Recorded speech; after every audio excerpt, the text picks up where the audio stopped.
Hello,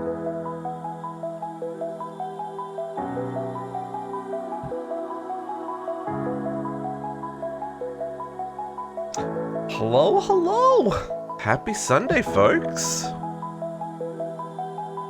I totally am running late because I forgot to go live. I logged into the CT1 server and I was like, hey, I've got just to run around and make sure that things are not busted and stuff. And then I was chatting with Kariana, and then I realized it was after 9 o'clock, and I was like, what? I haven't gone live, what's going on? That's totally what happened. Good morning, Kariana. How are we? But yeah, here we are, folks. We're at the final episode of our Chroma Tech 1 server. So I wanted to take an opportunity to just like do a world tour, show off all the little bits and pieces that we did. Hopefully get the boys on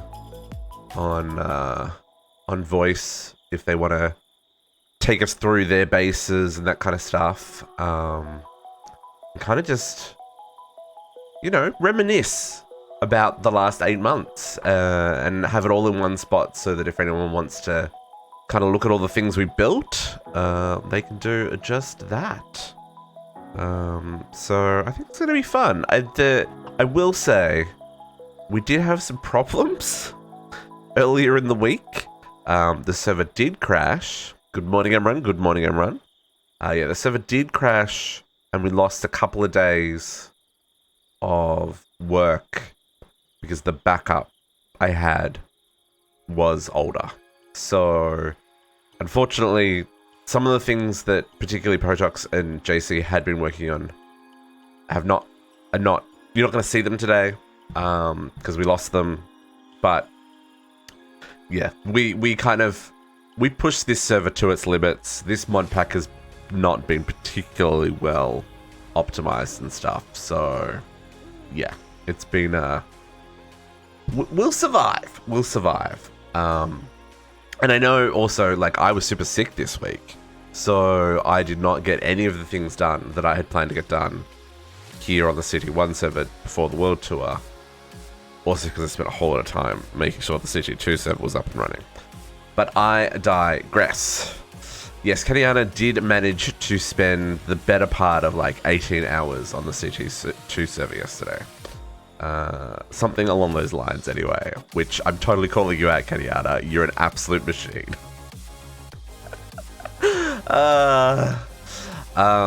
But I think it's time we just jump straight in, because there's a whole lot of stuff to show off. And for him to always say, exactly, that's my point. Like, yeah, it was a solid innings. Anyone who got the cricket reference, you're definitely not American. So I've started off here at spawn, which it looks like someone stole some iron blocks? What? I'm so confused. We're here at spawn. I figured that's probably a good spot to start off the tour, because this is where all the players come into the world. The original world spawn, was down here. I think it was like here, just near this Astral Sorcery Temple. But it was in the middle of the woods, and it was kind of, and like, these are tall redwood forests, similar to what's behind my base. In this area. And it wasn't very conducive for like building buildings. So before we started the server, I spent some time I still remember. I have one of those crazy memories, Emran, that like knows shit that it shouldn't know, you know? I don't know why, it's just a thing, and so I remember crazy things like that. But what I wanted was somewhere a little bit more open that I know too much. He knows too much. Somewhere a little bit open where we could kind of build some buildings and stuff as we wanted. So I found this kind of cute little river with a little bit of a plains biome next to it that I thought would kind of work well as somewhere with enough space and had a nice appeal. So this is where we started. It's kind of nice. Hey, Zynh!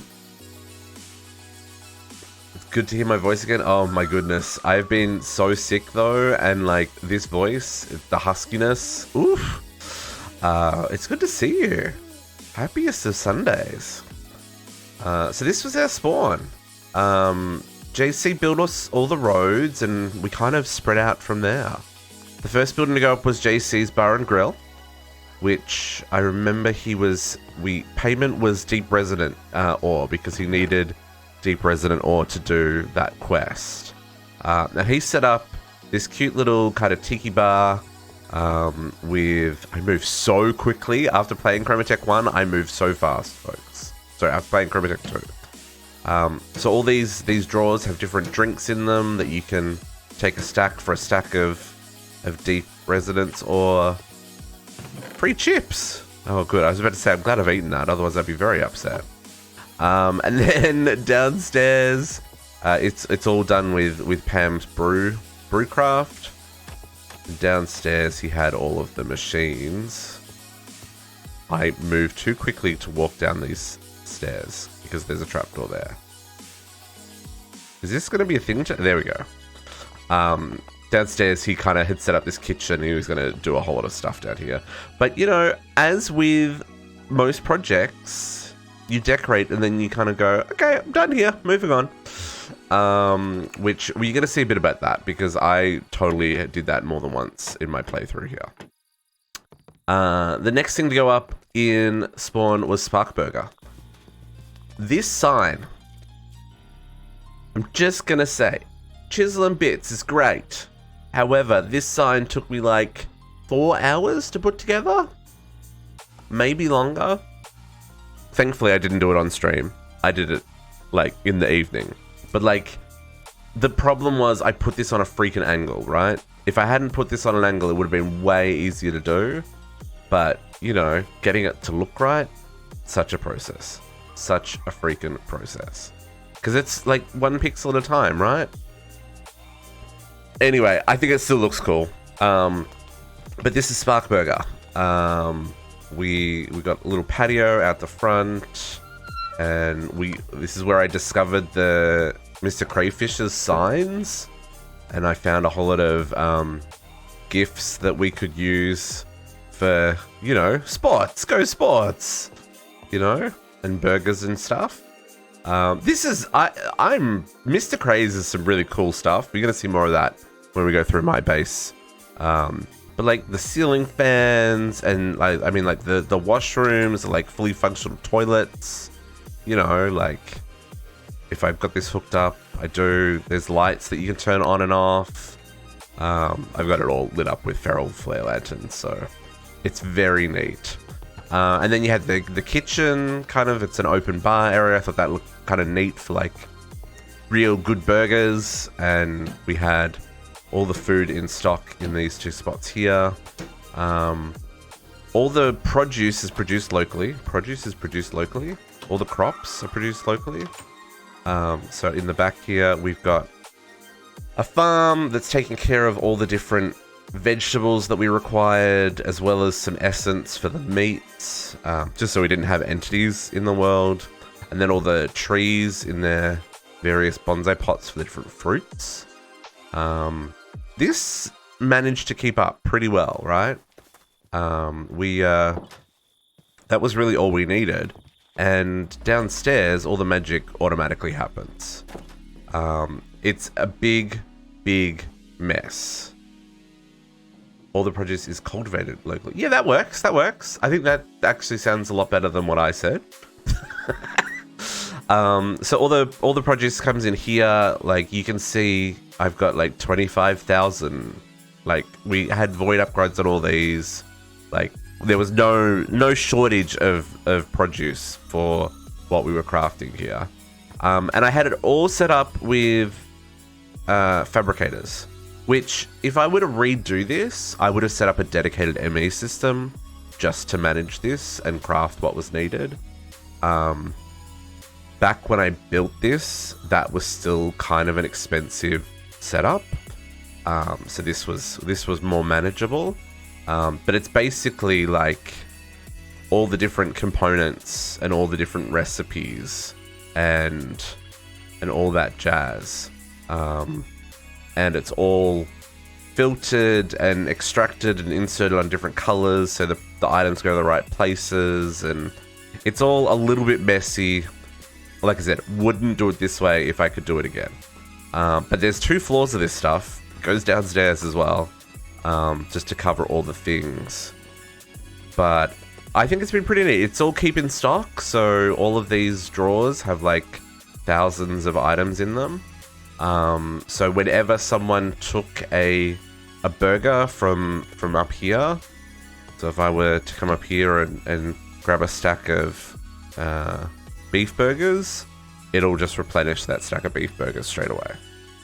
So it's a pretty neat little system that we set up here, but it meant there was free food for everyone on the server if they wanted it as well. Because once it was set up, I didn't need any money for it. Missing Ender.io, now you're playing DDSS? Yeah, absolutely, Zynh. Like, Ender.io, I'm intrigued because Ender.io is not in Chroma Tech 2. There's a new mod called Pipes with a Z that looks to be similar because it's like got universal pipes and stuff. I think it works similar to Ender.io. I'm intrigued to see what happens there. Because conduits are just the bomb. Conduits are possibly the best part of any mod in any modded Minecraft. Today, go about a CG pack for the latest version of MC.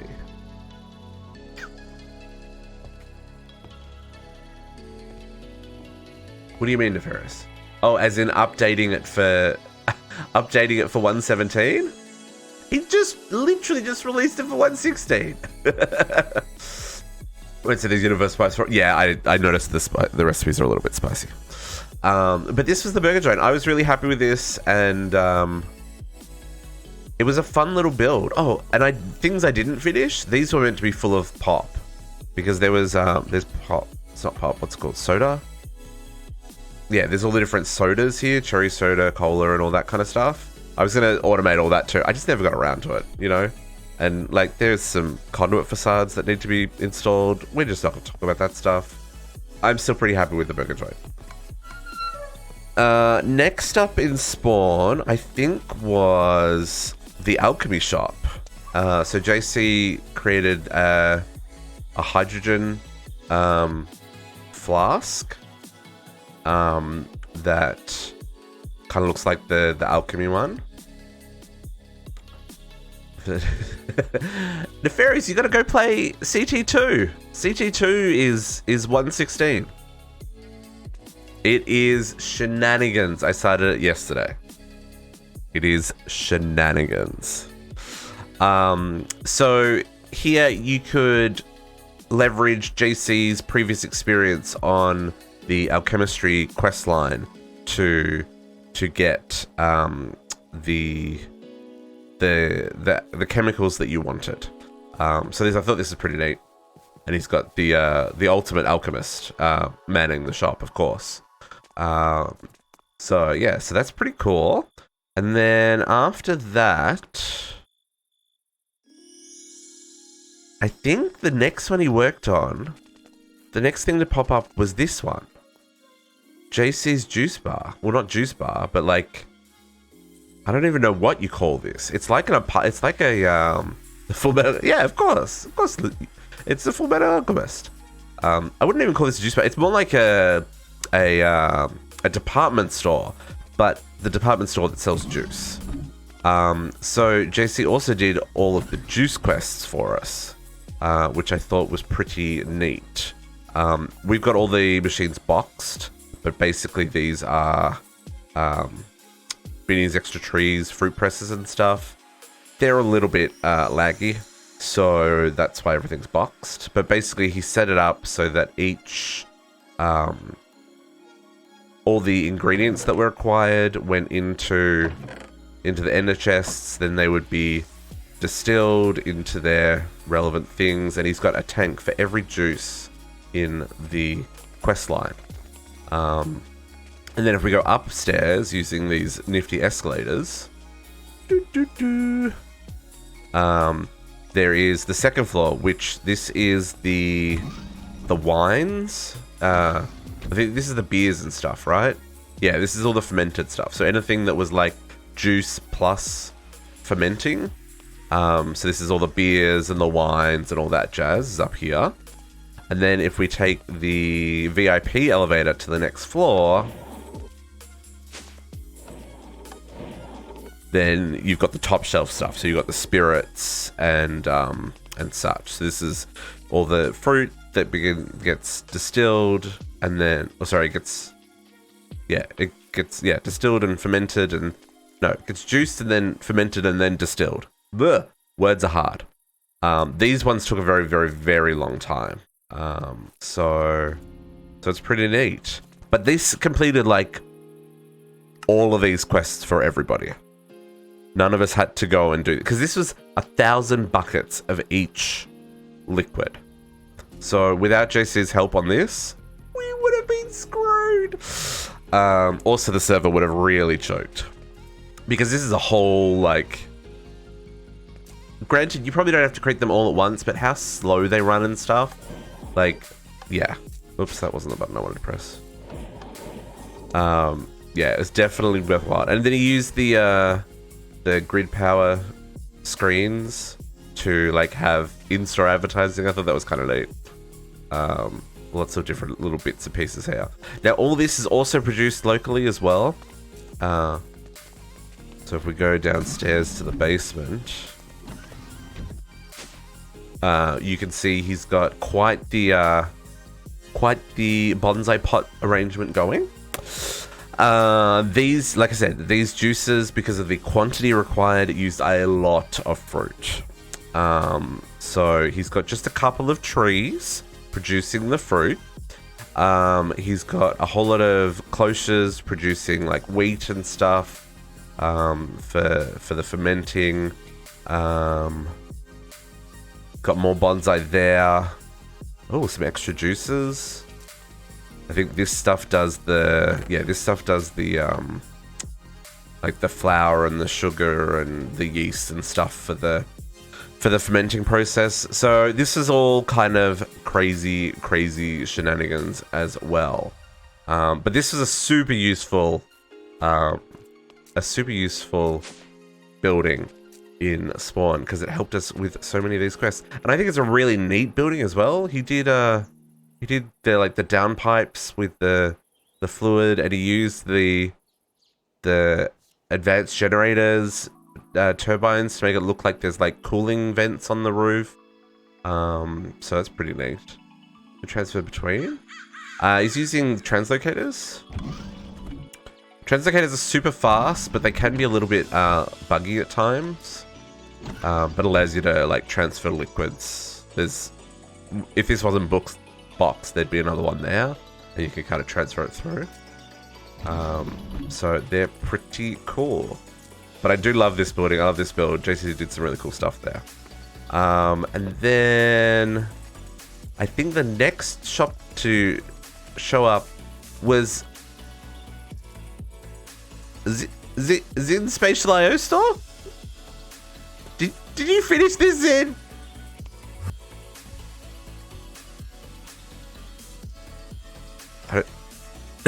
Okay. The idea here, I didn't think so.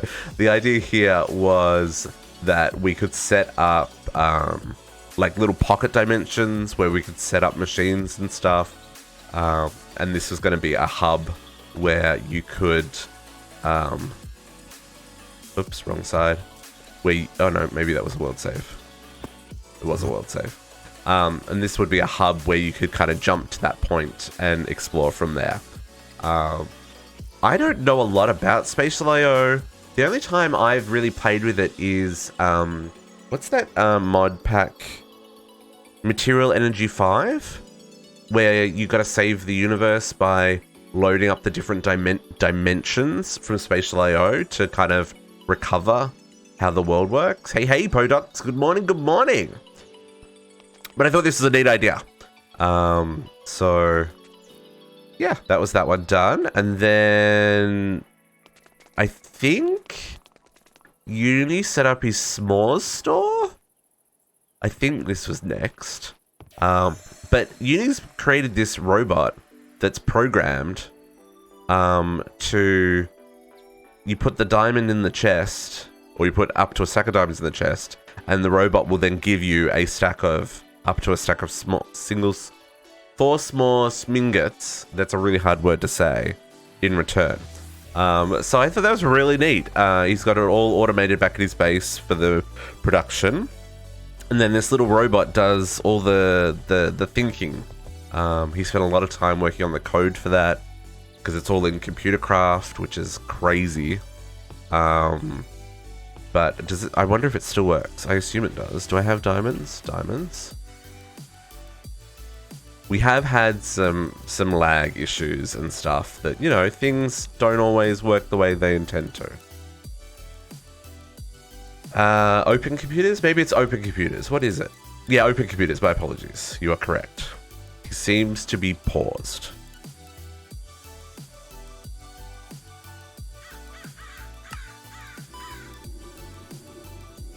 He was turned off. Here we go. He's booting up. I don't know if he auto starts. It doesn't look like he does. What's the command? Shop. Run. Shop. Dot. Lure. How do you make open computers things run?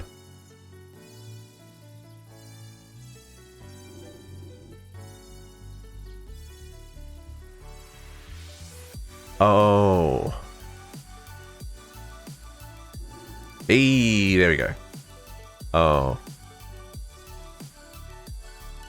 Nope. Something's not working. Anyway. Turning off. Sad about it. That's, oh, he did take my... Oh, no, he took my diamonds. No, maybe I bugged it out by having diamonds in there when I turned him on. Hang on, let me try that again. Let me try that again.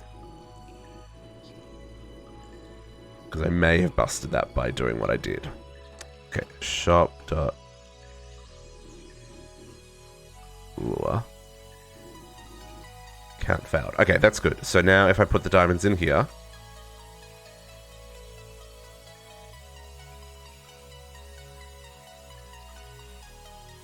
Give him a second to, because it takes, yeah, so now he's doing his thing. And then I should get back in just a moment my spingets. Give me my spingets. He took my diamonds. Oh, he didn't take my diamonds. No. You reckon it only accepts one Potox?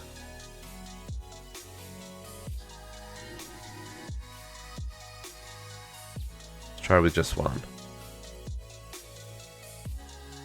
It might be busted as well because I know like some of our bases are basically shut down due to lag. Yeah. No, seems to not be functional. That sucks. But yeah, it was neat and you could buy the s'mores from the robot dude. And then here JC built a taco shack because JC loved building food stores, which is, you know, taco life. Of course, why wouldn't you build a taco shack? This is a cool building as well because it's like it uses some of this McCree stuff. Like I can make the curtains close, and look, when you close them, the thing gets shorter. Like how neat is that? And then he's got like salsa and chips and tacos and fish tacos and all the delicious food stuffs. And I think it's all produced locally. Oh, oh, yeah. Yeah, same deal. So he's got all the stuff produced down here. I think he's bringing stuff in from his base. Maybe it's all local. No, it's all enclosures. So that's pretty neat. So I know I think I've eaten all the food here. Oh, can I? Man, the server, she tries. She's done well. She got us this far. We're currently running 100 ticks behind. No, we're currently running 862 ticks behind. It's okay, folks. So this is the Taco Shack. So I like that one. I like that he made these little parking spots out the front. Although these parking spots are significantly smaller than the ones out the front of the department store.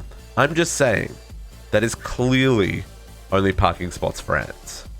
But the Taco Shack was really useful.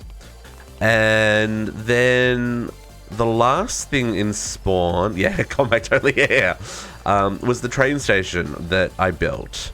Bicycles, yeah. You can only pull up your motorcycle or your scooter, depending on your proclivities. But yeah, the last thing that was built in Spawn was the train station, and I never even finished this. I never decorated the town square.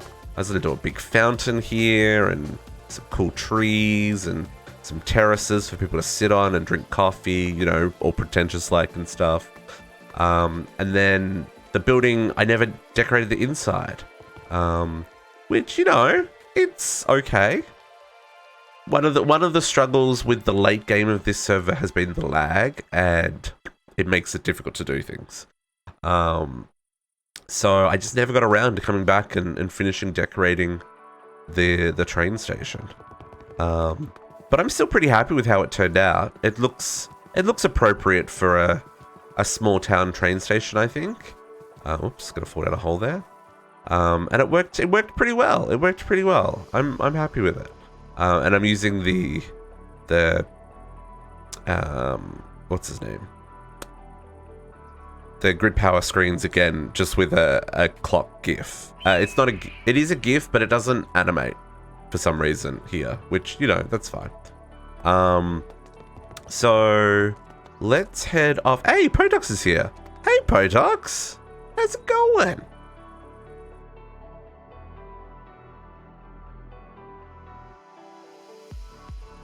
Hello. I was going to jump in the train and head over to my base and do my tour there. Because that's where you logged out, Potox. Remember, we were on the server last night trying to work out why the trains weren't working, because I'm an idiot.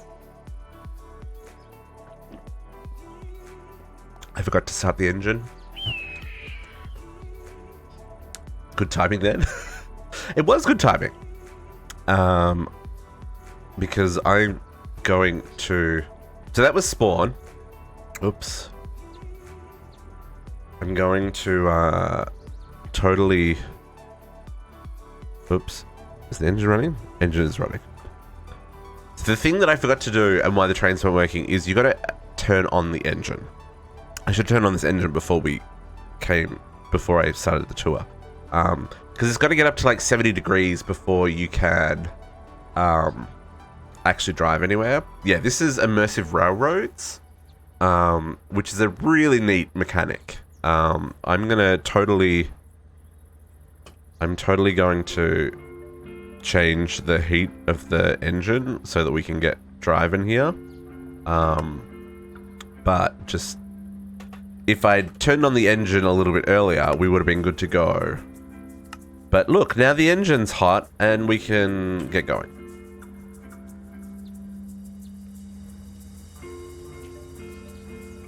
Oh, you on the other side of the cabin?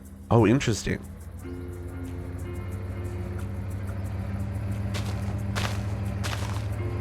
Did that tree grow there?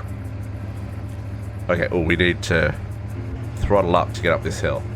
So we built this really cool train track. I loved the trains. It's a little bit laggy, but it still works. Give it a second. The trains are just so neat. We're gonna get up the hill. Yeah, we're gonna get up the hill. Oh, on your screen is it different than my screen? Oh, that's interesting. Okay, we got uphill. I'm gonna throttle down a little bit because we see down in the bottom left-hand corner where we've got the temperature gauge. We don't want that to get into the red. If that gets into the red, the engine overheats and it's got to cool down. So we don't want that to happen. So we're gonna head over to my base. I started the tour with Spawn. Hey Uni. I figured that would be the quickest and simplest one to kind of show off. So I'm gonna start slowing down because it's amazing how quickly, like, we're moving 100 kilometers an hour. We're not. Oops, that's not the button I want. I'm gonna reverse. Are we gonna go around the corner? We are. And I'm gonna full brake, and hopefully we're not gonna stop in time. Oh, we might stop in time. I totally got it right that time. Oh, wait, we stopped a little bit early, but I am okay with these things. Okay, train, you stay there. Apparently picked up an egg and an oak sapling. So welcome to. Just had a scare. Oh, what's wrong, Uni? Welcome to my base. So this was the train station that we built at the top of the farm. This is where produce from the farm could be shipped out to... You got booted? Oh, did you crash?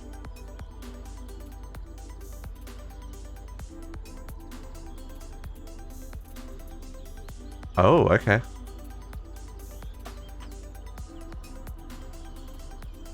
Potox has left the game.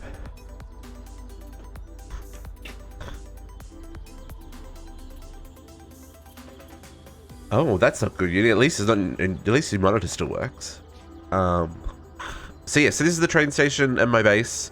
The idea was the produce from the ranch could be loaded up on the docks or on the lot here, and then lifted up onto trains that were stationed up here, ready to go off to other places.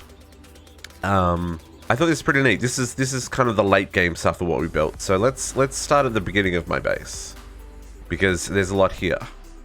I started off over here, where none of these buildings were, with a chest monster, or it was more of a crate monster, connected up to some simple storage.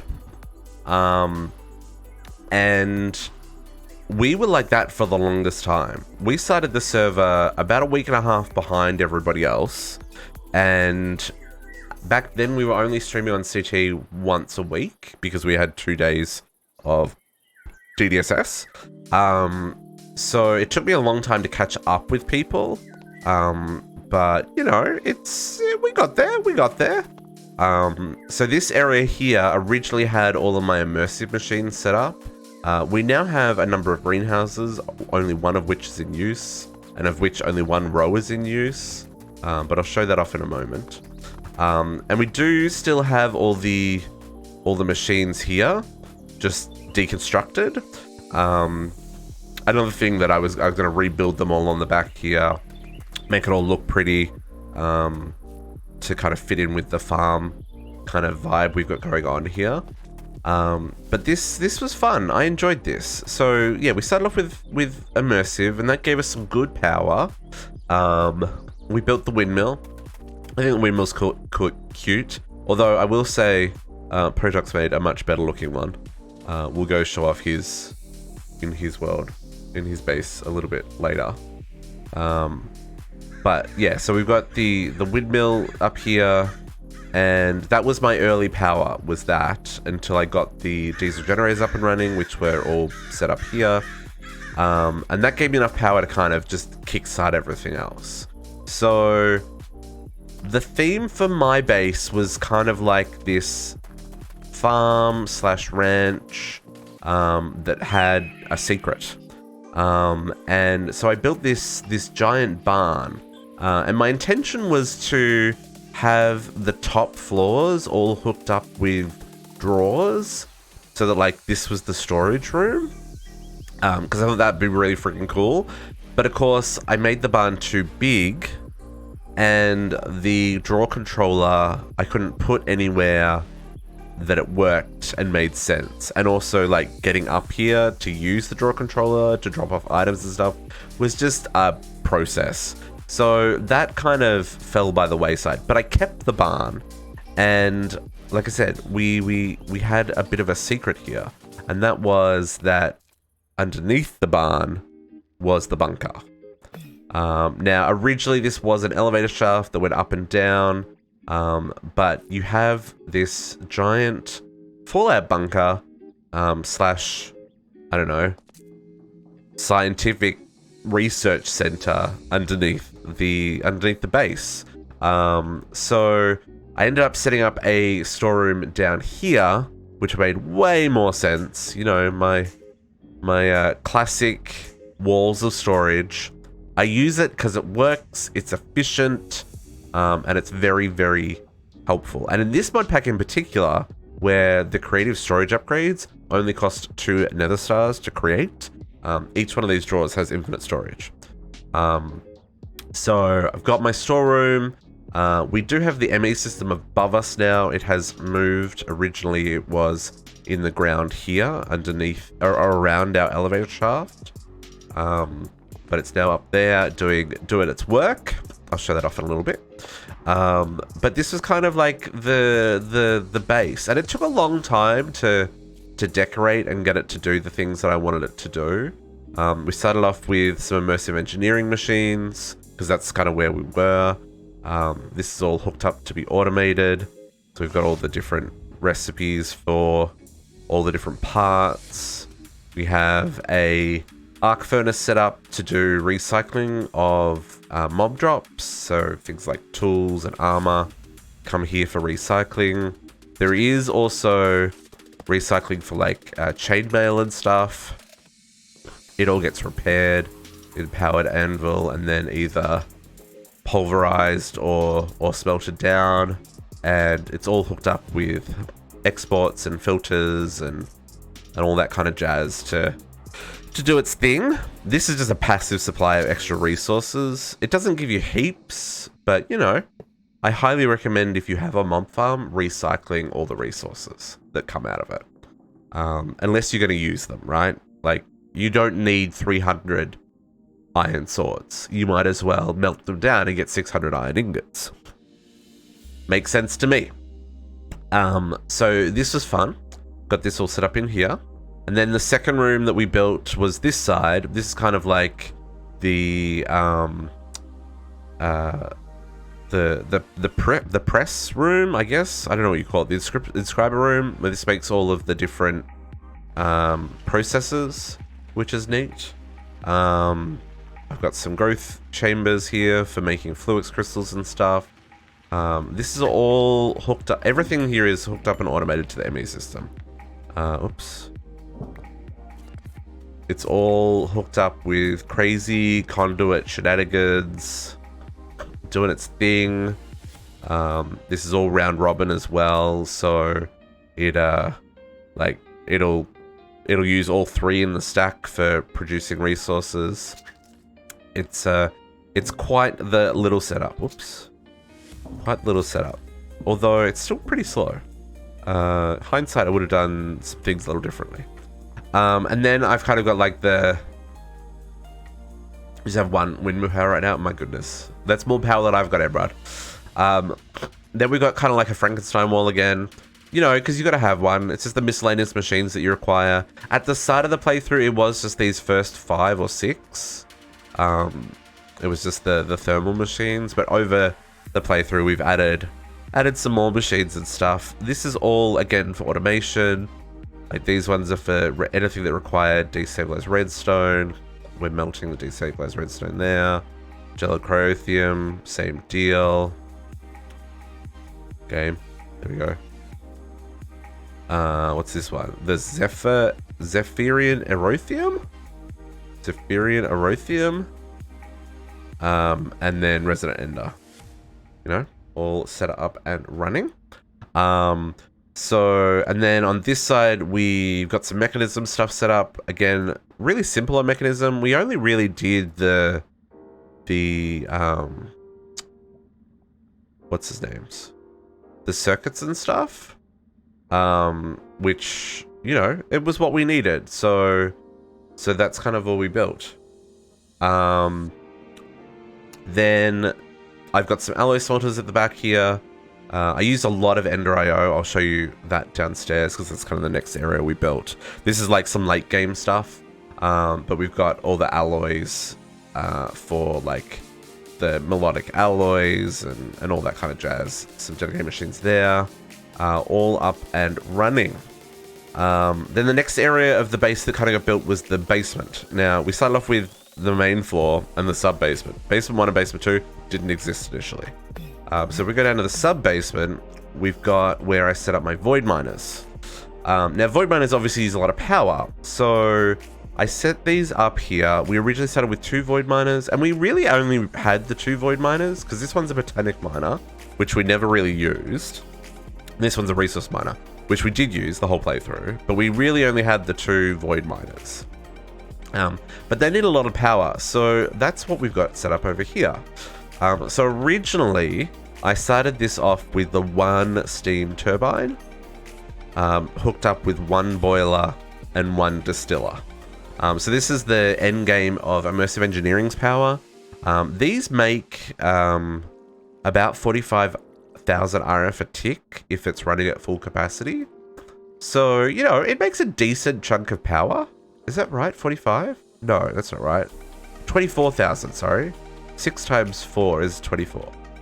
Yeah, 24,000 per unit. So I've got 8 units here. So we were making just shy of like 200,000 RF a tick.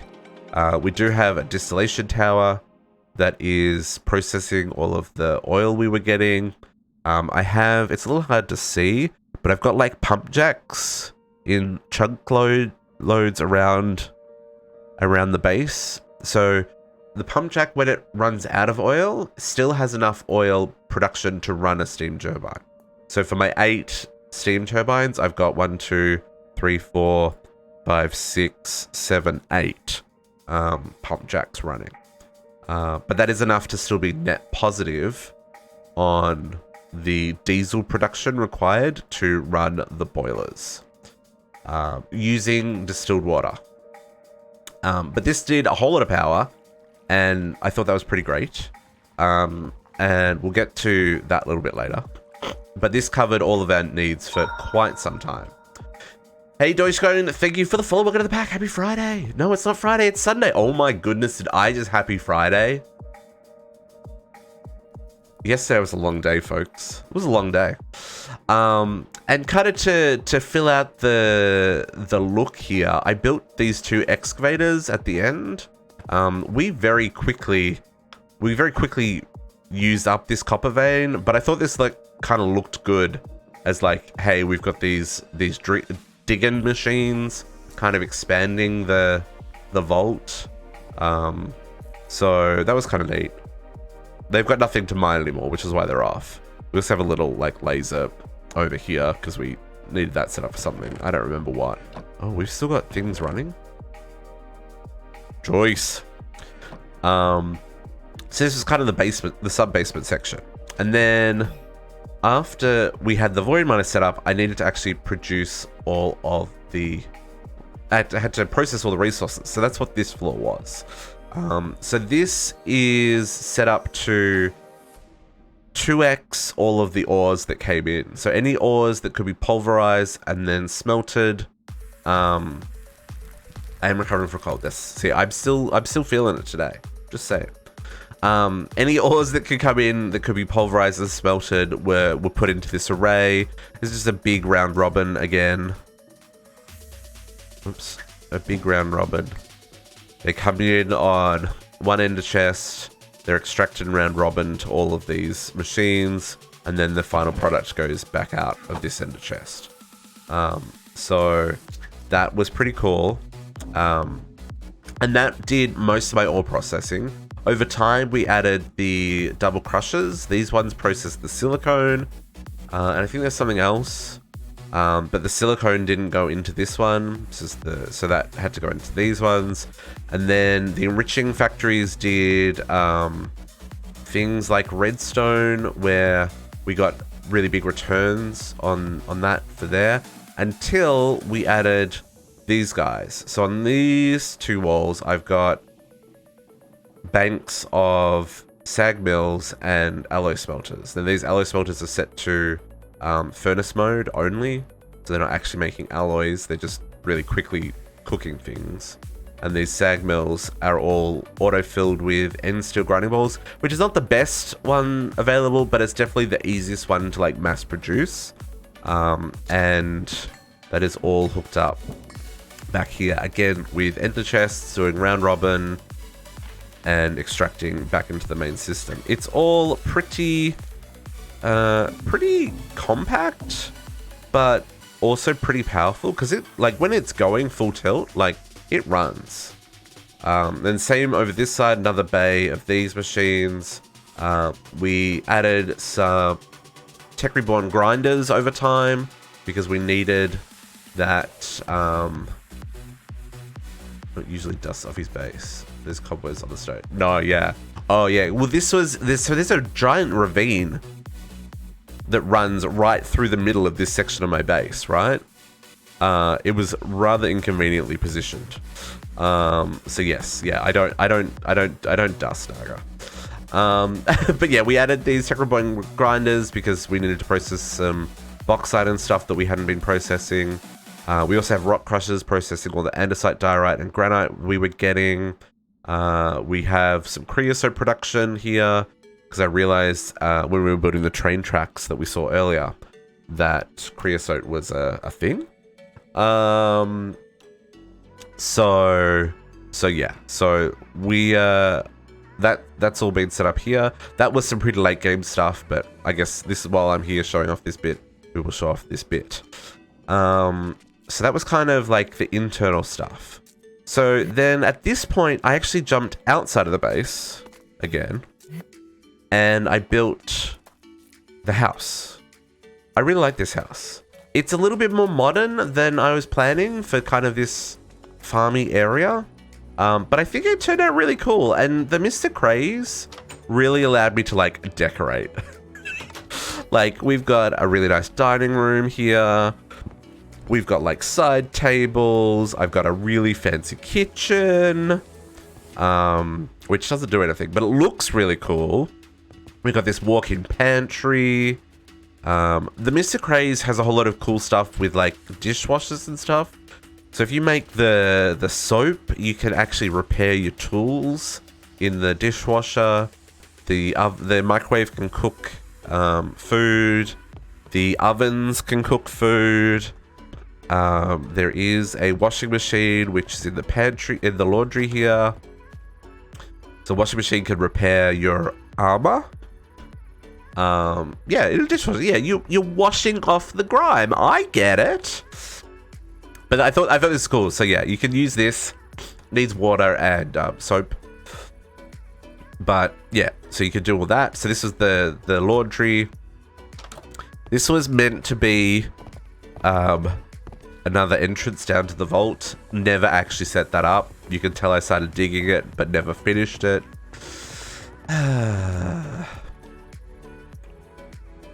Uses blood to build the... Yeah, exactly. It's exactly right.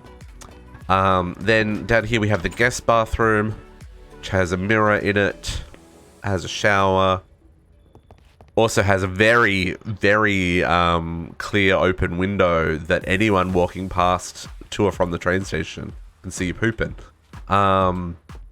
Oops, I totally teleported through the wall there. I moved so quickly after being on the CT2 server yesterday. Like, I moved so fast. It's, the mirror reflections are really glitchy, Kariana.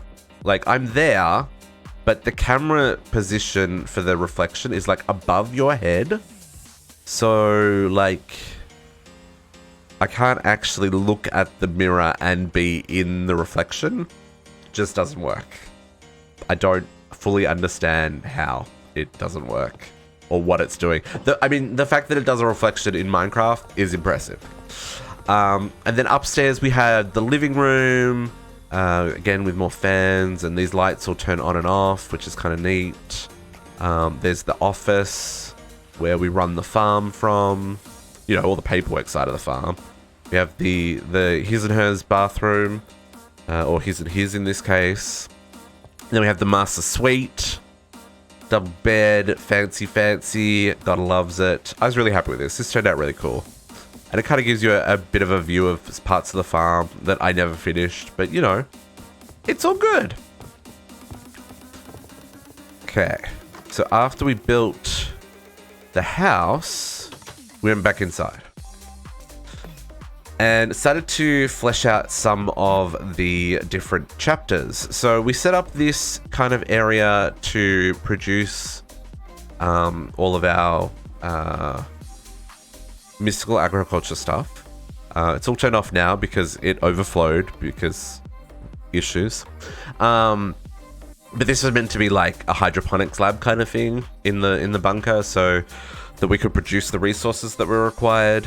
I thought it was pretty neat. We used some chisel and bits to make this all look like sprinklers, but at the same time it's lights because they're end rods. So I really like this. This is pretty cool.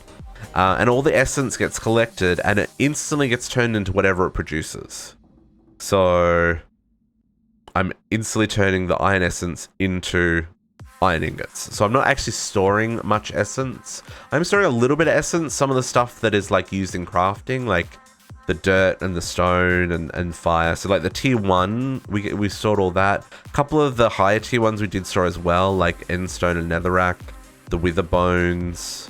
That all got stored so I could craft with them as needed, but pretty much everything else auto crafts in all of these fabricators, which worked pretty well. And then I've got these ones here. We're auto crafting all the inferium directly up to intermedium, right? So each one passes into the one before it, and then we've got insanium and all up.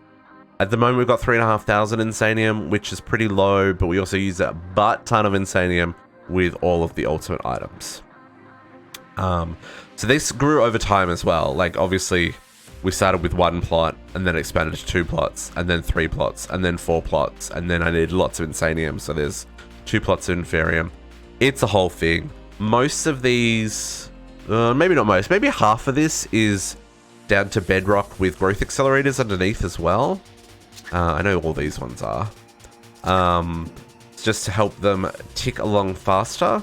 I'm only at Y level 30 though, so I'm not getting like the full effect. Growth accelerators go up to 64 blocks above them. So we're not getting instant grows, but you know what? It doesn't really matter because we had more resources than we needed. For the most part, not entirely. So yeah, so that was that.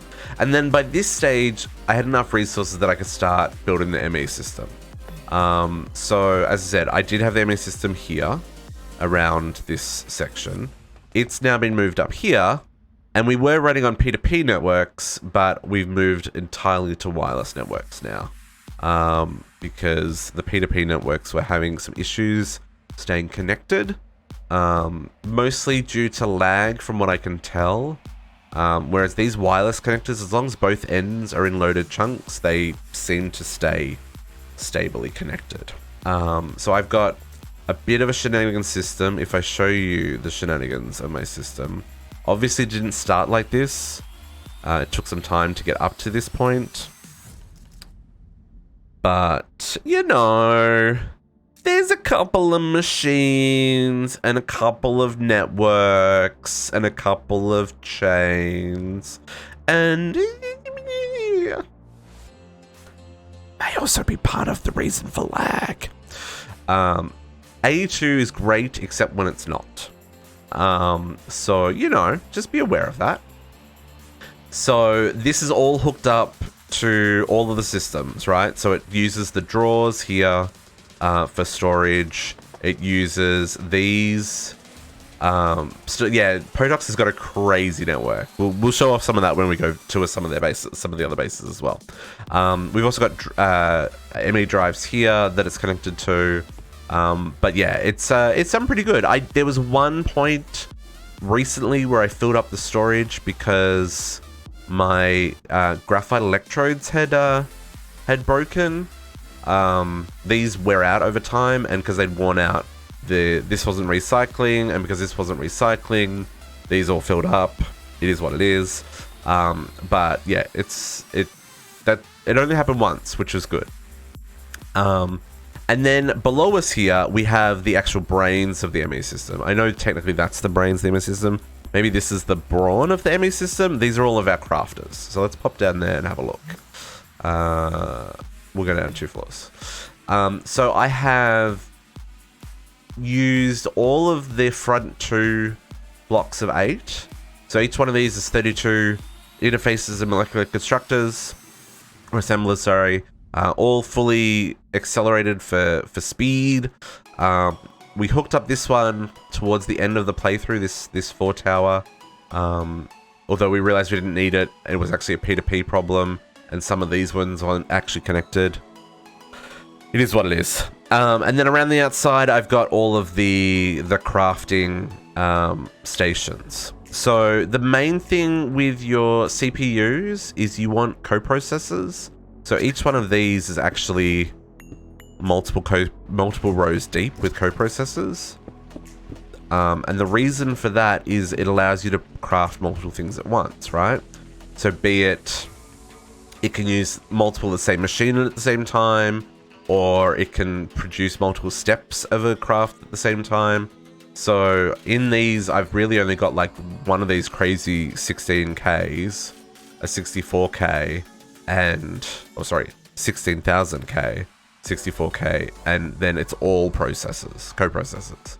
Although this one here is a double 1638 4K, because there was one craft that I was trying to do that the system was just like, nah, man, you're asking for just way too much stuff here, and it wouldn't fit in one of these ones.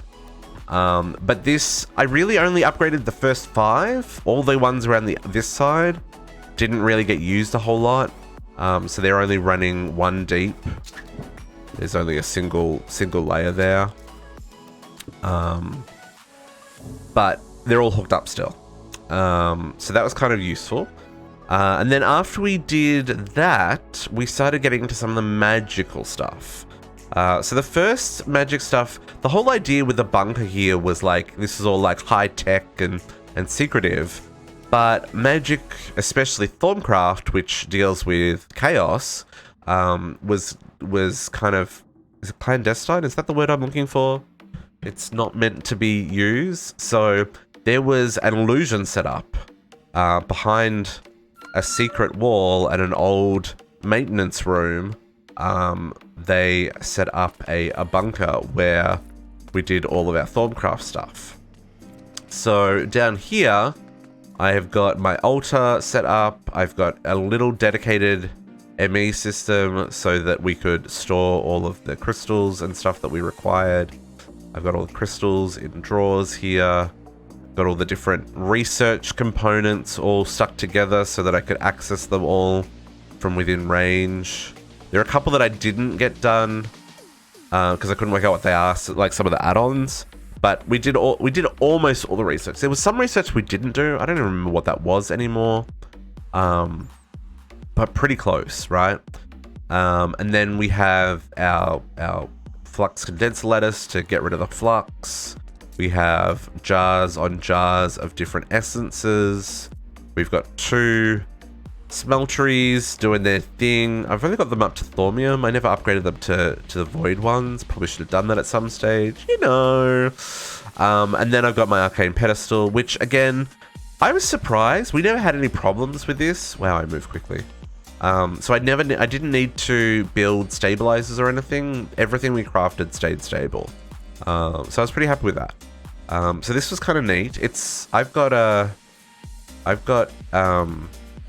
night vision, so it doesn't look as gloomy as it did. Oh yeah, I made myself completely insane with all the research. Yeah. My warp was through the roof. Yeah, the number of times I was attacked by spiders and all that jazz, yeah, it was crazy.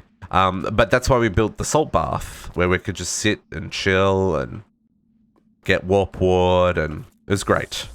So this was kind of like our Thorncraft area, which those particles that I now have for the next 26 minutes. Can we get a bucket of milk? Please tell me that's going to get rid of those particles. If I can drink it. Thank goodness. Oh, that would have made me upset. Be careful what you do with potion effects, folks. I did notice on CT2 there's a mod that actually disables the potion effects, which is cool. But yeah, so that was Thorncraft. That was hidden in behind there. Then after Thorncraft, we worked on deep mob learning. So we set up this kind of like security digital prison kind of thing. The idea was I was going to have a villager in here guarding the post. You had to get permission to come in, and all of the like hardened criminals that we captured were in digital storage here in the vault. So this is all deep mob learning using polymer clay and iterations. He gives you an idea of how long this has been running for. 336,000 iterations of skeletons. Yeah, it's been pretty spicy. Some of these ones over here are not as much. The Twilight guys are 240. Where's the dragon?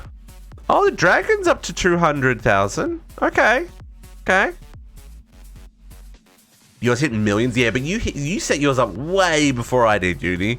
Like, way before I did. So, and then we've got, like, some producers here. So these are the fabricators set up to take some of that essence that we actually used. And then downstairs, we have the actual, like, physical jails. So I've got a slime spawner here that generated pink slimes for us. If I turn this on, it should generate them. There they are. Pink slimes. Oops. Active. With red. Always active. There we go. So that generates pink slimes for us. And it also generated heaps of enchanted books. And then here we have our Curse of Mob Farm, which is all turned off. This was only used for producing pink slime, so that we could make the pink slime ingots for the ultimate ingot. So again, this was only really running when I was on the server, so I wasn't causing lag for other people. Can't rejoin CT2. Even if it says it isn't there, try connecting Uni. It's a bug. It's a bug with 1.16 or the mod pack. And then I have the rabbit spawner. This was to make chunks. So I've got a Solarium dagger here that we were doing repairs on. Left now. Yeah, the server was someone connecting. Oh, maybe someone did crash it. Hang on, 1 second, folks. No, server's up. Server's fine.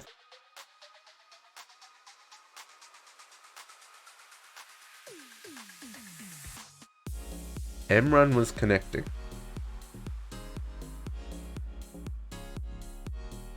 Yeah, Emrun's connecting, so it's hanging.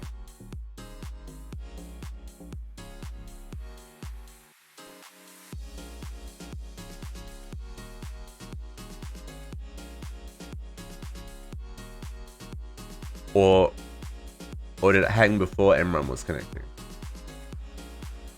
Suck at encrypting. It says it's connecting. Oh, it was... Okay, do you want me to reboot it? I can reboot it. Can I reboot it? 1 second, folks. Rebooting. Okay, I'm gonna kick everybody. Everybody gonna get kicked. 1 second.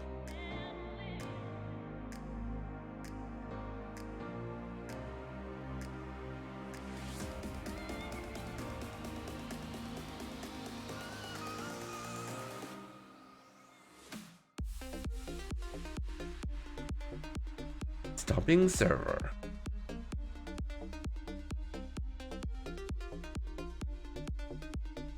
I just hope that it doesn't bug out, Famrun. We're stuck encrypting.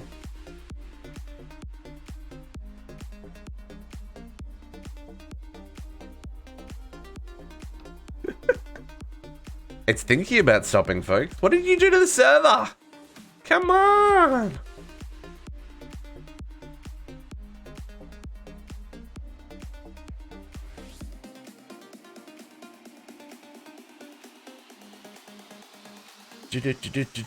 Do.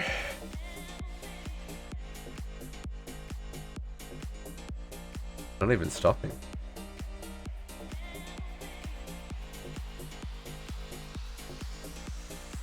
Pretty much. Okay, terminating server.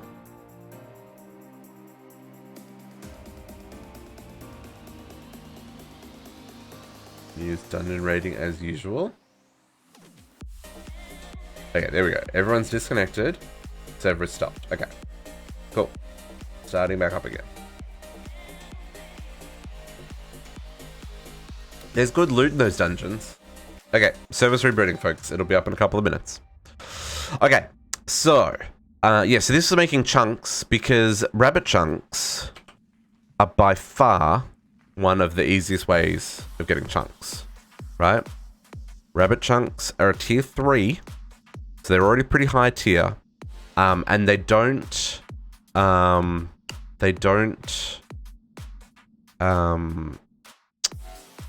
spawn as crazy mobs that can teleport away. So rabbits are useful. So yeah, so we use rabbit chunks to do all the chunks we needed for like the higher tier ones, the endermans and the ghasts and all that kind of jazz. And then the final thing down here is a enderman spawner, because we needed so many ender pearls to finish this mod pack. Oh my goodness. The amount of enderium that we had to craft was insane. So I set up this little enderman spawner to kind of make all that happen.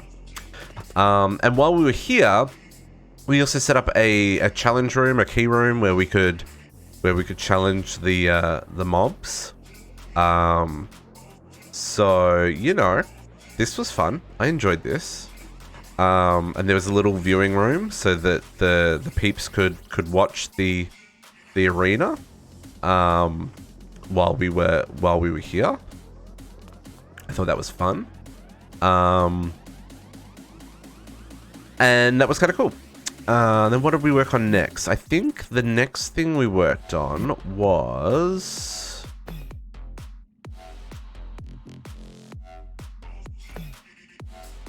The next thing we worked on was blood magic, actually. There was one mob that had, like, because I didn't have, like, super good gear when we built this, but there was one mob that had, like, regen and, like, lifesteal and, like, shielding or something, and I remember Potox and JC had to come and kill it for me because I could not kill it. Like, I could not output enough damage to take it out. That was funny. I do remember that. So I remember when we did a lot of magic stuff early on. So the next up was our blood magic. And again, you know, this was like meant to be a high-tech research facility, but you know, we've got prisoners in digital storage, right? So it only made sense that we would use those digital stored prisoners to do some kind of darker experiments. So again, behind another secret wall, you go down into the basement and you find the blood altar. I really like this blood altar. I think this looks freaking cool. It's full of blood. You know, like, it's pretty cool. we're surrounded by the different the smell. Emran, could you imagine? Oh, that's so bad. So bad. This is all using the blood magic armor. I think the blood magic armor looks badass. I'm really looking forward to seeing what it looks like in Chroma Tech 2. See if they've updated the models for blame Emran for CT2. I wonder if it's been updated for 1.16. Either way, like, how badass do these models look? Loves it. So a couple of things happening here.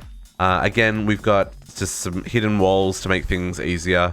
I've got a fracturing. What's it called? I think it's called the fracturing. No, this isn't the I don't know.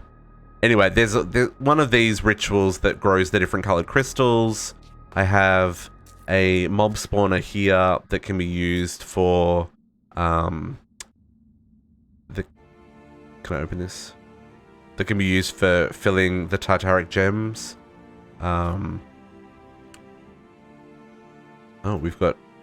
We've used up all the essence? Get out of town. So yeah, so that's all set up back here. And then this is all full of blood, but we do have a section below us. So this is underneath the altar.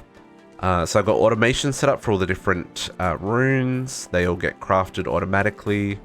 The orb that's sitting in the altar, keeping my life network filled up, gets pulled out whenever I'm doing a craft. And then the relevant items get put in, all using phantom faces. It's kind of cool and complicated. There's a whole stream for that. Highly recommend if you want to know how this works, going and watching that one. And then we're using the Twilight Matter and just a zombie data to produce our life essence, which is pretty neat. Yeah, I'm pretty happy with how all this turned out. Oops, can I get out of here? Can I get out of here? Which one of these is an elevator? That one's an elevator. I think this looks cool. And it's kind of got that moodiness to it, which I kind of like. One of the problems with Minecraft, because like we play Minecraft on bright so you can see, right? Like if you put this down to moodiness, like that's real dark for y'all, but man, it looks good. Like, so cool. Especially with like the creepiness. Yeah, so cool. But obviously that doesn't translate well with encoding. So we play it on bright and you can actually see what's going on. Much better. So yeah, so that was our blood magic section. That was kind of neat. What do we do after blood magic? Thorncraft, blood magic.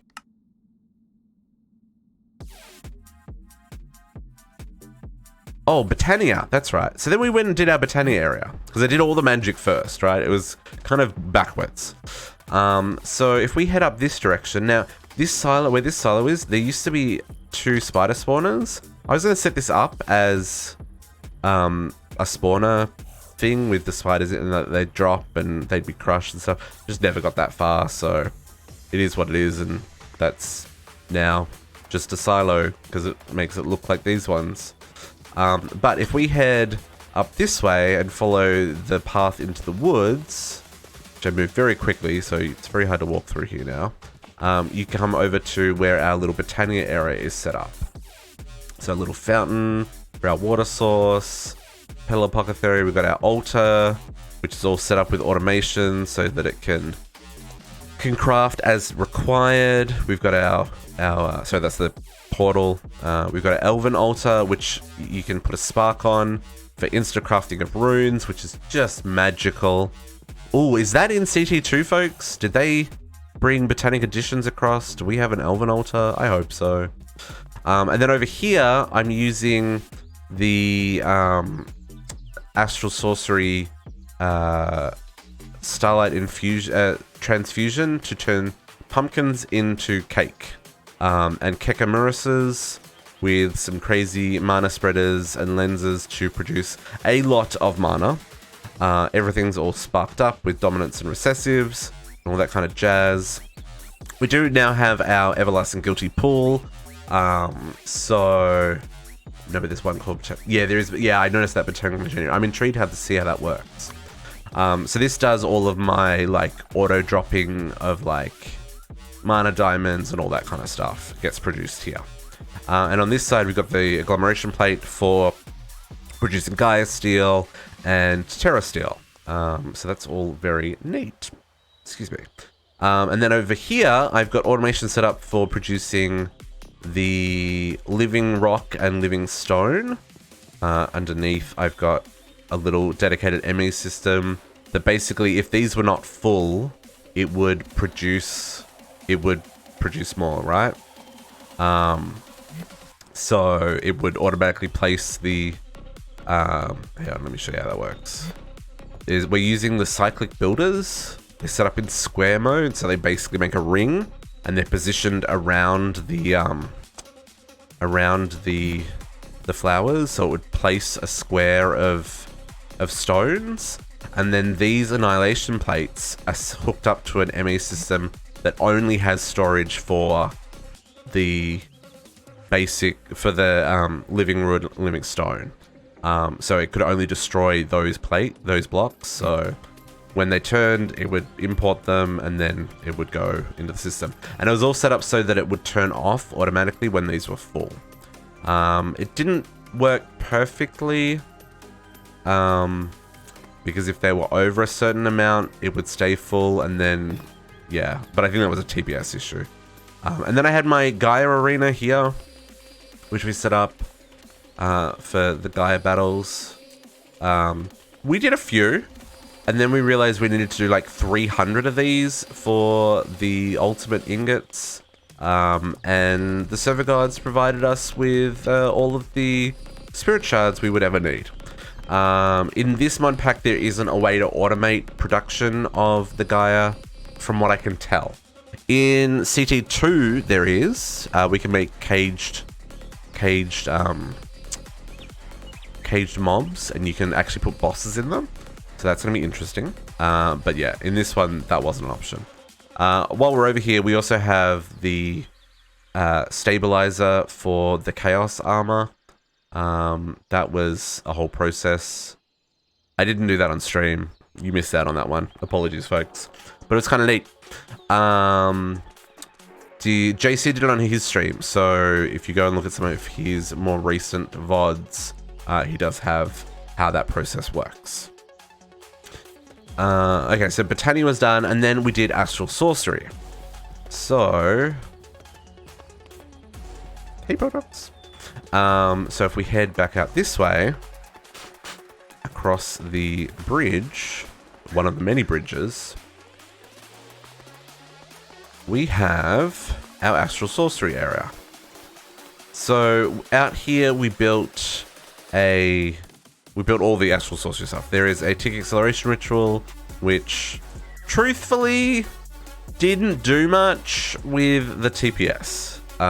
In fact, I don't even know if it did anything with the TPS, but it's there, it's hooked up, it's working if I need it. We've got our attunement altar all set up here.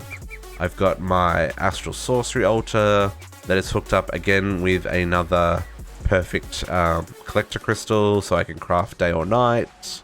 We have our infusion set up over here with a chalice, so it doesn't break ever, which is great. And then all of my starlight is produced over here. We've got 10,000 buckets. And basically I just filled these buckets these chest crates with crystals, and they would auto feed into these and produce the starlight. We have some fluid places so I could grow crystals, the celestial crystals here. And that's kind of how all that was set up. We've got some ritual stones for making it night. And then up on top of the hill, we had the observatory. So if we go up here, we've got our observatory. Our owls are still just chilling on the top of the observatory. I don't know what it is, but they like to be at the highest point, and they flew all the way up here to sit on top of our observatory, which I think is pretty neat. I'm pretty happy with how these builds turned out. I did have some more plans for this general area, but you know, you work with what you've got the braid space for. This also doubled as the escape tunnel from the vault. So in the event that the barn caught on fire or something like that, there was still access for people to leave. So let's head back in. So this is the elevators. I had one of these in the barn as well. It's just like, it's so laggy, right? Like I can't get off. Oh, there we go. That actually was pretty good. Normally it takes a couple of seconds before you can get off the elevator to see. It still thinks it's up on the top floor. There you go. Now it's on the bottom floor. Now we can walk onto it. So this tunnel goes all the way back to the generator room. I will say you're going to get way more detail in the build tours for my base just because I remember what I built. I don't know if Potox and JC are going to give the same kind of tour that I am. Well, we'll see how we go. So back here, the next thing we did was we built our big ass turbines. So we have got mechanism generators doing their thing. I've got 2 of them here, and then there's a 3rd one behind, and I've got a max size industrial turbine producing 267 million RF a tick. So if we come down here, we've got our setup for all of our brine production that makes the lithium. The lithium then gets sent over to these activators and turned into liquid tritium, right? And these have all got light sky access all the way up to the surface. We've also got giant banks here of pumps doing the heavy water to make our liquid deuterium. We've got the same setup on the other side. I've got a dirty great big laser array because I'm impatient and loading these up quickly was the main goal. Now these are just running to produce power right now. This is running at 9 million or 10 million or just shy of 10 million RF a tick. Same with this other side, exactly the same deal. But then in the middle here, yo JC, yo. We've got a bit of a weird setup because behind us is the Thorncraft area, right? This is the stairs to Thorncraft right here. So these lasers kind of go around the corner. So one of the cool things with these lasers, you can point them in different directions. So they kind of like go around and then down and then shoot in. I thought that was pretty neat. But wait, the issue with the low volume? Oh, nice, JC. Nice. But this reactor originally was water cooled, but I realized, thanks to Naga, we could just use the heat. And then what I'm actually doing is I'm pumping the heat, thermodynamic conductors. The heat is coming out of the casing into these boilers over here. And these boilers are producing all of the steam required to run the turbine at max capacity. So that's pretty neat, right? So I've got 2 little turbines. These I think are like 7 by 7 by 13 or something. Running the turbine. I'm also outputting the move table the mic so I was connected to, so I wasn't T. Oh, okay, nice. Yeah. It's amazing how much of a difference mic position makes. Like, if I put the mic here, you can hear me significantly better than when it is down here. Just a thing, but I also don't want a mic in my face. Like, could you imagine if I talked like this all the time? It'd be great for you guys. You hear my dulcet tones. But, you know, there are limits. And I also want to be able to see the screen and the keyboard and stuff. I'm also outputting the steam to the ender tank because that steam can be used in these. So I ended up running all of these steam turbines off that steam rather than this steam so that we could turn off these machines. Because immersive engineering machines are not the most lag efficient or TPS efficient machines. So like just having these 8 machines turned off made things better. I do have all these steam turbines turned off now. I don't need the power. So, you know, it is what it is. So with all that power, we're producing 267 million RF a tick. Where was it all going? Well, then I built the orb. Oops, we need to go one more floor. So the orb for our draconic is all set up in here. I think it's pretty neat. I'm pretty happy with this. Oh, I just realized I didn't feel it. Oh no, that's right. This is a tier 8 orb. It still has 48 years to go before it's full, but we got to 0.2%. 0.2%. So, you know, that's pretty good. We've got 19 PRF, which that's 100,000 million billion trillion. So is that quadrillion? I assumed the P was petabytes, but it's a very big number. Now that is being run off our network. We're using the Flux network. It's coming in at about 300,000 RF a tick. It's going out at about 600,000 RF a tick. Our base is using 650, somewhere around there. So that's pretty cool. But this was our orb. And then after I built the orb, I was like, well, I've got all this power, I might as well be using it. And I built the nano beacon, because, you know, why not, you know? Again, got all this power, might as well be using it. So this gives me, like, the saturation and regen and all that kind of jazz. So that is all pretty neat. And it kind of worked well in the end of the section there. This extended as we went. It started off finishing here, and I kind of extended as I went. So then we still have a couple sections left in this space to go. We've got all of our extended crafting.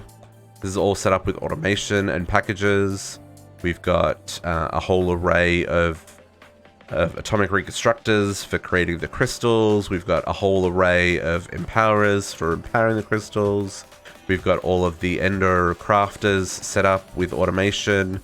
One for each recipe, just because some of the recipes are required in other recipes, and having it all on the one just was a mess. So this is all set up and running. There's a whole lot of shenanigans below us to make this a thing. Can I get down there? Yep, shenanigans. There is so much. So yeah, so there's that. And then we did Tech Reborn. So Tech Reborn's over in this wing. We got our recycler making UU matter. We've got all of our plate bending machines for making our plates, and assembly machines for the different crafting recipes. We've got stuff making plasma, and we've got distilling towers, and we've got... I finally processed all the tungsten, my goodness. We've got a blast furnace making tungsten and tungsten steel with a vacuum freezer.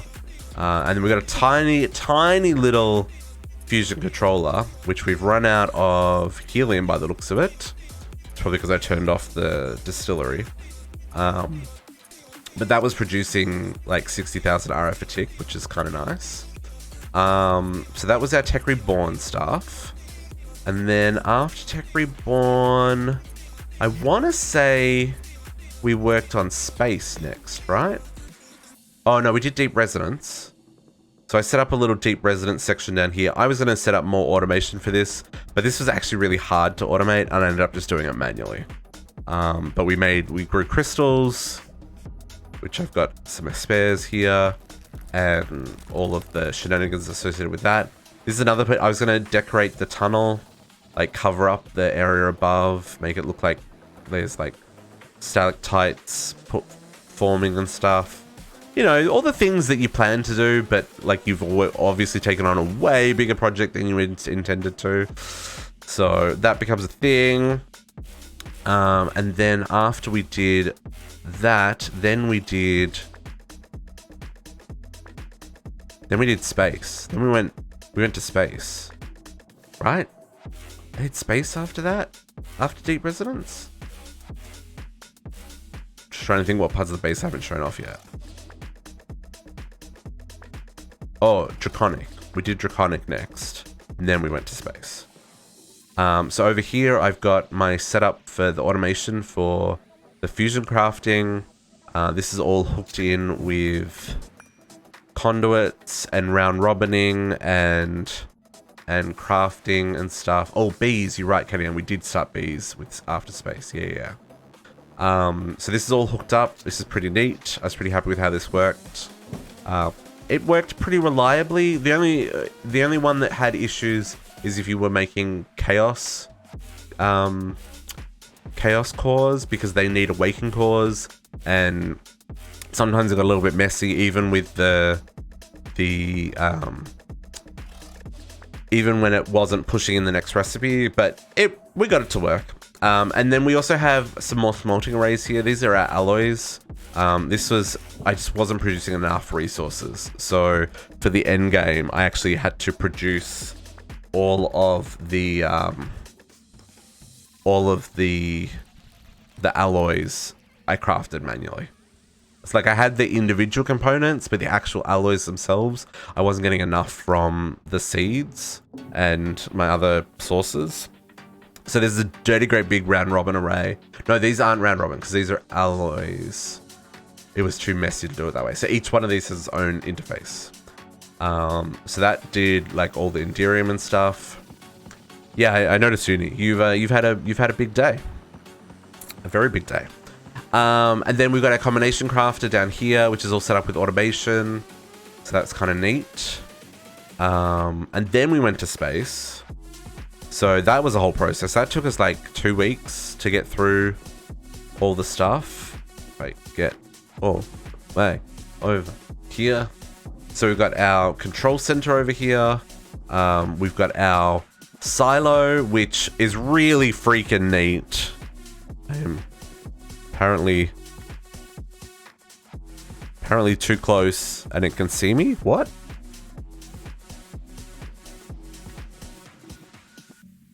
That must be busted. There is a shield up there that shows. I'm very intrigued. Is it busted? It is busted.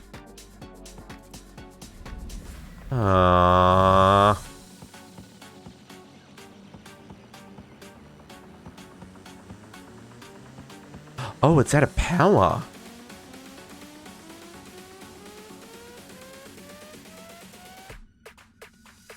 Why are you out of power, my friend?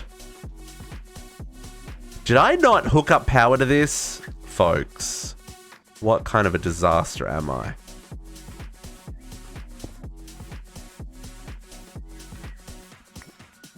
Trying to break blocks on the server. Can I break this one? I can break this one. Yes, I can break that one.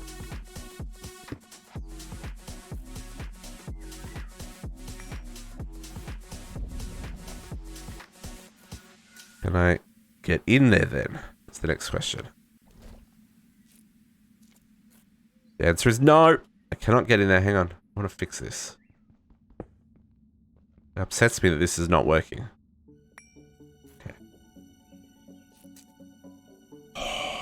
I move so quickly. There we go.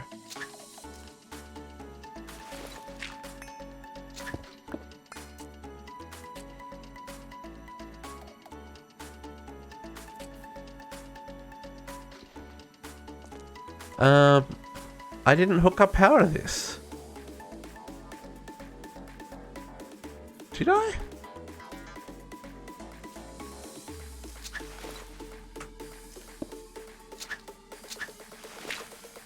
Yeah, I did.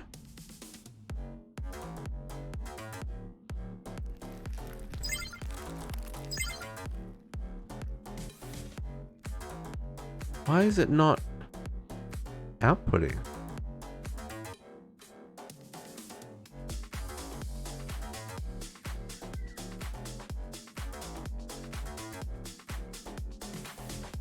That is connected. I don't know why that's not doing power, folks. Huh. Oh well. Let's just pretend that it works. It was really neat because as the rocket flew out, the player detector detected I was within range because it detects within 16 blocks, and it would put a redstone signal to the shield generator, and then the shield generator, which is made to look like dirt, would turn off, and the rocket could then fly through the shield. It was really cool. I don't know why it's not charging. I might need to just break and replace that conduit or something. But yeah, so that was our kind of like our rocket silo turned into, it's underneath the lake in the main base. We've got all the plate automation from hell. My goodness, Galacticraft requires a lot of tiering up of different resources. It's a whole thing. But it worked well. It worked well. I enjoyed it. And this is all hooked up to the first time I flew out, that was so cool. The fact that it worked, I was pretty chuffed. There's a radar dish up on the surface. No, CT2 doesn't have any extra dimensions, Kariana. Although it does have Alfheim, which I'm very intrigued by. So yeah, that could be a whole thing. I don't know what that's all about. So we've got a radar dish back here, hidden kind of in the woods, because you know that would be where you would put a radar dish, where there's plenty of interference from trees. You know, it's okay. But that was kind of like my hidden radar dish. It's as good as I could get to keep the facade of like, hey, this is just a normal like farm, right? Right. Speaking of which, while we're here, there is all the portals to all the different dimensions, the Twilight, Nether portal, and the hunting dimension, sorry, mining dimension, hunting dimension, the Atheum, and we also had the Beneath and the Deep Dark. I forgot we had the Deep Dark. Didn't even go to the Deep Dark, folks. It's a whole thing. While we are here, I do have one tiny smeltery set up. This is all set up with XNet for producing Osgo glass. Basically, the 3 components get stuck into the melters. The XNet puts 10 millibuckets of each into here. It combines together into Osgo glass, and then the conduit pulls the Osgo glass out into the ingot former and makes ingots. It's a whole process, but with the server lag, I couldn't do more than 10 millibuckets of each at a time. Otherwise, it didn't work. But hey, that produced a lot, and I do mean a lot of Osgo glass. Okay, back inside. Couple of things left to show off in here. We did work on. So we went to space.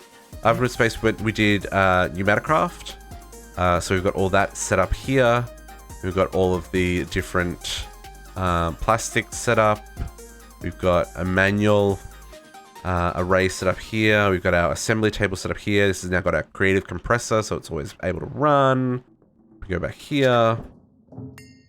I've got plastic production. We're bringing in the oil. We're distilling it, turning all of the oil, and all the byproducts. So the kerosene and the LPG and all that stuff, we're turning it all into plastic over here. So, you know, we got, you know, 500,000 buckets of plastic. It's pretty good. Pretty good. Completely unnecessary, but, you know, whatevs. And on the other side here, I've also got 3 more of these guys set up. These are all automated, all connected up to the A2 system. And then down here, I've got my crazy flux. Oop, don't touch those. Flux compressors. And, you know, just a little bit of overkill to keep them running at a temperature that is good and able to keep up. So that's pretty neat, and they're running those. The intention was to hook them up to everything, but then I got the creative creative compressor, so didn't need to do that anymore. Then we did alchemistry. So many things. Alchemistry is all set up here. We've got all the disillusioning. We've got our setups for our Einsteinium. and our plutonium. These are the two that we needed for our ultimate ingots. And then a couple of other things that we were required through our playthrough. The barium ingots, neodymium, and selenium ingots. So that's all our chemistry stuff. Then I guess while we're here, we'll finish off the inside stuff. We've got our miniaturization field, which we use to do our nuclear craft. We've got our calcium sulfate production. We've got our boron production, and we've got our... what does this one do? No, that one does boron. What does this one do? I don't remember. It does something. They do two different things. There's two different lines here, top and bottom. But they produce the nuclear craft stuff, and then I have in here, which you can't see. Can we go in there? I'm invulnerable. I can go in there.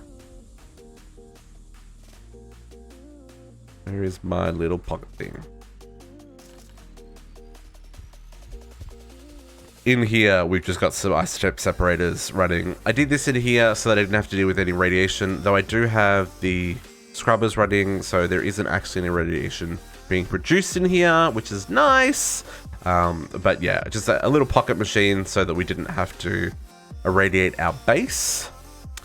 Keeping it simple. I'll hold on to that because we'll probably use that visiting some other bases. And that's it for inside the base, right? Oh no, it's not. There's two more things I missed.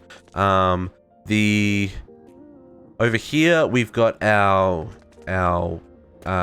pocket dimension or generator world. So if we pop over here real quick, this is a dimension where it's always daytime.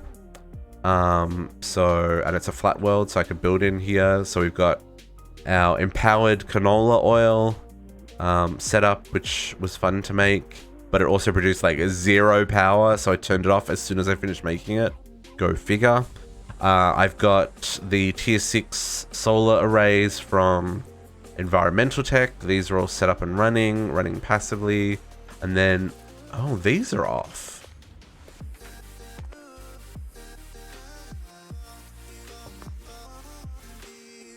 Oh, did I run out of...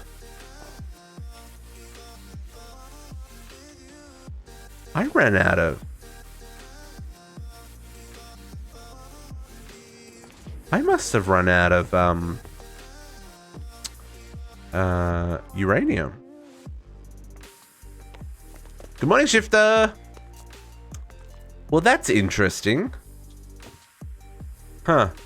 Well, the reactor's not running. RIP. That's what I get for not playing on the server for a week. Yeah, we've got a full-size reactor and 2 turbines that apparently we've run out of uranium. Yellowite? Oh yeah, we've run out of yellowite.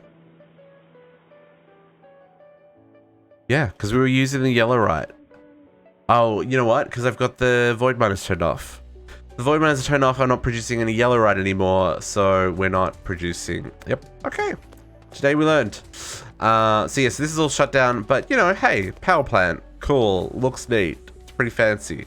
We do have our creative solar array here. It makes 64,000 RF a tick, which seems insignificant in the scheme of things. Okay, let's go back home. And then the final part of our base. Oh no, there's one more thing inside here. We did, at the very end, we worked on some IC2 stuff and some buildcrafts. So there's our buildcraft laser array, our metal formers for IC2, our compressors. We use this for making iridium because there's a recipe. This is what we needed for the conduit, for the singularities, which is something else I haven't showed off. But to make this, we could actually make it out of iridium nuggets. And iridium nuggets we could create from iridium ingots.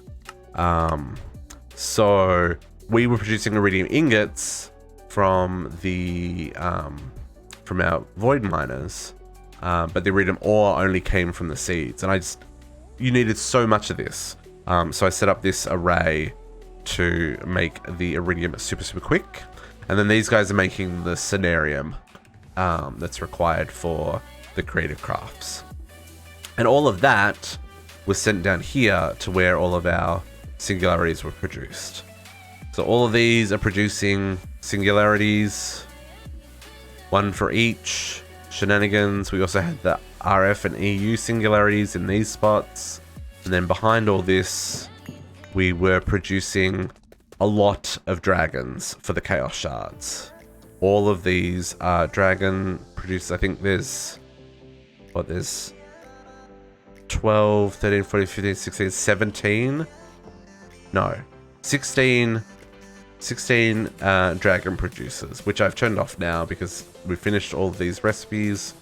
And do what you can to help prevent lag on the server. I think that's everything inside the base now. Right. Nuclear craft. Yes, yes, yes, yes, yes. Yes. There's nothing down here. We didn't actually end up using that space. Down here. Yep, we've done everything down here. Space. Yep. Yep, yep, yep. Everything on this floor. Yep, there's it up here. There's a little workbench area with just some of the machines that didn't look so techy. I put them up here, kind of out of sight, out of mind. And then the last part of kind of this build was the bees. We did when we were doing Industrial Foregoing. We did build a rubber farm, which was pretty cool. And we did like the cow breeding stuff and jazz. So this makes our plastic. It all gets imported straight into the system. But then we have the bees. So my plan for bees was to like fill all this with flowers and all this with flowers. I just didn't get that far. But you can see the bees went a little bit further than what you may have seen last in our bee production. It's been a process. It has been a process. I was going to set up like a whole like learn about bees section as well, and I have this idea of this graphic that I was going to chisel in bits around here with like a bee kind of buzzing down and looping around and have like a bee there. It was all going to be super cute. Didn't get that far, but we did a lot of bee breeding and mutating, and like you can tell I've got TNT and redstone and cactus and vines and trees and all of the different things that were required for breeding bees here. So this is where I did most of my bee breeding. We did gendustry. We also did binnies. Oh, so many things happened here. That was a process. Binnies is cool, but really, really slow. And then all of the shenanigans of vomit worthiness that is keeping all of this stuff running above us. It's a whole process, but it's basically producing mutagen and keeping in stock all of our components for our sampling. And then on this side, there was way more fluids that needed to be produced. So there's a whole lot of stuff that's going on there for the binnies stuff. Then down here, we've got the automation for our honeycomb bees, which is turned off at the moment. For the honey, what is it? The honey. This one, the honeycomb ingot. It's produced by the honey smelter queens. So then this is all hooked up for all of our bee breeding. And then I just did a whole lot of manual bee breeding. I didn't finish all of the quests in the optional section. If we look here, I did get... Now, the sheepish drone and the robot drone were bugged. We had to cheat in those items. The MBT data on these recipes, I couldn't reproduce. I could not get a drone which had the Binnie's Bees MBT data on it. I could only get the drones with gendustry, and I did everything. Like we used the the larvae. We used just normal crossbreeding in the alveary. We did crossbreeding in the industrial apiaries. We did crossbreeding, like I did infusing with the inoculator, with the full, if it loads, with like the full setup. Like it was a whole thing. Couldn't get it to work, so ended up having to cheat in the drones.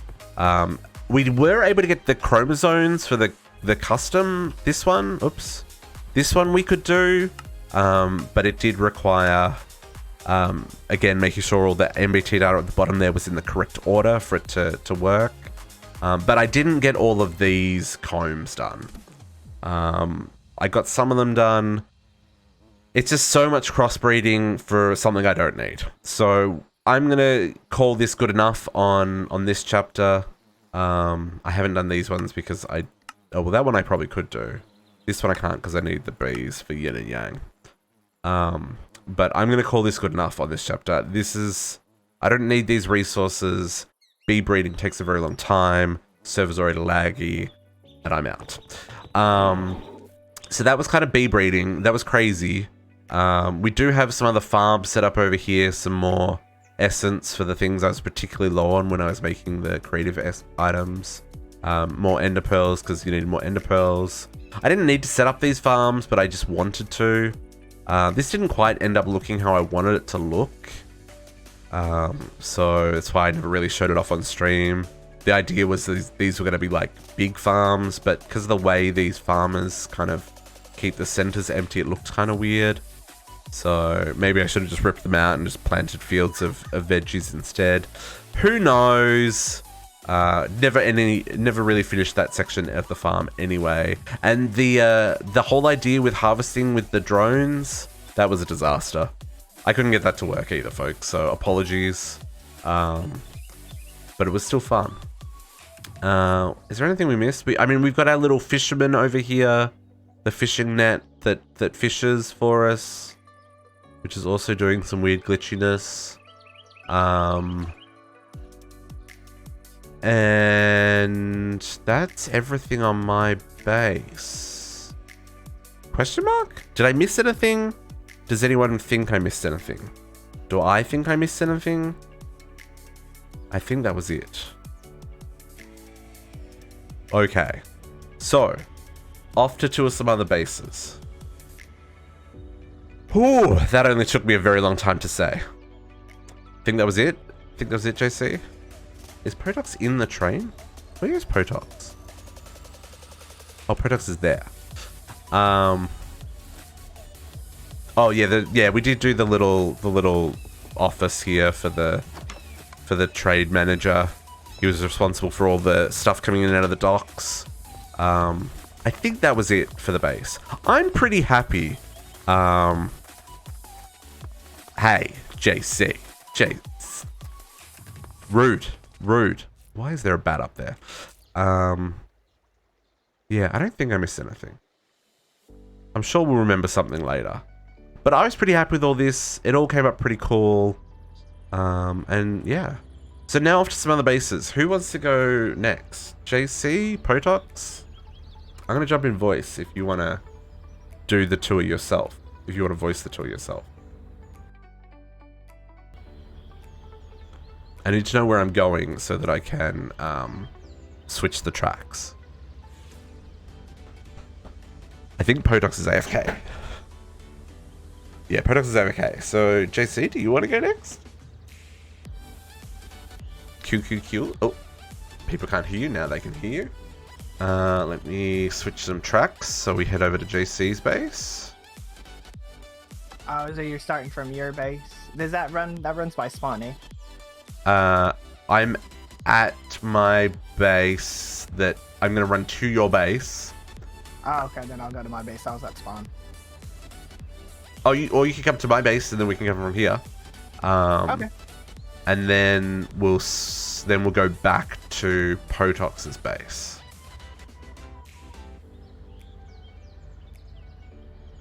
Wait for JC to get over here. Gives me a chance to take a drink. Katiana, I do have it. I'm going to save it, hand it in for the end of the stream, though. Because, you know, Hello. sucker for punishment. Hey, JC. Hello. Shall we go driving? Let's go. Oops, I'll wrong let button. you drive. Brake off. Engine on. World saving. Wrong button. Yeah, these trains were really freaking cool. There we go. Oh, Potox is long. Hang on, Potox, get on the train! Hurry! I think he did. Yeah, he did. There he is.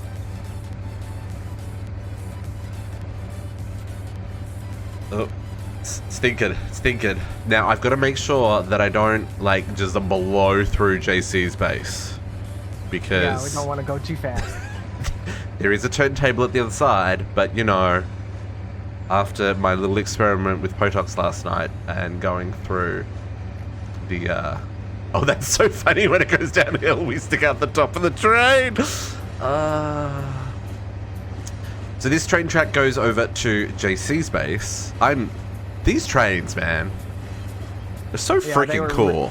They were really neat. Oops. Wow, that's the first time I've been desynced from the train. That's a little bit glitchy. Yeah, technically on the mini-map, it shows you still several yards back. Well, oh, you're on your own now. Whoops. The world. I don't know how to drive it. The chunks are just gone. If you... Oh, there we go. Get me in. Am I in? I don't know what's going on here, folks. Okay. Get me on the train! I slowed it down. I figured it out. Oh, you did? Okay, cool. I cannot get on this train. You're on your own. You probably want to apply the brakes after... Yeah, I got full brake, throttle down. Okay. Yeah, I was gonna say, you probably want to apply the brakes after this bridge, but if you're going to stop, then I can get back on the train, probably. Can I get back on the train? I cannot get back on this train. Whoops. Okay. I'll let you drive. Throttle up!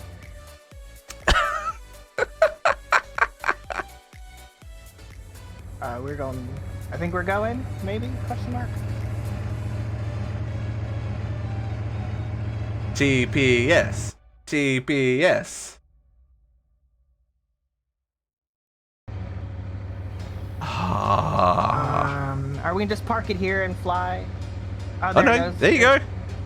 Oh, give him more, give him more throttle. Give him more throttle. Alright, there we go. I'm still trying to figure it out. I think I got it. Too funny. Super bad. I mean, I would still like to take the train all the way back to Potox's base as well, because Potox and I spent significant amount of time getting that line working. And then, of course, the server crashed, and Potox lost all of his amazing work. And I'm sorry. I'm sorry. But we got it working again. So... Potox is going to stop the train, folks. We'll just wait for...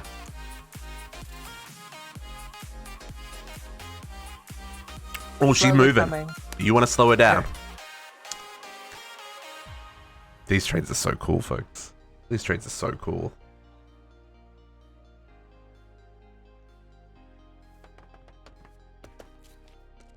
All aboard!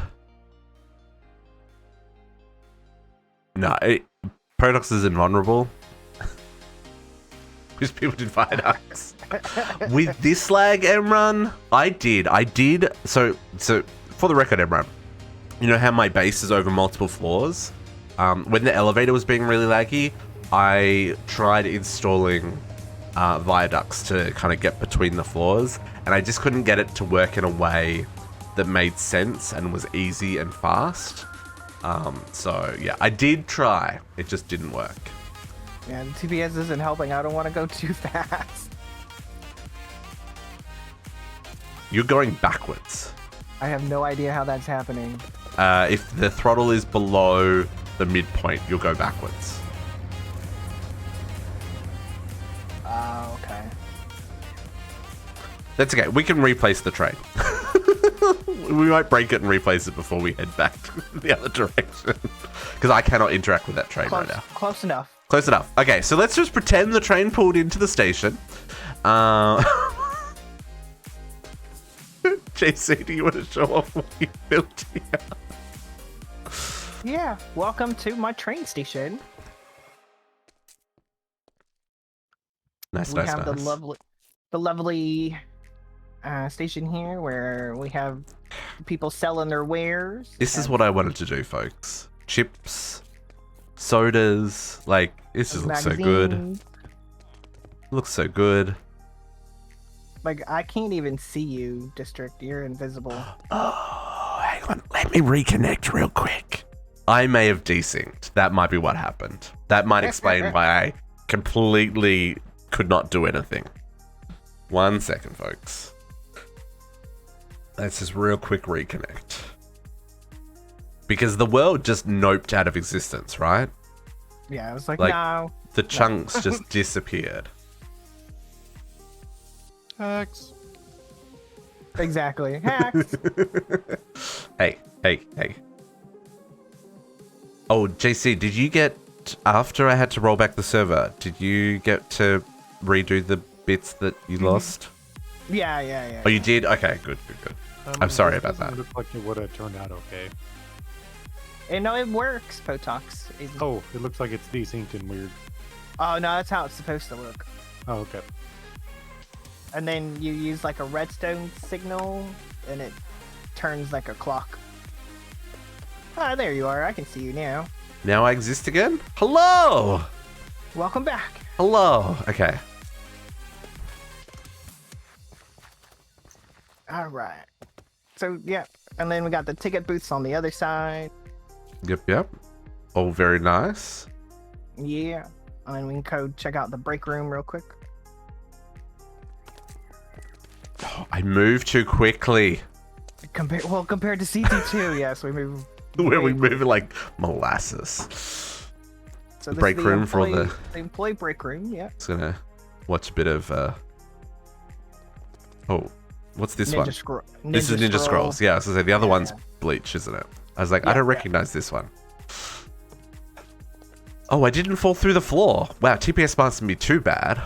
Yeah, it's a 50-50 shot whether you fall through the floor or Yeah. not. Yeah. Potox can't get up the elevator either. TPS! Okay. Can I get down the elevator? This, folks, as much as we've loved the City 1 server, we have pushed it to its limits. This is, like, bear with us. We walk over the pedestrian bridge here. Head into town. Or head into the base. You didn't finish this road, dude! No, yeah, I was just thinking I probably should have, but I never got around to it. This goes up over to JC's island. Yeah. Welcome to Is it the still island. is it still an island? Yeah, it's. I never. Oh, yeah, the only yeah. thing connecting it is the pedestrian bridge. Yeah. But we can start in the main base over here.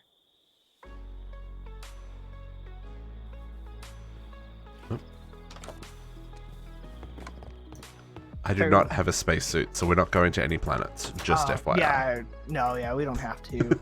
But this was kind of just a general setup, kind of for like some of the bonsai hoppers, and of course you can see all the draconic translocators here. Mm-hmm. Early game buildings. Yeah. I love that you get a really good view of your entire island from these two buildings. Yeah, that's kind of the whole point. Yeah, well, the look I was going for, where you can look out and see the island. Yeah.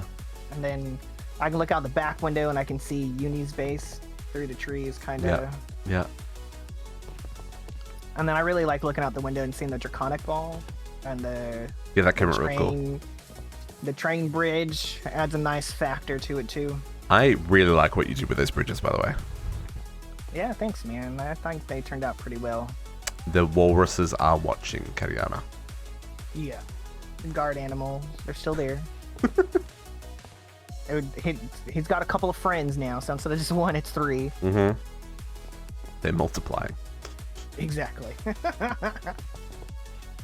gonna hop over to the other one. Mm-hmm. Oh man, fluids for days. JC is the king of fluids, folks. I like my ender tanks, yes. Yes. I didn't use like 90% of these fluids, but hey, they're still there just in case. You produce them, that's the important part. Exactly. And then I have my early game power over there with the ethanol gas burner. Oh, yeah. And Oh, I then keep forgetting these are a thing. Yeah, I mean, it's some pretty good power. It's like 8,000 Yeah, RF a tick. it does great power. Wonder if it's in CT2. I don't know, question mark. I'm not sure. And then also, the majority of this room was taken up by the You got a leak, JC. the bennies. Yeah. Well, see, I don't see that because I have my particles turned down, so that's a user error issue, not a my problem issue. Oh, okay. See, that sounds like the kind of thing a landlord would say. You're not using it right. You're flooding your... Yeah. Cool. Nice. I see how it is. Rude. But I had several of the bennies, extra trees, like breweries and stuff going through here. Yeah. But once I finished that quest line, I kind of took them down because it just takes up space. Yeah. And then from here, we can go down one floor. Not using your roof right. Yep. It's exactly what a landlord would say. Exactly. And then here's the main storage. Nice. Yeah. Started off with the drawers. Check out JC on YouTube. Selfless plug. Drop him a follow on Twitch. So those are the drawers. What? Yeah. Smiley faces? I don't know. Uni put that. I think it was him. Oh. Because there were some other surprises he left throughout my base, so I'm going to presume it was Uni. I just left it because it kind of looked like an art piece. Yeah. I did find some snow sculptures in my base as well. Yep. Yeah. I like if you come over here and look at the extended crafting table, there's a piece of paper that he left me. Nothing to see. I love it.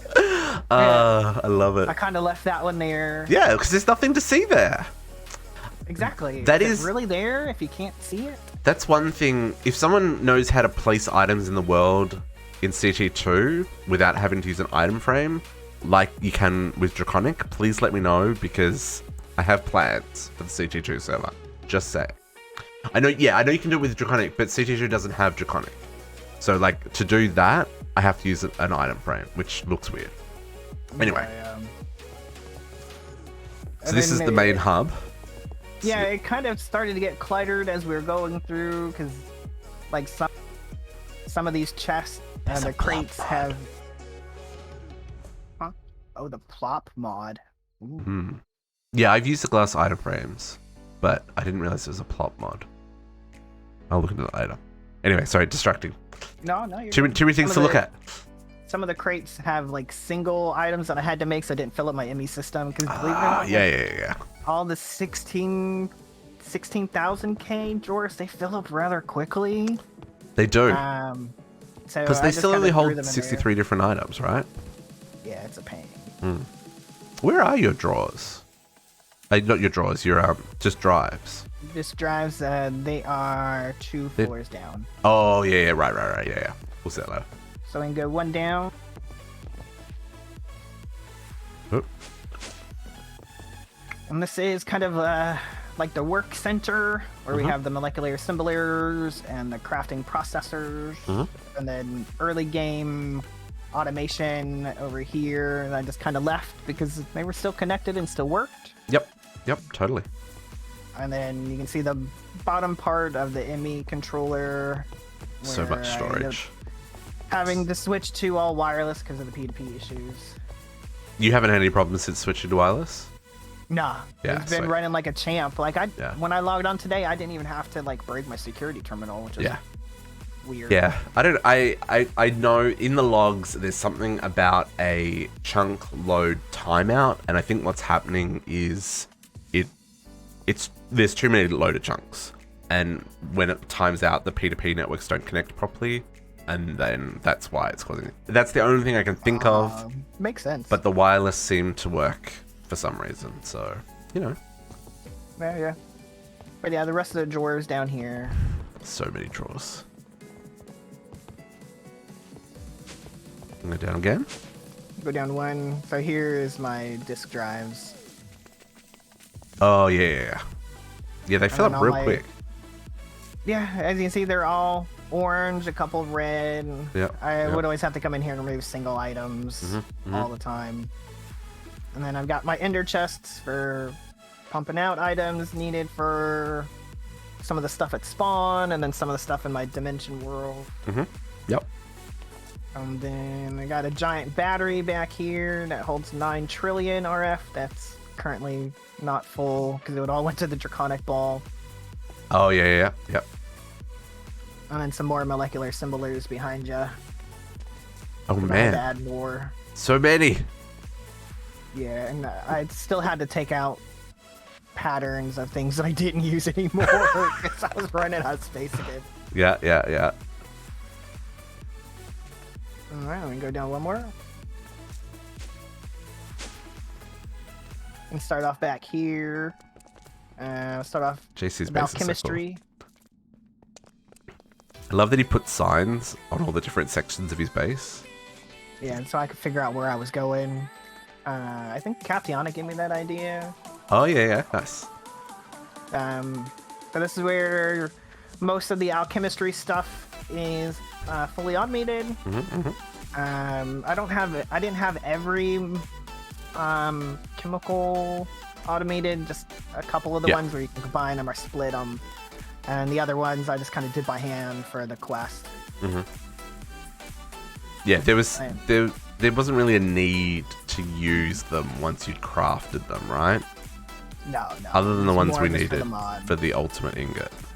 Yeah. Yeah. And if we want to go down one here, The wall. the science room, Potox just flying through Potoxdl. walls. hacking through the floors, man. I mean, technically I could do the same, but I don't know what the keybind is. I love But yeah, this. I love that you put these made all in the right periodic order. table. Yeah. Well, I had to. Else it wouldn't look right. I agree. And for anyone wondering, this is matching the layout here in the quests. I mean, it also makes it really easy to work out what you've missed, right? Yeah. And then on the left wall, that's all of the compounds that you can make with Shenanigans. the rest of them. Yeah. So many things. Yeah, this is fun learning this mod, I do have to say, though. I enjoyed it. I can imagine if you didn't have like environmental craft or something, like this would make for a really interesting way of like producing all of your ingots if you had to like mix and match and combine and melt down and stuff. I think that'd be interesting, but that would also be a whole lot of work. Whew. Yeah, well, because like each ingot takes like 16, typically like 16 of the molecules, so it's a ton of work. But I mean, if it's your only option versus going out and mining, then Yeah, I think there is a mod pack where there's something very similar to it, isn't there? Yeah, there is. Yeah, Uni just said there's a whole mod pack. Yeah, that's what I thought. Yeah. It's such a cool concept though. I love the idea of breaking things down to make something new. I think this is more interesting than EMC as well, because EMC is a bit like do whatever, whereas this is like, oh, I actually have to think about what I'm doing, you know? Anyway. Yeah, put some thought into it a little bit. And we can continue this way. What do we got here? Ender IO. And I had plans, more plans for this room, but That's the story of our playthrough, JC. We all had plans. I was gonna have a lot of vats in here making the Ender IO fluids because I didn't get to that part. But Yeah. by the time I got to Ender IO, it was late game anyways, and to be honest, I was kind of on a downhill, so I just put it through it. Yep. No, I get it. I get it. We played this mod pack for 7.5 months, so there's a point where, you know, your brain checks out, and that's totally okay. But I wanted to finish. Yes, well, there's that too, yeah. You're close enough to what I could consider finishing. Yeah. And JC wanted to play CT2. Yes, once I learned about CT2 and 116, I was like, holy crap, that's what Let's go do that. And I got some like nuclear craft machines in here too, but Oh, yeah. nothing too much. Yeah. All these for things. I'm worried Frost. Potox is sneaking with his railgun, JC. Just keep one eye on him, just in case. Yeah. This is the mechanism room and forestry. I and- love this X-Tones block. Yeah, I don't think they're in CT2 though, No, I didn't see X-Tones in there. which is a little frustrating because I love playing with these blocks the entire playthrough. Yeah. So anyone wondering, these are all X-Tones, which basically each color X-Tone block has like 12 different pattern variations and stuff. Or is it the other way around? Is it the different pattern variations have all the different color variations? Something like that. Like each, like say like the floor, it's the corp style, and there's 16 different versions of Right, that. for all the different colors. Yeah. So Yeah, like yeah. you put the block in your inventory and then you like shift scroll and it changes it. Yeah, they're really neat. Once Yeah. Jordy told me about those early in the playthrough, I was like, yeah, that's what I'm playing. Mm-hmm. Nice. And we'll come up this way. We'll go off to the left here first. Massive engineering of fruit trees. Oh, this looks cool as well. Yeah. I love how you made each room its own kind of style. Yeah. I was trying to like kind of match the mod with the color scheme. Yeah, if that totally. makes sense. Because immersive is more like earth tones. Mm-hmm. So that's why I went with like brown. Yep, no, I get it. And then I ended up having to add a bunch of the clashes for like the draconic, awakened draconium. I just realized there's a million in there now. Hey, that's pretty good. And then got the dragon egg essence, and then some fruit trees. This again was more for the juice quest because you needed a lot of fruit So much for fruit. each one. Yeah. The amount I of have fruit. to say it was fun, but it was a grind for sure. Yeah, for sure. The amount of fruit trees you planted puts my my orchards from MCE, the ones that took up like 20,000 acres of my base, to shame. yeah. Like you produced way more fruit than I have just out of bonsai pots. Yeah, I was trying to like actually plant trees and do It's it that so way, slow. but No, you can't do it. It doesn't work. Oh yeah, and the So blocks slow. really weren't the most user friendly when I was trying to figure them out. So Yeah. I just went with the bonsai pots. Yeah, no, 100%. No, the way you did it's 100% the right way to do it. So much better. And we'll come out this direction. I'm just realizing, did I have bonsai pot set up for anything? Oh, we didn't have to do cosmic meatballs in this, did we?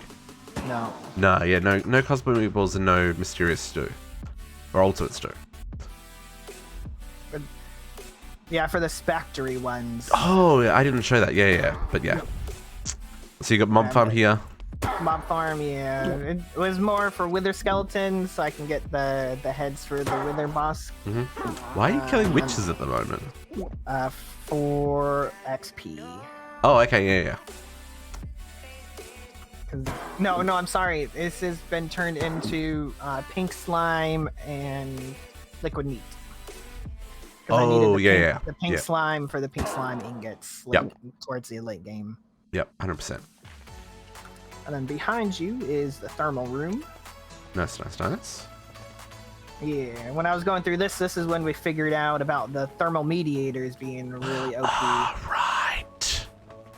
Which, and then I don't see any thermal mediator. GC. They're over here, right here.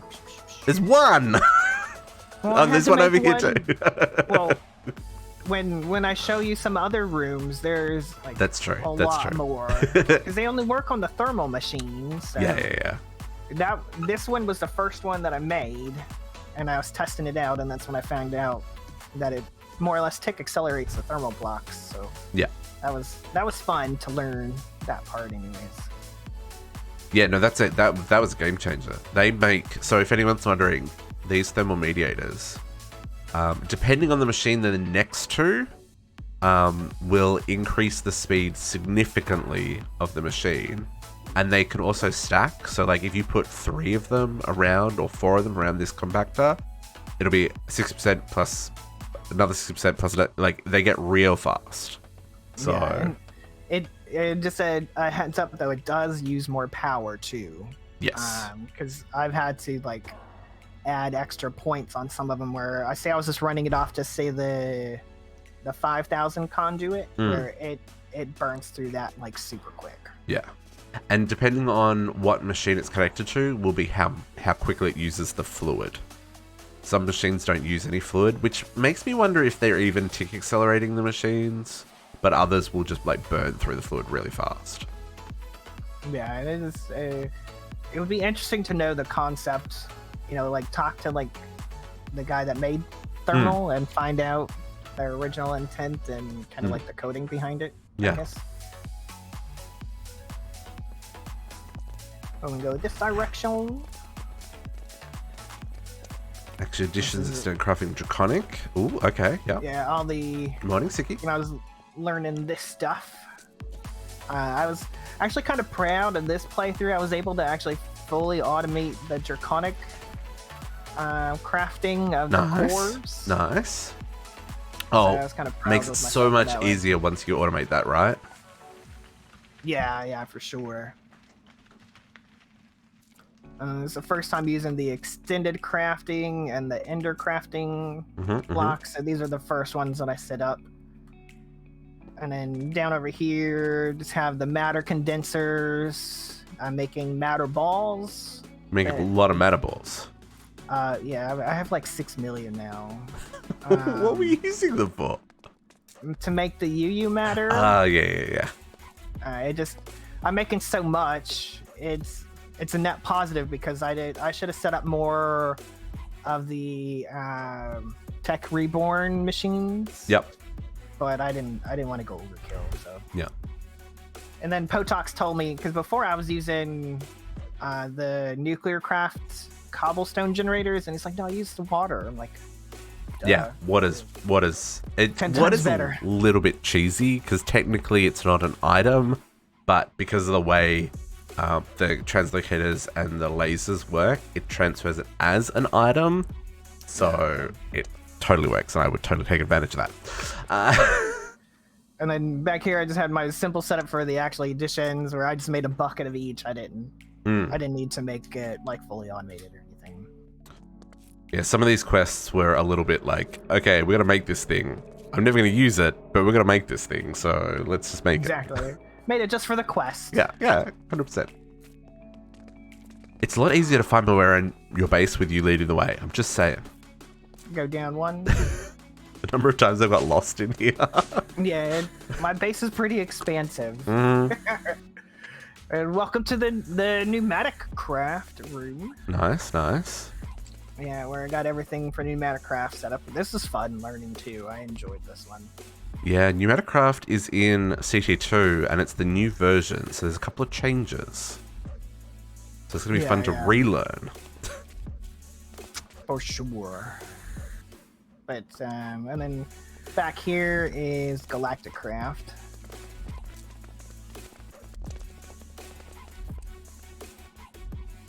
Spacesuits got- everywhere. Yeah, that's like, well, I might as well put them on display. I had Yeah, to no, make them. I love it. I looked at the power suit, and then I turned around, and there was a spacesuit like right in my face. So I was just like, what? Oh, yeah, sorry. Plates for days. every plate fully automated. This was a grind to do too. Such a process. Yes, such a process. Nice. And then I was messing with these machines over here. Like, these weren't part of the quest, but one day I was looking at them, and it's a different way to make rocket fuel. Oh, yeah. I remember you saying. Craft. Yeah. But you use water. Electrolyzer. To make the hydrogen. You mix it with carbon to make methane, and then you can liquefy it to... Oh, okay. Cool. And you use the... Yeah. I like that. I like that. Yeah, it was fun. And then, actually, I think we could probably get to my Void Ore Miner room from back here, maybe. I don't think I've got all of your waystones, so you may have to TP to some places, and I'll have to jump to you. Yeah.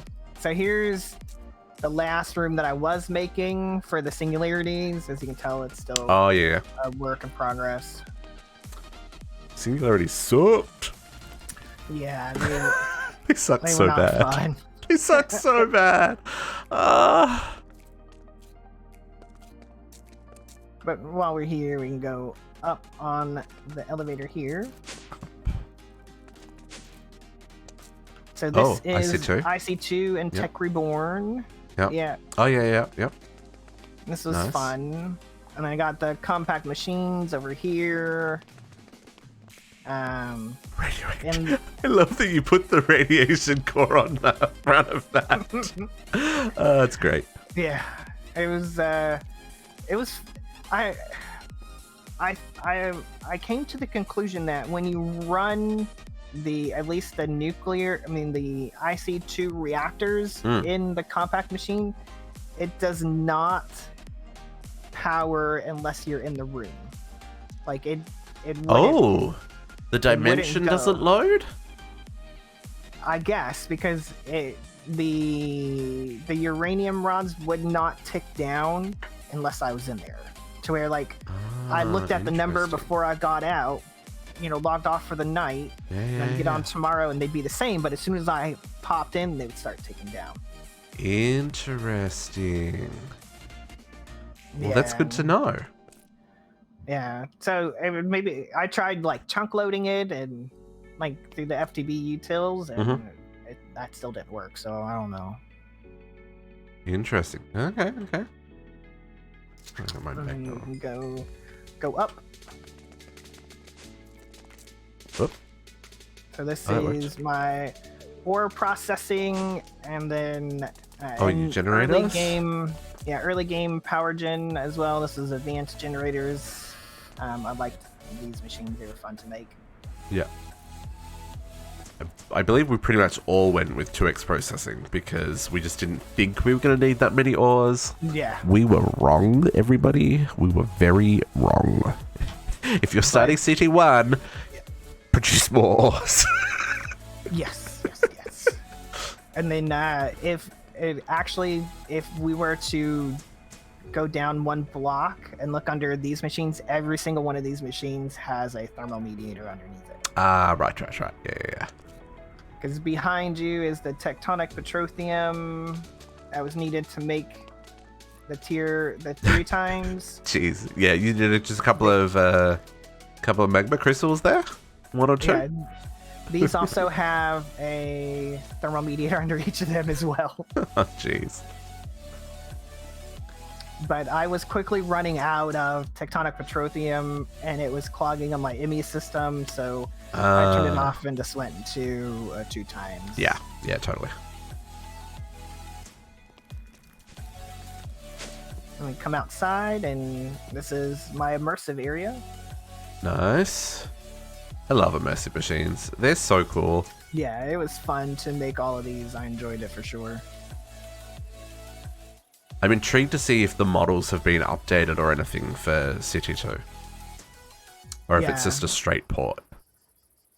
It'd be interesting to see for sure. Oh, immersive. I got my farms, early game. And then, like, for the food here, and then my mystical agriculture farms for the essence for all of them.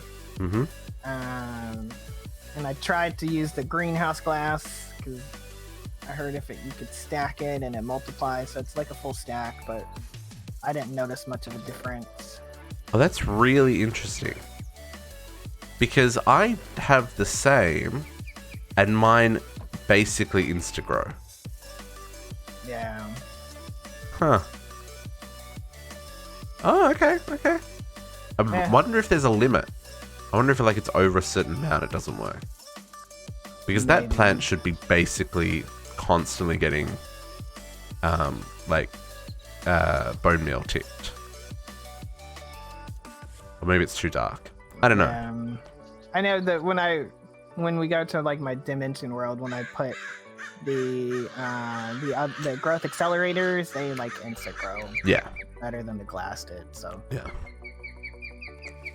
And we venture Cool. off over here. We have the forestry farms. All the farms. These are fun to learn too. I never worked with these before. They're pretty neat. Yeah, they were. I didn't- The mushroom one actually came in handy for the juice quest and my spawn build. Oh, right. Yeah, I didn't build the mushroom or the ender one. Figured those are not things that I required, but... Yeah, I did it just for fun, and then, like I said, And the then mushroom actually one I ended use up. for them. Yeah, I ended up using the mushroom one. I didn't use the end one, but I just thought it was kind of cool to see the Yeah. forest fruit grow. I will say, CT2, the, remember the glowing glow shroom, the glowing ender chorus fruit thing that gave us flight? That's Yeah, in yeah, CT2, but the recipe is bananas. I haven't even looked. It's gross. All right. And then have all my Galactic Craft rockets, or at least what's left of them. They were all here, but they have several of them have glitched out and not come back. So, Yeah. These are all entities, so it's possible that they bugged out, like you said. Yeah, I wasn't too concerned. I love them though. I love these rockets. They look so cool. Except for the electric one. The electric one looks like something we can't say on a PG-friendly channel. Right. Yeah. And then I got my launch pad over here, Mm-hmm. over the water. I thought that was kind of cool. Yeah, no, I like this. Space. NASA stuff going on here. TVs are so good. I just noticed Jordy put a sign there. I guess he broke something. Sorry, I broke something by mistake. Oh, it's a satellite. Oh, so that's probably where my satellite rocket went. Apparently. It's all right. It's all good. And then over here is my Potato. area. Yeah, this is still kind of like a learning quest for me. Mm-hmm. This is really the only second time that I've played with Botania, Nice. and the first time that I actually had to make everything. There are butterflies. So many butterflies. Yeah. Yeah, Those are all the trees that I needed to make for the juice quest. Oh, yeah. Because I needed pollen and different saplings. I didn't have to do any of that. Thank you, JC, for doing those quests. Yeah, no worries. You're welcome. In fairness, everybody, JC did all the juice quests. I did all the Thorncraft quests for everybody. So, like, Fair trade. there was balance. There was balance. Yeah. I come over here and you see my bee Oh, which way? area. Oh, yeah. Yeah, to the east. Be like, JC, you have a lot of life Yeah, man. options. Exactly. That's the only way to live, right? Okay, fair enough. I appreciate that. But this is where I was doing all the bee breeding for Yeah. everything. Yeah.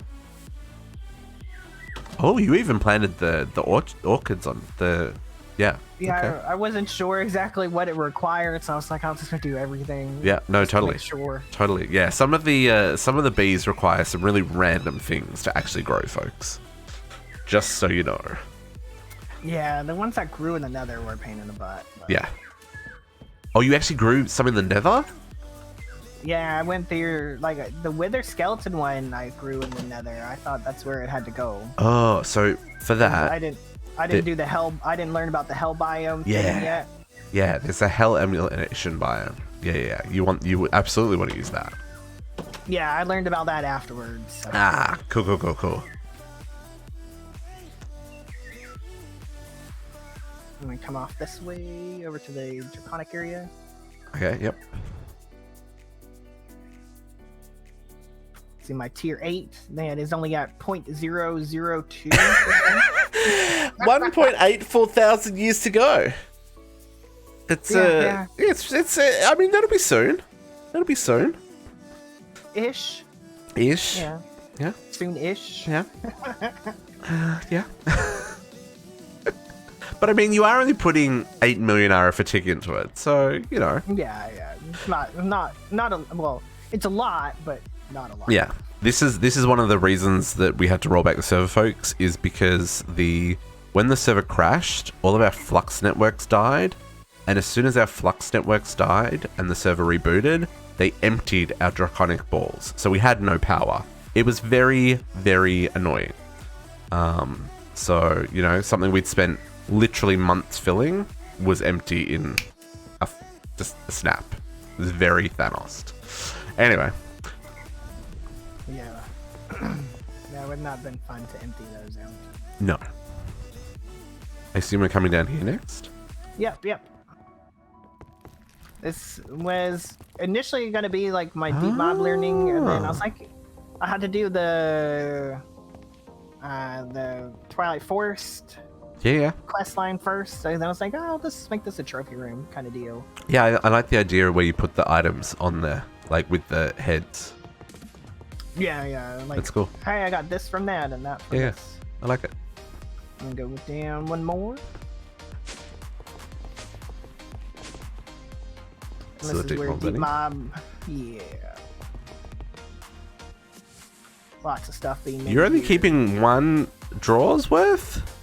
Yeah, I didn't need a lot. There are man. some that have more, but I went through so much. Yeah, Specifically well, like the Ender ones- Pearl ones and the Dragon ones. yeah, the ones that actually need like a lot of stuff have upgrades in them, but not all of them. Yeah. Because like the ones that are running all the time, say like the dragon ones, like I've got Oh, like you're 346,000. auto-producing. See, I Yeah. didn't auto-produce that. See, this is something I should have done, right? I should have auto-produced all of these things. Yeah, they're running all the time, and then say the ones that aren't even running, say like the steel leaf, it's got 2048 there. Yeah. But also the loot fabricator is full as well. Oh, I see. Yeah. Yeah, I see. So it's kind of like holding a little bit extra in a way. Yep. And so I didn't see the need to make that much, but I wanted to make it just for funsies. Yeah, and I don't even, like, that wasn't even used in, like, ultimate ingots or anything, so, yeah, that totally makes sense. Nice. This was smart. Labeling the mobs. I didn't label the mobs. I should have labeled the mobs. I could never find them when I was looking for them. I was having to go through each one to look. I'm like, oh crap, I can't remember which one's which. So 100%. made it a little bit easier. There we go. I don't think we can get heads for all of them, though. Yeah, I don't think the I don't think blue you can. slime has a head. That is one of the mods that I like Or the from... witch. Is it Vanilla Tweaks that Zoomer and all that worked on, that has all the different, like, mob heads that you can collect them all? I wish that was in more mod packs. Anyway. Guilty of not labeling things. Shifter, it's okay. It's okay. We'll go over to the waypoint. There's not an elevator to the blood magic. Oh, okay. Do I have your blood magic? Or you just Blood TP. magic. Yes, I do have your blood magic. This was really fun to make, and learn this mod. This was the first time I've ever did blood magic. Oh, nice, nice. Yeah, blood magic is fun. I really like blood magic. I think it needs more people need to play blood magic. It's got all kinds of like cool utilities in it that people just don't use, and the mechanics are different than a lot of different crafting options. So yeah, and then especially with the deep mob learning integration with that machine that you're looking at now. Yeah. So you didn't have to make way easier. The killing field thing, whichever one that one is. The Well of Suffering. Yeah. Yeah, there's so many rituals in blood magic that I've never used as well. Like even though I've like done it a whole lot, there's still so much that even I can learn from this one. I love blood magic. It's cool. Yeah. And then we can go down one real quick, and you can see where I was making the crystals. Oh, yep. Gotta let's get just make these a to blood fraction. here. Yeah.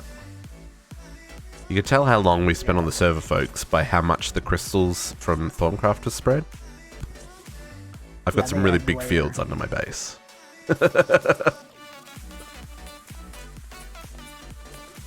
Oh, they keep spreading? Yeah. So these crystals, they absorb the extra V in the world, so like they just keep growing and growing and growing. So if you go under your base, like in caves and stuff, they're probably absolutely chock full of crystals. If you guys want to teleport to me, you guys don't have this right now.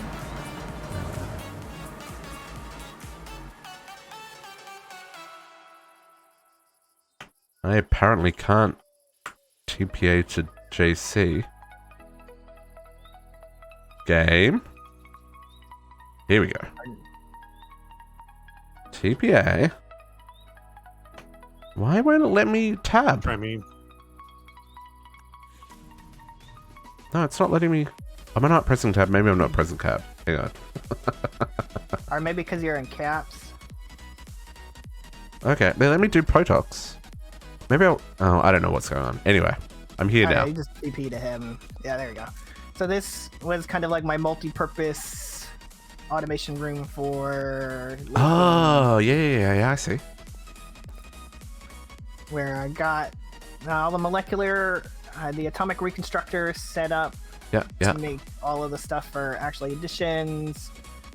All of the... Oh, you ended up getting all that working with the packages? Nice. Yeah, I had it working, and then like a week before we had to do the rollback or whatever, like they stopped working. Like, oh, I had it set up to where I can make the ultimate ingots. Yeah. But now they don't work. Like the packagers, at least on the ultimate one, it would make the little package, the package parts, but they wouldn't like get sent here. Yeah. So that's honestly another reason why I kind of gave up at the end. Like, I'm not... Yeah, no, there's nothing more annoying than things that you've spent like hours and hours and hours working on, and then they just stop working. Just like, I didn't change anything. Exactly. Yeah, totally get it. And then while we're here, we can go ahead and hop into the dimension, and you can see that world. Is it safe? Yeah, it's loaded. Yeah, but is it stable? No, I'm just staring.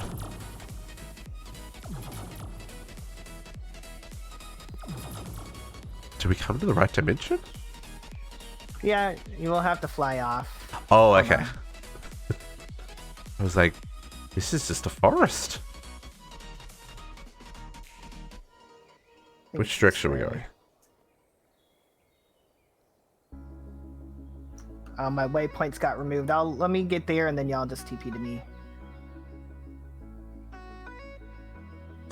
Generating chunks in a new dimension, increasing the size of the backup. You can teleport to me if you want from here. The waypoints got removed. There we go. Now it's letting me teleport to you. Walk on this cool building too.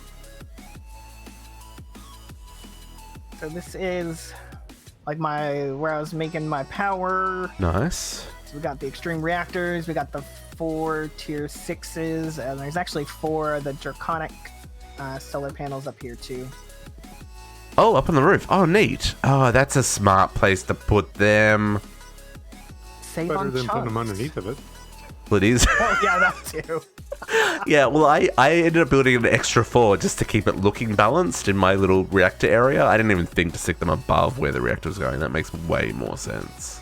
Yeah, well, because the reactor takes up 4 chunks. It's a 2x2 chunk. So Yeah. it's like, Yeah, let me just throw them up here. That way I didn't have to load 2 more chunks because I'm totally. getting close to the limit. totally. And for the record, folks, we doubled the load limit on this server. That's one of the reasons there's so much lag. So I'm guilty to skip making these. I've never made these. Oh, really? The fusion ones, yeah. These are so fun. cool. I admit, These I are didn't the make them in this first time I made playthrough. these. They can output some decent power because the max size one is like a 25 by 25. I think that's right. But it's quite big and it generates a lot of power. Well, like even these, like this first one below me makes I think like 500,000, and then the other 2 make like 1 million and 1.5 million, respectively, if I recall right. Oh, access denied. No What were permission. you making over here? With your tinkers? Osglow glass. Oh, Osgo glass. That's Yeah, I the was just sucky throwing in- recipe. Throwing in stacks of each at a time and just letting it run.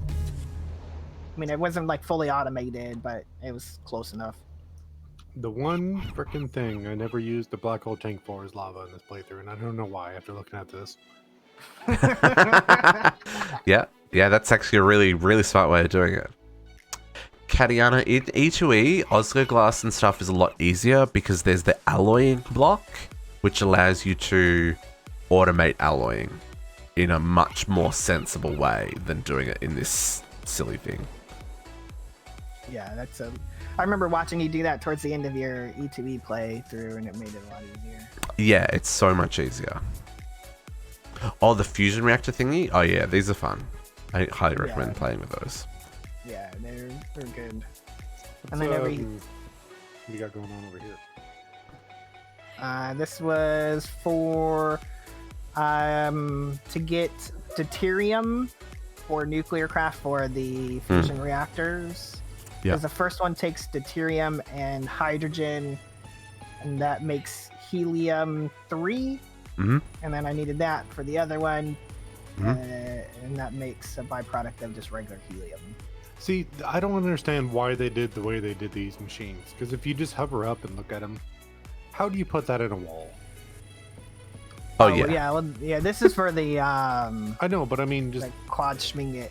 everywhere. I mean, they didn't make it user friendly. No. Like mechanism and nuclear craft, you have to make the machines and then make the building around it. That's just the easiest way. Yeah. Yeah, I approve that statement. Because if you make the building first, you're going to limit yourself, and it's going to be too much of a pain. Or you rebuild it 27 times. Yes. Yeah, is that so? Yeah. But if you see like the mystical agriculture farms over here, each of these have growth accelerators going down to bedrock, and they're growing way faster than even that one plant with the stack of greenhouse glass. Yeah. Do you have... Oh god. Wrong button. Oh, you do. So you're to bedrock with those accelerators? Yeah. There's to fill each of those was roughly about 5,000 growth accelerators for the 9x9 farm. Yeah, not counting. it's a And I lot. didn't fill the 3x3 in the middle either. Yeah. 72 times 64. I'm just laughing at something. I'll tell you later. Yeah, 4,608 growth accelerators. Just That one or was two. close. 'Cause I made 10,000 the second time, and I used roughly about half to fill the second farm that I didn't even end up using all of it on. Well, I didn't math, and I just looked when I made my growth accelerators. I still you have just like made 80,000 left over. Nice one, Pedestrian. Nice. And that is basically everything that I have done. I'm trying to think back here. How do we get out of here, JC? Is there a Is it teleporter safe back? to TP out of this? Yeah, it is. Yeah, we can just Yeah. slash back to spawn. Or Well, that's what I mean. I didn't know if, like a Oh, compact cube TPing out of it is... No, yeah, it's not a compact cube. No, I know. Well, Did you want to save spawn for last district? actually, he did that first. oh no, I did spawn first before I did anyone's Oh. bases. Oh, okay, I hadn't joined yet. Yeah, I figured because spawn was the smallest section and the least amount of people were going to be online first thing in the morning. So I gotcha. But yeah, that is all of my stuff. nice. Do you just want to pick up the train so we can just reset it? Maybe that'll help. Yeah, I'm going to. I gotta go find it first. Where did it end up? Yeah, okay, here, let me grab the tools. Oh, we forgot my astral place, but we don't need to go out there. Oh yeah, your astral's up in the sky. Above here. Several blocks away. Oh no, that's not the one. It was astral. You'll have to TP out to me. Wait, where were you next to, District? Just right now? Just directly above the train station is his Oh, that's his. yeah. Let me just pick up this train real quick and place it so it can start heating up. Yeah. And then I'll teleport out to where you are. Actually, if you place it right where I'm at the rail yard.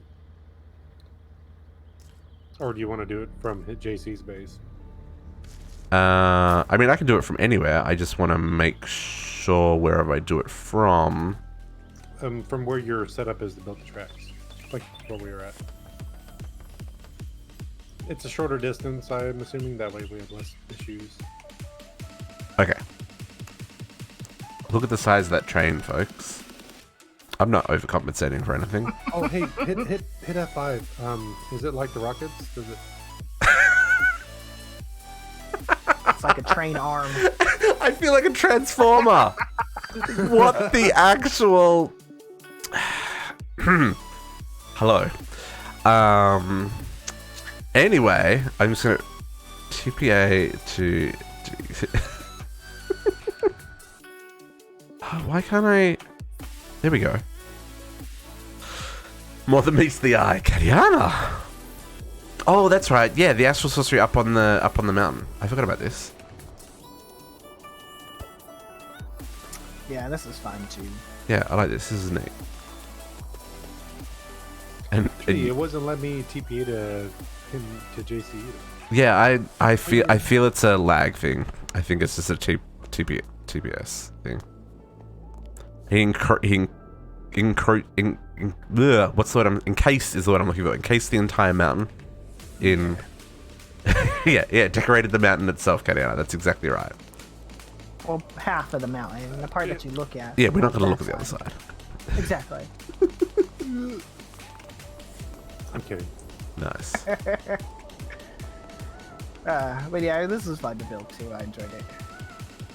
I've enjoyed all the builds. Like, I think this has been the fact that it's a kitchen sink as well as having some endgame shenanigans made for some really interesting stuff, right? Didn't you have a cool staircase? Oh, here it is. Yeah. Goes. We moved to. Challenging. Yep, it's challenging with speed. I bumped into Potoxdl and fell off the stairs. Where are the safety rails, JC? It is not OSHA compliant. This is not not OSHA compliant. Okay, so I had to sign a waiver before I stepped on the steps. You signed it before you even knew that you did. So. Oh, okay, right. Yeah. Get that up here. It's one of those ones. Once you step Wait, foot I'm on here, confused. Oh, I fell off again. you agree to not sue It's the company. It's like a cookie notice, you know. By clicking any link or interacting with this website, you accept our terms of service. You know, Exactly. That one, the one that you have no option to but accept it. Install 7 garbage programs. You don't Yeah, exactly. Nice. Okay. So then will we go? Should we go back to my base and run the train from there? Because we know that ran through to to your base, Potox, or back to I was spawn? thinking if you not at spawn, but by where your setup is to make the rails. You know, like Oh, yeah, we can do that. Is there a waystone here, JC? Nah. Okay, that's cool. And question you: when is this server going offline? It's got... Well, it's up to you guys. It'll either be later today or we can do it next week. Well, I mean, next week it's still in the cycle, right? Yeah. We got it through to the 25th. Maybe not today. Okay. If you don't mind, Yeah. I want to do a YouTube do video like I did on the last base. Yeah, of course. I won't get to that today. Yeah, no, that's cool. We will leave it up for another week or so then. But if there was a cycle was about to end, I'll do it today. Okay, let's put BRB. this... Nice. Stupid trains. Let me... Okay. Train? Okay, train's the right spot. Let's make sure that I've got the tracks set up correctly to go to Potox's base. One of the things that I didn't get set up that I had planned to do was automate the track switching. I was going to use wireless redstone, and at each base set it up so that you'd press a button.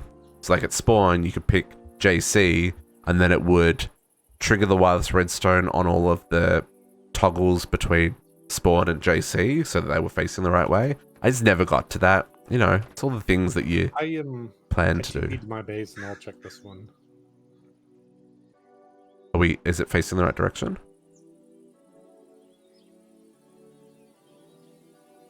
Well, remember we switched it to get out of it. Oh yeah.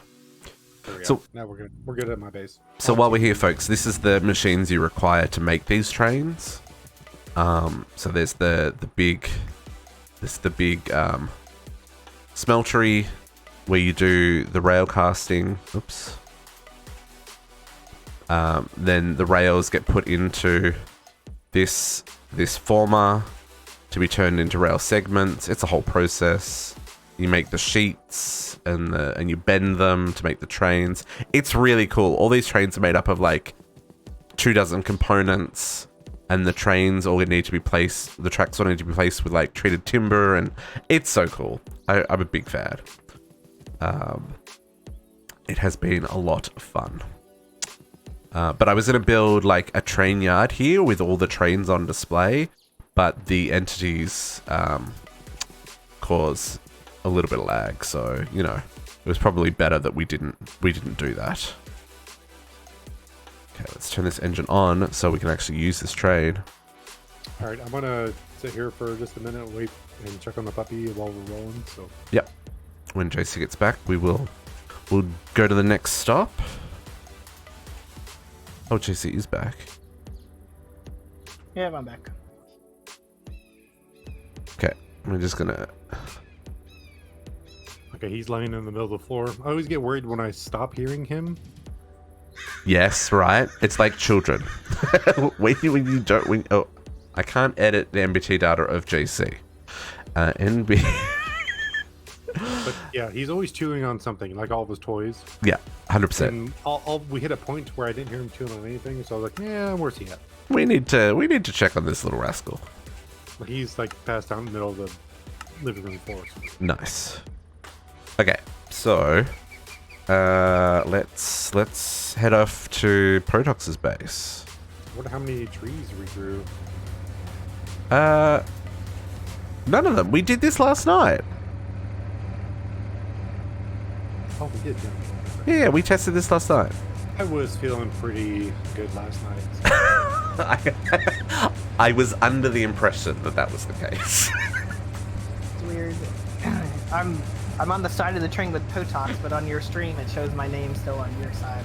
Yeah, Potox said the same thing. He sent me a screenshot before. He was on the other side, but he was also sitting right on top of me.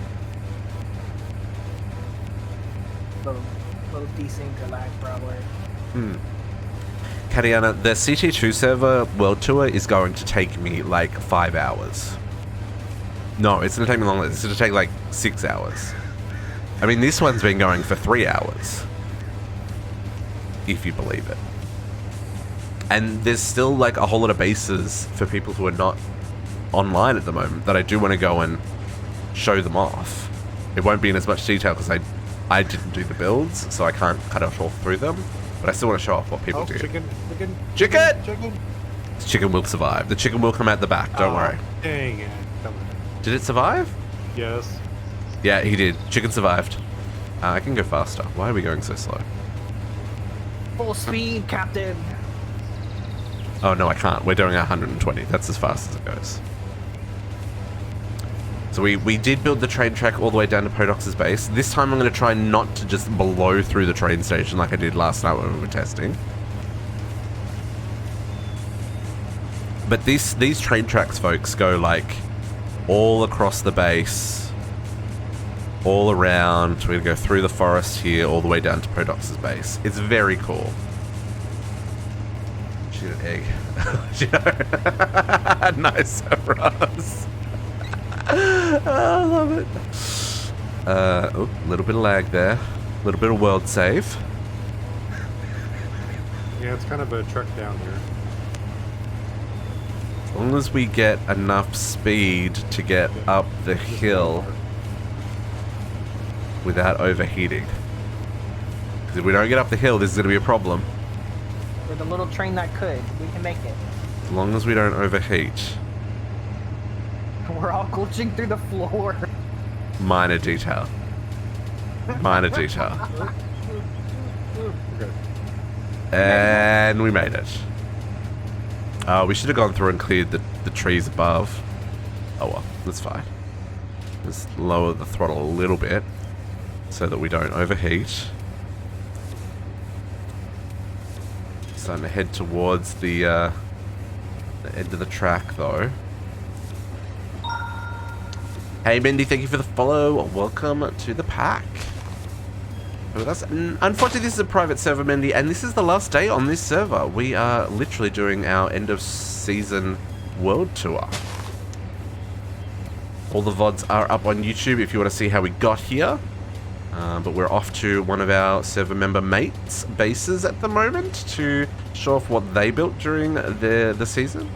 It's very exciting. We're using our immersive railroad trains because they just look badass. And they are some really cool mechanics.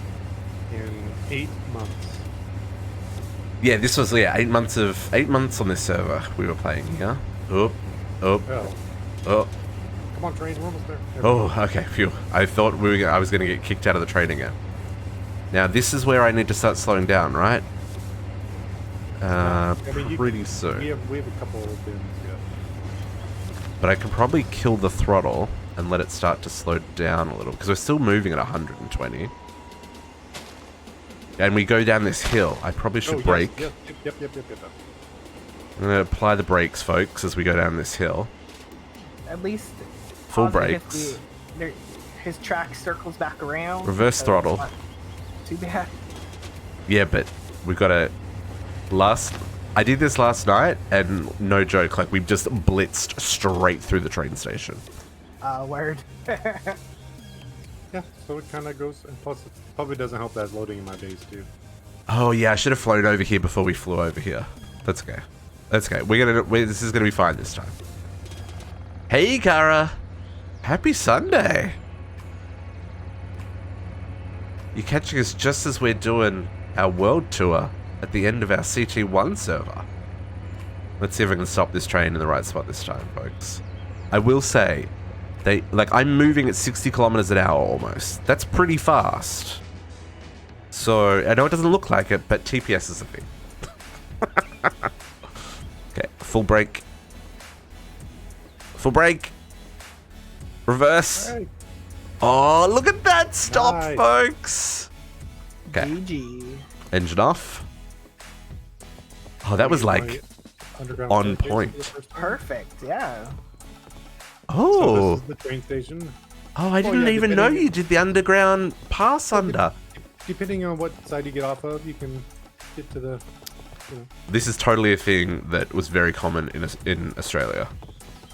You would have in the train stations, you'd have the little underpass. Welcome to Potox's base, everybody. So this is Mr. Skeleton King. Mr. Skeleton King. I do have a cat on my head. It's actually a puppy dog. It's the mini dog. I don't know where to start. I guess I'm not going to give you the order.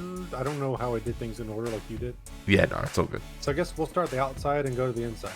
It works. Closest thing is bees. Oh, the bees. Oh, the bees. The bees. Pretty much. Yeah, that's. You explained the bees when you were doing your base. You know, we have. It was the his things present. and stuff. And, How many of the optional quests did you end up doing? let me look. Did you get most of the extra combs done? No. You have a Oh, you sheep didn't? underneath your ground. I think I'm halfway through it. Oh, okay. Okay, so yeah, you probably Just still got quick glance. more done. Nice. Did I make this bee armor? I guess I did because it was a quest. I didn't put it on Bee display. armor, the bee gun as well. Nice. Then of course the bee keeper suit. The keeper suit, yeah. The keeper suit was a pain in the butt to make, folks. Yeah, I kind of boxed. I don't know. The reason why I put this door here is because I wanted to make sure there was like a wall around my base or something. Yeah, no, totally. So then I guess we'll go to Botania, which is next. This is cool. Forgive me for not putting facades on these conduits, but Unacceptable. Tisk. Unfollow. Potoxdl does some really nice Botania work, folks. If you saw his SB2 playthrough on the last server that Jordy set up for us, like, his Botania was on point. It was insane. so here's pretty much the Botania. You know, we have the everlasting guilty pool, and and then of course each altar underneath these three. That's why there's these three random ones. Yep. You have 3 different altars. Oh, yeah. In this bad boy. Yeah, not much to hear. I stole my own questing ram when I completed. I brought him back to the overworld. To be fair, considering how hard it was to find a freaking questing ram, totally he was- entitled he was- to claim him. He was definitely coming back with Yeah. And it's amazing how far away you can be from him and still hear him. Oh yeah, I'll be in like my basement and I'll hear him. Yeah. Yeah, that. Like that, yeah. And then above here platform. This is the Gaia Arena. I mapped it out to Oh, yeah. correct size and Nice. kind of cool. I wanted to keep the arena in the same area as the Botania, so Yeah, for sure.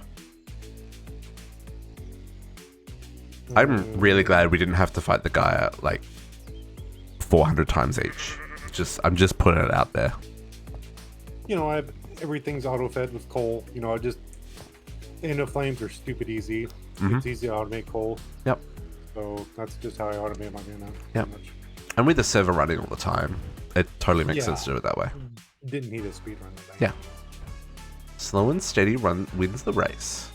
So I guess that's pretty much Tanya. Mhm. Nothing. Mhm. And the blood magic. Oh, here's This my looks teachers. so cool. Yeah. Potox's building is just amazing, folks. So the blood magic, this is all glass, so you can walk straight up to it. Oh, I never realized that was glass. Yep. Ah, okay. I guess I was probably flying. Because Kept it to see level, the whole thing, like, Mhm. shenanigans. Nice. Yeah, this And, turned out so cool. Like we said, you explained blood magic. So, and here's the underneath blood magic. Excuse me. So much lava. Just kind of, I didn't really go crazy with the crystals. I just showcased the couple. Hmm. Yeah. Yeah, no, it's basically once I got the 5 that I needed for the quest, or however many it was, I was like, nope, done. And the agonizer, I just had that Mhm. for blood. And all that good Nice. stuff. But yeah, so here's the underneath of the blood magic, and this took forever, by the way. Filling Yeah, all this the is all lava up. one tank, yeah? Like all the open tanks are one tank? Well, I actually filled the tanks before I placed them. Oh. Yeah, that would have taken forever. I would just lay like 20 tanks down and get a magma crucible and walk away. Yep. I would say you couldn't just like pump it in as one big tank, or Well, I'm weird. I gotta like see it. So I just build in sections and see how everything looks and all that. Yeah, no, totally, 100%. I get that. So yeah, that's kind of that. Nice. Of course, Tinker's smeltery goes down instead of up. First time I ever tried that, I actually didn't know if it worked. Oh, yeah, that's right, I remember. Yeah. So, for anyone wondering, the smeltery goes down like 20 blocks or so? Yes? How far does it go down? Like, quite a ways. Can you guys talk amongst yourselves for 2 seconds? I need to chase down a puppy. Yeah, of course. Yeah, but you can do this, folks. When you're doing your smeltery, it doesn't matter at what level the item, like the drains are on and stuff. So he's got all this at the top, and it goes all the way down to the bottom. yeah, that's pretty cool to do it that way. Yeah. Well, because like it's not like it's quite a big thing, right? So like to have it sticking up in the air and kind of like dominating your build, this is a good way of kind of flipping that on its head, quite literally. Yeah. This is one of the things that we also that we lost with the rollback. I know Potox had worked on the rail line and making sure that like it was all tidied up, and similar to what JC had done with like sloping the edges and stuff, he'd filled all this with grass, and unfortunately we lost it with the server rollback. The stupid server crashing because it ran out of hard drive space. Yeah, I actually, everything inside the tracks I did. Yeah. All this, I changed it all to dirt and filled it all in. Yeah. So apologies. I heard a very distinct noise of something in the basement, and the puppy's not allowed in the basement. And I realized the doggy gate wasn't up. Oh, good. So I had to chase the puppy out of said basement and put the doggy gate up. All good. Kara, thank you for the resub. 7 months with a prime. Loves it. This is just kind of where I did the immersive. This is way too big of an area. I thought it would take up a lot more space. It takes up a bit of space, but yeah. See, folks, this is what I mean. My Potox's windmill was better than mine. How much cooler does that look? I like yours. Mine's okay, but yours is still better. Except that yours is better. I thought this was going to fill in a little differently. Yeah. But then I just left it. I was like, nah, I'm not changing it. Looking good. We're seeing the train station. So actually, Up. let's fly up. Of course, here's the ball. Just kind of hidden right here. 0.07. But we're going to go up to the astral source. Legit. You still So on the roof. elevator there. Yeah, this was cool. This is so cool, yeah. Like, look at this, folks. Like, how does your brain even come up with this? I love it. It's so cool, man. Yep, the astral sorcery setup. I guess we could have touched the waystone down there too. But... Oh, yeah, I forgot about that.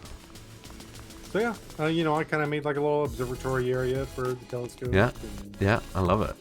You know, just kind of branched each piece off and Yeah. You know, did the things and stuff. Yeah, yeah. You know that? Nope, that's not the one I'm looking for. This one? I love Astral Sorcery. Astral Like- Sorcery is so cool. Yeah, like back here. Oh, Now you're glowing. Yeah, that makes a lot of starlight at once. Yeah. yep. That, it worked out pretty good actually. So, Although you've used it all, your chalice is empty. yeah, I used it. I didn't make any more just to help for the server. Okay, yeah. We still got 2,000 buckets in the black hole tank, so Oh, there is? Oh, okay. yeah. Yeah, nice. Yeah, this is so cool. I love how this came up. Yep. So I really enjoyed. Yeah, I'm glad how this turned out. It looks like it turned out pretty good. Yeah. I'll find myself sometimes flying around it up here. Yeah, yeah. Sorry, I keep forgetting push to talk. You know, like bottom of the pyramid. I rebuilt these pyramid or pillars so many times to figure out how. And you know, you got to support it. You know, there's physics. Maybe not in Minecraft, but you got to pretend there's physics. Yeah, no, 100%. And then I just decided to put my draconic panels. You know, up here. Oh, yeah. We had to make 4 of these for the quest, folks. Do we have make 4? 2. I can't remember. It makes 4. It makes 4. Yeah. Potox, you can put the solar panel upgrades in here, and it'll like the efficiency and make it. Oh, I forgot about those. Like mine generate like 1 million RF a tick. Yeah, I mean, I was generating enough power, so I just put them and hooked them up and just. To be fair, it's also nighttime. Yeah. Already. Yeah, so here is the Astral Sorcery setup. And I guess while we're here... Oh, I think District is the only one that has not done it. We're going to go... We'll still do outside things. Yeah, okay. To the launch pad? Yep. Hang on, I'll let you guys TP to me. Got it.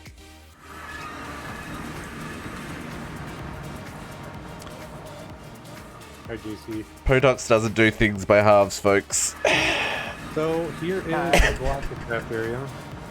I was able to get your waste out the other time. I made like a little platform and kind of like like one of those ocean oil drilling rigs. Mm-hmm. Kind of what I wanted to make it look like. Did you take over a rig? Yeah, that's right. So yeah, we did all the pillars and kind of made the rig. And should pretty much showcased each rocket on its own little pad. Your rockets No, it's didn't yours. disappear. I was say yours Yeah. disappeared. What the hell happened to mine? No, they do disappear, but when I go to a planet and come back, sometimes they go away. Apologies for the flicker, folks. It's because we left Potox's base, and so I've lost all the buffs that I get from Potox's base, but the TPS means it's like doing weird things. This is really cool. Away. Sorry. It's weird to hold control and try and land at the same time. So, yeah. So here's the launch pad for the satellite and the rockets. And underneath, actually, we go underneath the launch pad. This is the complete automation of everything you need for Galacticraft. Lots of plates. Oh, the plates. Well, what were you doing over here? These for processing the ores? Yeah, just for Galacticraft ores. Oh, right. And I did not put a door in. So I actually linked this to my base with the quantum ring. Oh, yeah. Yep. Oh. This one. No, you guys like rubber banded, so. Oh, yeah, I came on the other side. Hello in there. Hello. Just showing the back side, just ran like a central cable and P2P stuff. And yeah. I like, what's this, light gray concrete? This looks real clean. Yep, I saw it. I'm like, just believable. Don't do borders or anything crazy. Well, but this is even, I'm just thinking like, because like most oops, I can't walk through walls. Most like behind the scenes, I don't bother considering like putting down floors and stuff, but that looks so freaking clean with the light gray concrete. Inspired for next time, folks. It actually looks better on your stream because you have your... Oh, because of the brightness turned up? Yeah. I like the way it looks. Oh, what's it? Oh, here we go. What's the... I'm intrigued. Basically, you just lose all the shadows in the corners and stuff. Oh, yeah. Yeah. I've also got dynamic lighting turned on because I'm using Optifine, so it wouldn't look quite like this either. But my night vision is still on, so everything is just... So everything's... Yeah, nice. Yeah, same here. I'm totally making my elevators like this next time, like a 3x3. 3x3s? Yeah. Block. So much easier. Yeah, 100%. Telescope. Satellite. Here's where I want to go. Here. He's got his just oil production. spruced up the fuel for the mhm. rockets and stuff. Just kind of decorated and put stuff on it. And it's like kind of immersive-y. Oh, you used up all your fuel as well. I don't. I turned it off. What's that one? Oh, LPG. Oh, yeah, for plastic. Yeah. It should not be empty. It says it's empty. Sure is. You got one It, millibucket. I guess I did change that. I broke that black hole tank and brought it back with me. I like it. So, yeah, the Galactic Craft area. I guess Came up we nice. go- Really? Back to the base and see what's inside. Where's the waystone gone? Oh, it's up here on the outside. Right. You need flight to come and visit this part of the world, folks. Also, for anyone wondering, there are, you can see them under here. These are yeah. Go show those. the dread lamps.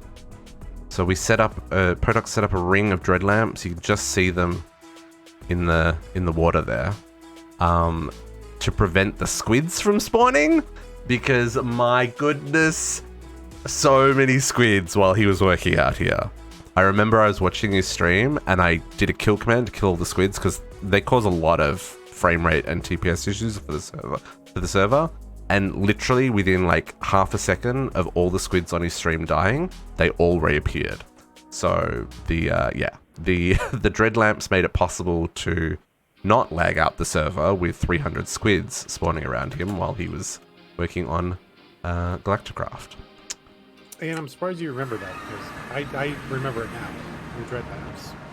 Oh yeah, I remember crazy shit like that. I don't know why.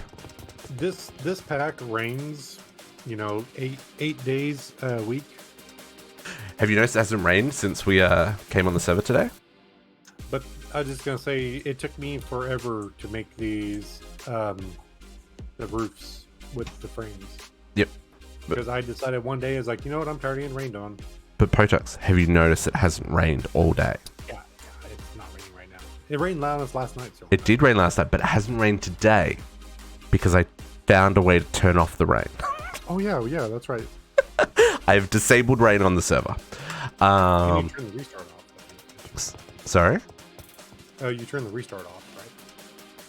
I did. Oh yeah, and I turned the restart off as well. Oh, totally forgot to restart the server before we started streaming.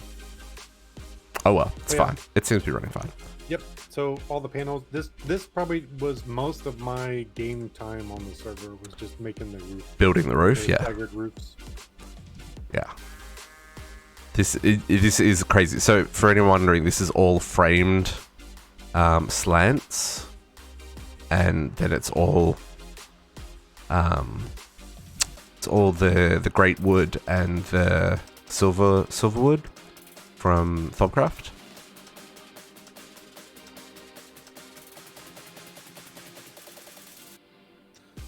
Just one more item out here. Nothing special. Muting in two places to cough is really difficult, folks. Just an FYI. Where's that? Okay. I gotta fly to find it. Oh, it's wrong too. What are we looking for? This elevator. Oh.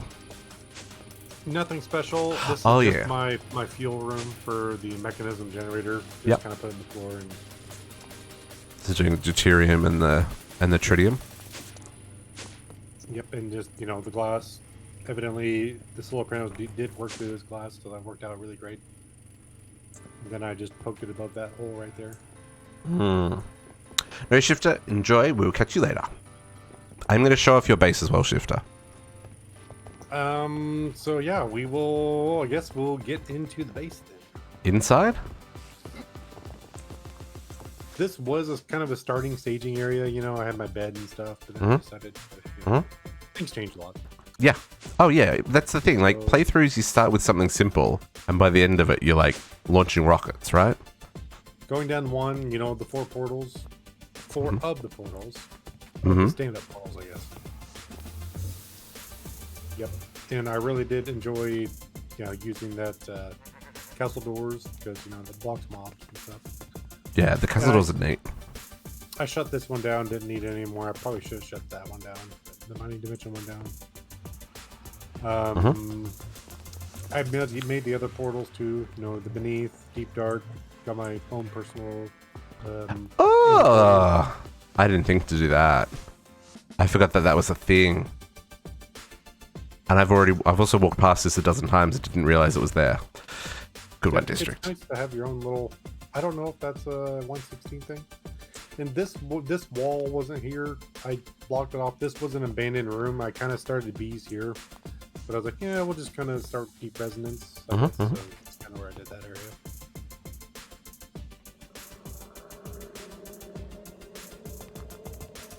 Take a drink. So that's pretty much that. And then I was obsessed with the frames, with the curved corners. The architect saw bench right here. Yeah, yeah. So I had to curve every single corner Yeah. inside my base. Yeah. I think it looks good though. Like I think the effort was worthwhile. Yep. So the power, of course, here's the mech reactor. Yep. Going past the mech reactor, we'll go down the stairs. And here is all of the thermal evaporation towers for the mech reactor. Brine, and brine, and brine, brine, and then lithium. And then here's the biggest trash reactor you can have. Is it all fuel rods? It's all fuel rods and nothing else, just so I can get cyanide. Yep. Yep. We needed so much cyanide for the quests. Oh my goodness. Yep. No, totally get it. Totally get it. 100% efficiency right there.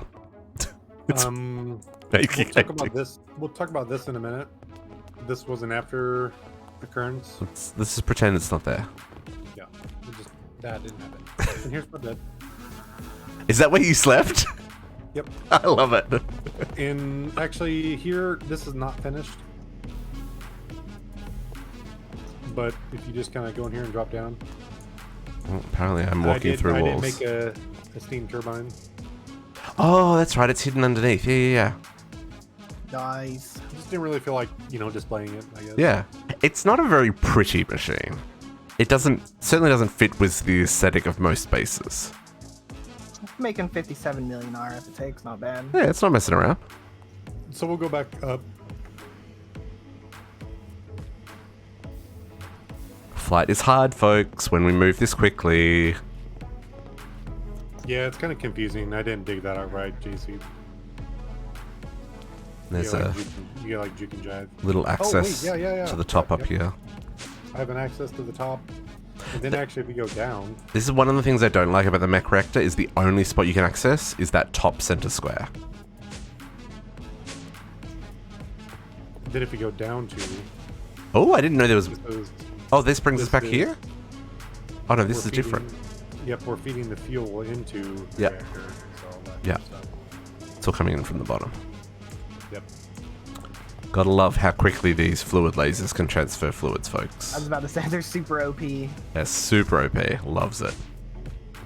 Yeah, so next... What? We don't have actually additions in CT2. How are we going to make fluids move really fast? We'll figure it out. We'll figure it out. Yeah, so here's the resource, of course. And I had to put signs up, like I said, power, garage, portal, resource, because every time I dropped down, I always ran down the wrong staircase. Yeah, you're facing the wrong direction and you're halfway there before you knew where you'd gone wrong. Yeah. So here is 2 tier 5 void or resource and ore miners. And they're all, getting deposited in the drawers. Yep. But drawers on drawers on drawers. Resources are going in drawers. This set over here is the drawers after they're processed. Oh, right. And if we drop down right here, this is my processing room. Nice. Processing room. Had to enclose the lasers, so I thought that looks nice. Took those offline, but they're still online. What are the beacons for? Those are the tier 5 miners. Oh, right, yeah, because they're above us. Yeah, of course. That goes to bedrock. I forgot that's the thing. But I also kicked it up a notch. And here are the 3 tier 6 miners. Oh, void geez, miners. you didn't mess around. So I had the tier 5s and each tier 6 void miner. Hey, and then the this 2 one- environmental tech. This one's missing luck. This is not a valid miner. What? Where are your luck modifiers? For shame. I actually did not fire up the Botanica. Oh, is that the botanic one? Oh, never That's- mind. Never that's mind. the Botanium Yeah, one. that produces so much stuff. It's Like so much garbage. 4,000 different items come out of this one block, folks. Managing that is a nightmare. Yeah, I did manage it once with Yeah. black hole tanks, and it hurt my single player playthrough. Yeah, no, 100%. Yeah, it's 4,000 different freaking items. It No- was killing my single player wall. Yeah, yeah. And then, with all these miners, you can probably see the one upstairs too. I just spiced it up. They look boring, so of course I added the architecture blocks in here too with all the curves. Each corner. That looks neat.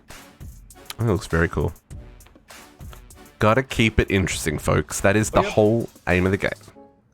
Environmental tech stuff is right here. And then I kind of thought this was cool. Have like a little hanging little platform Balcony. area.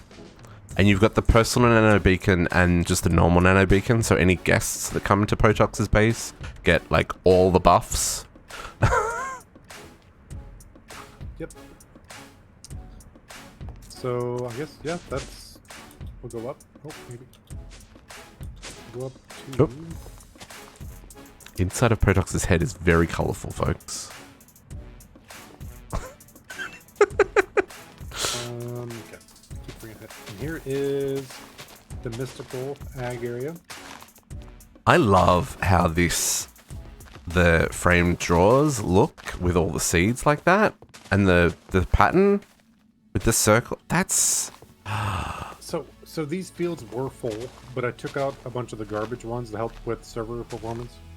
oh, that's smart. You took out the ones you didn't need. That's Yeah, why yeah. there's a bunch of empty slots. These were all full, but I was like, I went through Yeah. there and took out. I don't need marble or anything. Yeah, 100%. Yeah, I ended up just turning. Well, I didn't turn mine off. JC turned mine off when my system overflowed and lagged the server. And then, Thanks, the Jason. ugliness. This is Don't behind worry. the scenes floors. Everything hooked up. All of them have growth accelerators down to bedrock. See, the crystals are growing. They're spreading. They're taking over. Thorncraft, it wants to play. No, it doesn't. But yeah, pretty much I just have pretty much have a network of ender chests is what I'm using to. Ender chests are so powerful. Ender chests and ender tanks, like so useful. Alright, I went back up. Okay. I love how clean these rooms look with the. So good. Okay. Now you say this, but we're about to go into the garage. I mean, the garage is never a clean space. So, It's a The workspace. garage is a workspace. I Yeah. decided to just make one big room for everything. So Still pretty makes much sense to me.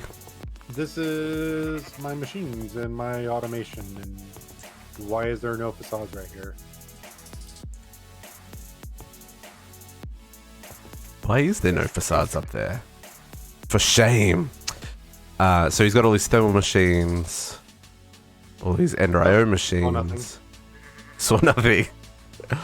Got the enchanters for the evil infused and the enchanted ingots. Your advanced crafting benches. What's this? Compressors and So Team I was mob. thinking about something. I'm gonna show you something in a minute. I think I'm the one that crashed the server. You're gonna crash the server? No, I think I'm the one that crashed the server. Oh, I forgot I did a thing. And I was thinking about this one. Yeah. Hashtag But- blame But Potox. first off, let's Let's look at I want to look at the cool stuff first. There's so many things here, folks. There's combination crafting and all kinds of stuff. Alchemistry. If you gotta like re-highlight everything, like Yeah, to make it back 4x4. I didn't know that it did that. Like that you could put multiple items in a block. And then of course, you know, what are these? Fishing. Yeah. One fishing controller. And then I start off with this, but then here is my 2 automated for what do you mean, Einsteinium, and what's the other one? Yep. Plutonium. Plutonium. So Yep. I automated those for the ultimate ingots as well. Yep. He knows this is not a fishing controller. So here's my deep dark secret. This right here actually ran into one of my thermal towers. So it's a facade. It's not real, folks. Sometimes you just gotta make it look right, you know? And then build the machines underground. I totally did the same thing. I didn't have room to make another fusion reactor, so I've got one of them hidden in the floor underneath my base. I had to hide it and I get it. make it look good. I totally get it. Symmetry. Uh-huh. For sure.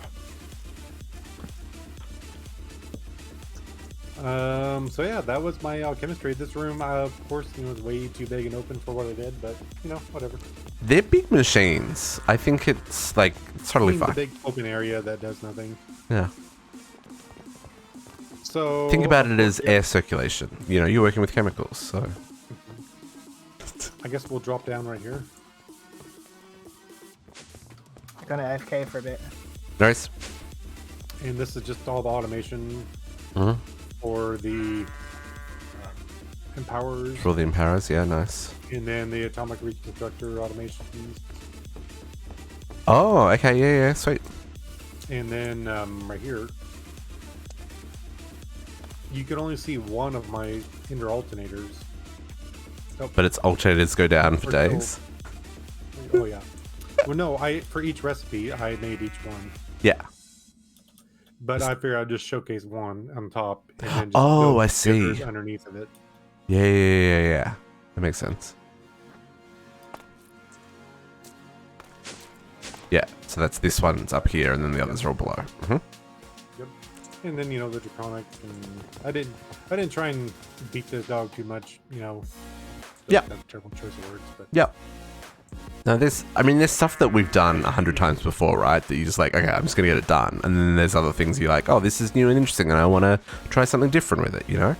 Totally get it. The last mod pack we did, I made a room for everything. This one, I'm like, you know what, I'm just gonna make a big room and throw it all in there. Yep, I get it. Here's what I'm not proud of. Oh, everyone has a basement, my friend. This is the basement. If I can.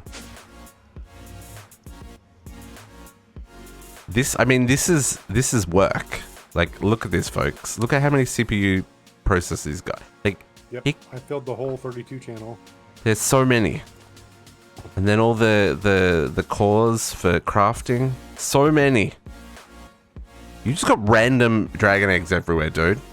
Yeah. You have a dragon problem. Yeah, they kept spawning, so I just kept slapping them until they went somewhere, and I didn't see them anymore. So you couldn't see them, but actually they're in the basement. Yeah. I love it. Because for some odd reason, I wasn't in the mood to make a piston and slap them. Yeah, no, totally get it. It's fantastic. But yeah, so yeah, this is the brains of the operation, I guess. Yeah, this is what keeps it all running.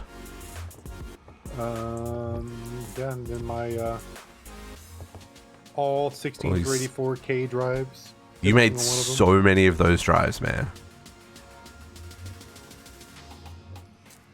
But that's what I was saying. You know, I didn't have an issue filling anything up. Yeah. You know, with things overflowing. Yeah. I would just log off the server and make 10 every time I log off, which would still make like 10 million class or whatever. Yeah. It is. Shenanigans and all your P2P networks and everything together. Yeah, and I'll probably do wireless next time, just because I actually had to reset this today. Yeah. Like I was saying before, I'll do wireless. I think the problem we have is just loading all the chunks that are chunk loaded it times out before the P2P networks kind of get established. And So I wasn't looking at your stream. I didn't know if you went to the molecular assemblers and all that down here. yeah. I'm not sure what our wireless options are in CT2, so question mark? I haven't looked that far ahead yet. No. And of course, you know this. Gosh. Yeah, I lost him. Now my hair. Oh, I keep falling. So I'm holding control and not shit. And my armor's fast. Oh, yes. And the, you know, just the random input outputs into the system kind of thing. So here, let's go back up. Back up. Oop, hang on. I'm going to show you how I crashed the server. Oh, it was Potox. What did you do? Confess your sins. It probably wasn't. I think it was me. I was claiming coins. Unless you did do something. No, I mean, well, I was claiming my coins here, but here's how I crashed the server. Because, you know, I needed more deep mob learning stuff because I was stupid and sold all my chaos shards for money. Oh, yeah. And I'd get rich that way. Yeah, same. I ended up having 16 dragon spawners running. It was crazy. Oh, 16? Yeah. Just 16? Yeah, just 16. Oh, hang on. How many do you have? This is the wall of shame right there. This is the ugly behind the scenes. Yes. I mean, okay. This is not up to Potox's standard, folks. No, that's why it's behind a wall. It's, yeah. By the way, up here is how I crashed the server. Oh, yeah, that's a little bit more than 16. And I did break the conduits, so there was conduits out the wazoo. Oh, okay. Maybe it was you. Going into these chests and stuff. I'm pretty sure it was. I didn't think about it until we're doing base tours and we're looking at his deep mob learning, and I'm like, oh no, I'm the one that did it. Yeah. I mean, it could have. Yeah, there could have been a problem. But this did speed up my chaos shard progression. Yes. Chaos. So I held all the data modules on me and killed a lot of chaos dragons. All in your inventory. Nice. Not the chaos in dragons. Sorry. Yeah. Can And you I imagine filled if you each had deep one mod with learning a chaos module. dragons? That'd be amazing. I don't know what it'd give us. I don't know Yep. either. This is the behind the scenes, quick and easy stuff. Yeah. You know, Tech like you said, Reborn we and- were. This was at like month 7, so I got tired of making things neat. So I'm like, yeah, I'll just build a room and put it behind the wall. And Yeah. This is more stuff that needed to be crafted for the sake of finishing quests versus things that needed to be crafted for actual like progression and interactive play.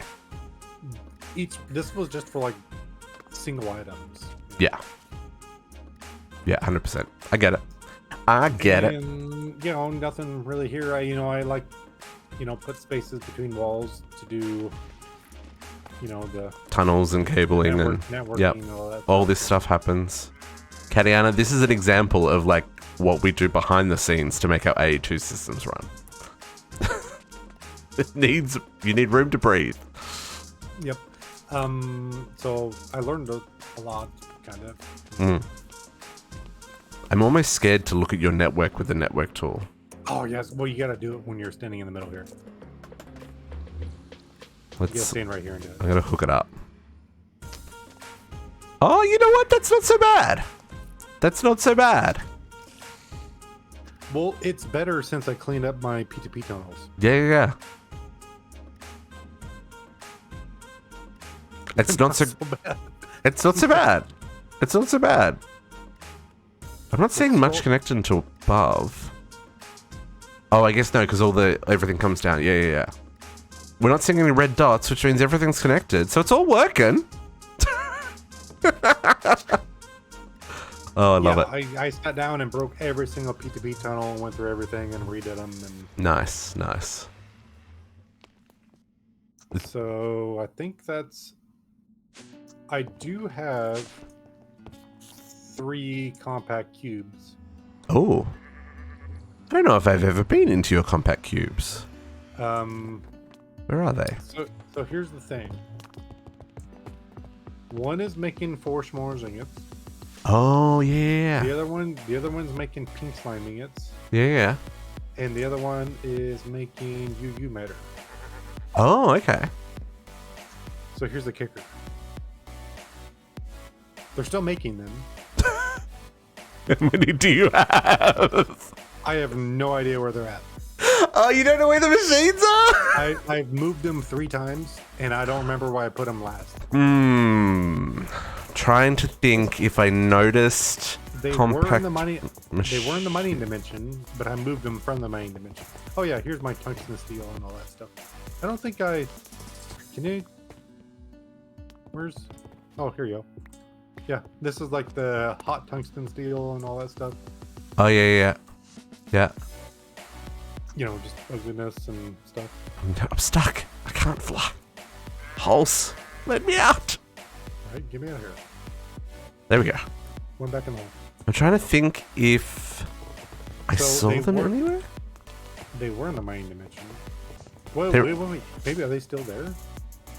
In the mining dimension? I haven't reset the mining dimension. They could be.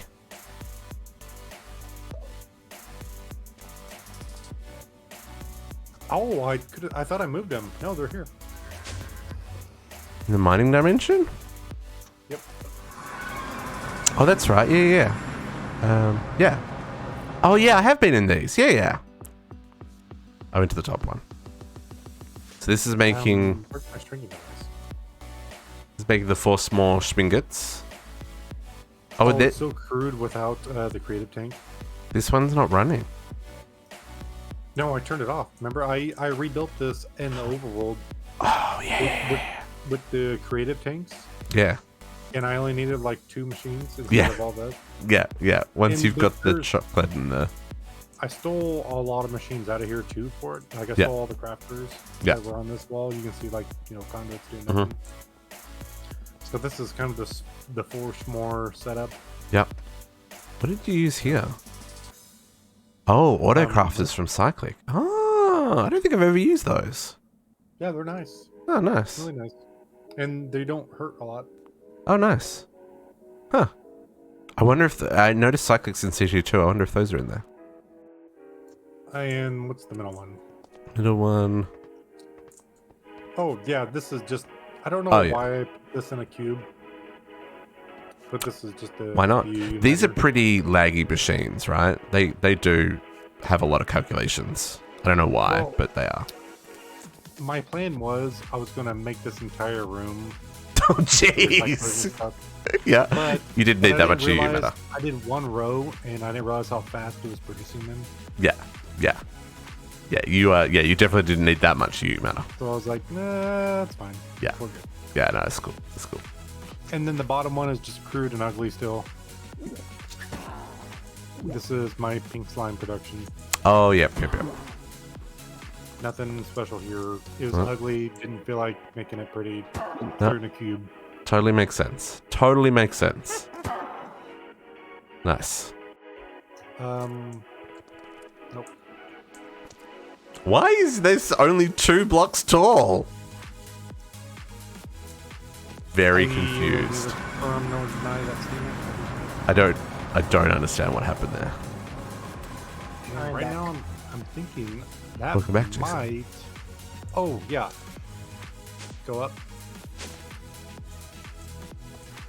So, the random fields... Random fields? Nope, wrong side. Wrong here. Oh. So this was the 4 fields I made to boost the singularities. Yeah, extra production. Yeah. And that was the day I'm like, you know what? I'm going to craft like 200,000 growth of solid range. Yeah, it's maybe just 1 or 2 too many. Yeah. Yeah, and now I have 80,000 left over because all these go to bedrock underneath of them. Yeah. I mean, look, we can probably put them, use like an ender chest and transport them over to CT2. You know, it's just like a dimension away. Yeah, it should work. But other than off the thinking, I think that's actually what I've been up to. That's everything on your base? other than sorry to cough, Mr. Skeletal King, and I still can't believe he doesn't aggro. actually, when I clip in there, Oh, he does aggro when you clip in there? still doesn't aggro. Still doesn't? Yeah, I like. He doesn't care. Now, if I shoot him, No, actually, don't. You know, we'll do this. Don't shoot him. He'll die. I can spawn another one, but that's when he spawns all of his friends, and then they aggro. Oh, I didn't know he had friends. Oh, you didn't see that? No. Oh, I will test out my new sword that I've never used. Oh, your Chroma 3 sword or whatever it's called. That only took out one chunk of his health. No, we're gonna shoot him in the face. Hang on. That's garbage. Oh wow, he's got a lot of health. Yeah, he does. I killed him way fast. Let me get the staff.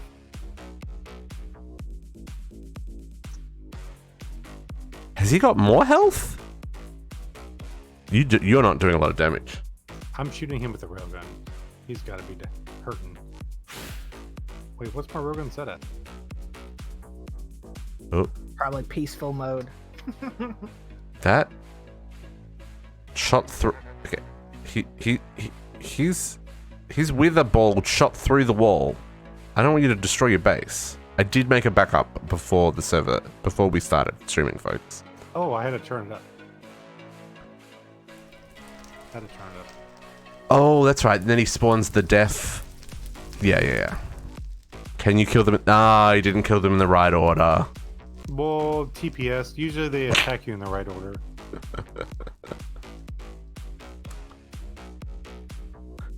Like GTA.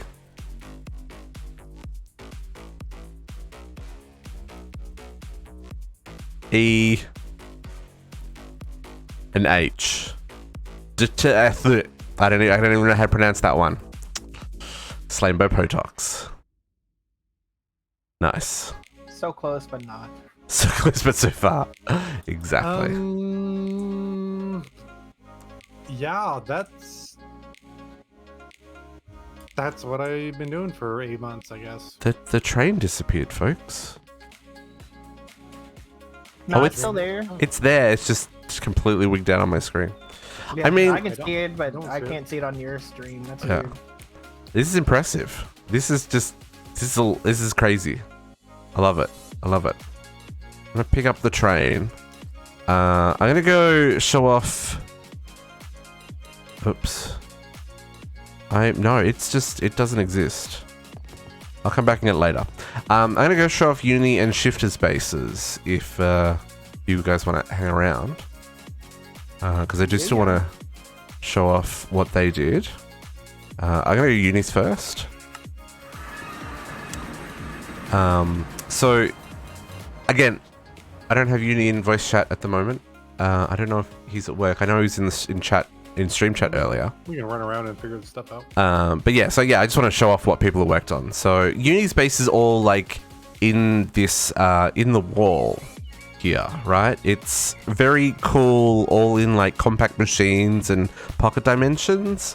But there's a couple of bits he's got outside here. He's got his void miner and his beacon and a field to collect lots of resources. He's started a treehouse that crashed the server at the start of our playthrough because he had a miner collecting resources. And yeah. Oh, hey Uni! Do you want to take us on a tour of your base? Or I don't know if you have time to log into the server and stuff. I won't be able to log into the server on time, but I can. We can I'll go be to able to Shifter talk through first. for you. We can go to Shifter's base first while he's logging in. Oh yeah, Uni, if you're logging in, I'll go to Shifter's base first, then we can come back to your base. Yeah, Pojumbo. Okay, let's go to Shifter's base first then. Ooh, chunks. Had to think for a second there. So Shifter's base is cool as well. He's built it all underground. He's got his astral sorcery stuff set up here. Oh, I didn't realize there was an entrance to that from it inside. But he's got all of his astral stuff up here, which is really cool. I like how he kind of laid this out. I'll be back in a minute. Nice. And then if I go back in the front door. Oh, what's down here? Oh, nothing, just a staircase. The front door. His base kind of loops around on itself, and there's staircases everywhere, and it's really neat. And he's got this cool, like, marble and X-tone look happening. So he's got a little his kitchen up here, and his smeltery. A couple of boxed machines. Apologies, there's lag mitigation in place on the server. He's got his farm in the middle here with all of the essences and all the seeds. Not gonna lie, may have borrowed a seed or two in my playthrough, but he's got thousands. So you know what, that's okay. He's also got his he's got his Botania area over here. Sorry, again, some boxed machines. And his arena where he fought the Gaia. We've got, on this side was the mob farm. I can't remember what they were spawning, but I've got them turned off at the moment. And then he's got all of the drop. So I guess it's wither skeletons and... it looks like kind of everything. Creepers and skeletons and stuff. And then if we kind of loop back down even further, we've got machines in all the walls, which I think is a really neat way of using like corridors. Because like corridors are corridors, right? You might as well fill the walls with things that are useful. So he's got all of these machines hooked up in the corridors here, which I think is pretty neat. We go down this way. Yeah, so he's got his portal room, which I almost went to the end. Portal room here. He's got his draconic infusion set up. He's got ender crafters set up. Combination crafters set up. That's an empty room. That's an empty room. I like the use of like do not cross barriers. And then we go down more stairs. We've got his ME system, which is turned off at the moment. Apologies, like I said. Shift has been on the server for a little while, so I've just turned off things that weren't running. All of his crafting monitors and molecular assemblers and stuff. Again, good use of like corridors and stuff. Something that people forget that you can do as well with your terminals, you can change the color of the terminals based on the color of the cable that's behind it. So by default they're purple because the Flux cables are purple. But you can like use red cables and they'll be red, or you can use green cables and they'll be green and that kind of stuff. So it looks like he's got blue cables on these ones, which is really neat. Then if we circle back down around again, we get to the core where he's got his void miners set up, and they're all going into the resource miner on that side, and the ores he's processing. I think the ore processing's back here. Yes. Yeah. Choose cable color. So, Kenny, when the applied, when you're doing the cables, they're all different colors, right? So you can color the cables, but depending on what color the cable is that the terminal is on, will dictate what color the terminal is. So if you've got like cyan cables, then the terminal will be cyan. This is all of his ore processing. He's got 4x ore processing, I think, using XNet, which is really neat. So much more compact than some of the shenanigans we've got up to. Yep, you can dye the smart cables. There's also a paint roller that you can paint existing ones. Where is it? I'm not seeing it. At least I think there's a paint roller. I thought there was. There it is. Yeah, color applicator. But you got to be aware that colored cables will only connect to just normal Fluix cables. They won't connect to other colored cables, right? So you gotta join them in that way. He's got his little miniaturization room back here. He's also got an empowerer set up over here. I'm going through this really quickly because there's only so many things that that I can say about what he's built here. And then he's got his huge reactor. He's just got a little baby turbine, but you know, it's doing work. The back of his setup here though is one of the cleanest setups for production I've seen in a long time. So it's a little bit overkill. Probably doesn't need this many heaters, but it looks really sick. And that's running this generator, which is running at 12 million RF a tick, which, you know, these turbines, kind of a little OP. And I don't know how much is in his orb. Is there a... I think this one goes down again? No, it doesn't. Where is the... I thought there was a way to get down there. I thought it was in one of the corners, but it doesn't. Same, but it doesn't look like it, does it?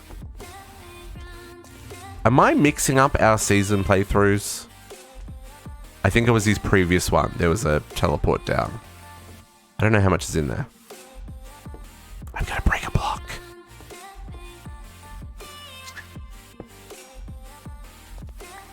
He's got 0.04. He's up to 3. Yeah, woof. He's been doing work. It's got more than me. And then he's got his simulation chambers for deep mob learning and his Keystone Arena here. He's got another little mob spawner back here. I think this was for doing... it's for either for doing... words are hard. The blood magic one? Tartaric gems, maybe? I can't remember. But I think that's it for Shifter's base. Is there anything else here, JC, that you remember? No, I don't think so. I know he started another one, but didn't get very far. Yeah, I can show off that as well. I know that Shifter was going to start another build. Shifter's military base.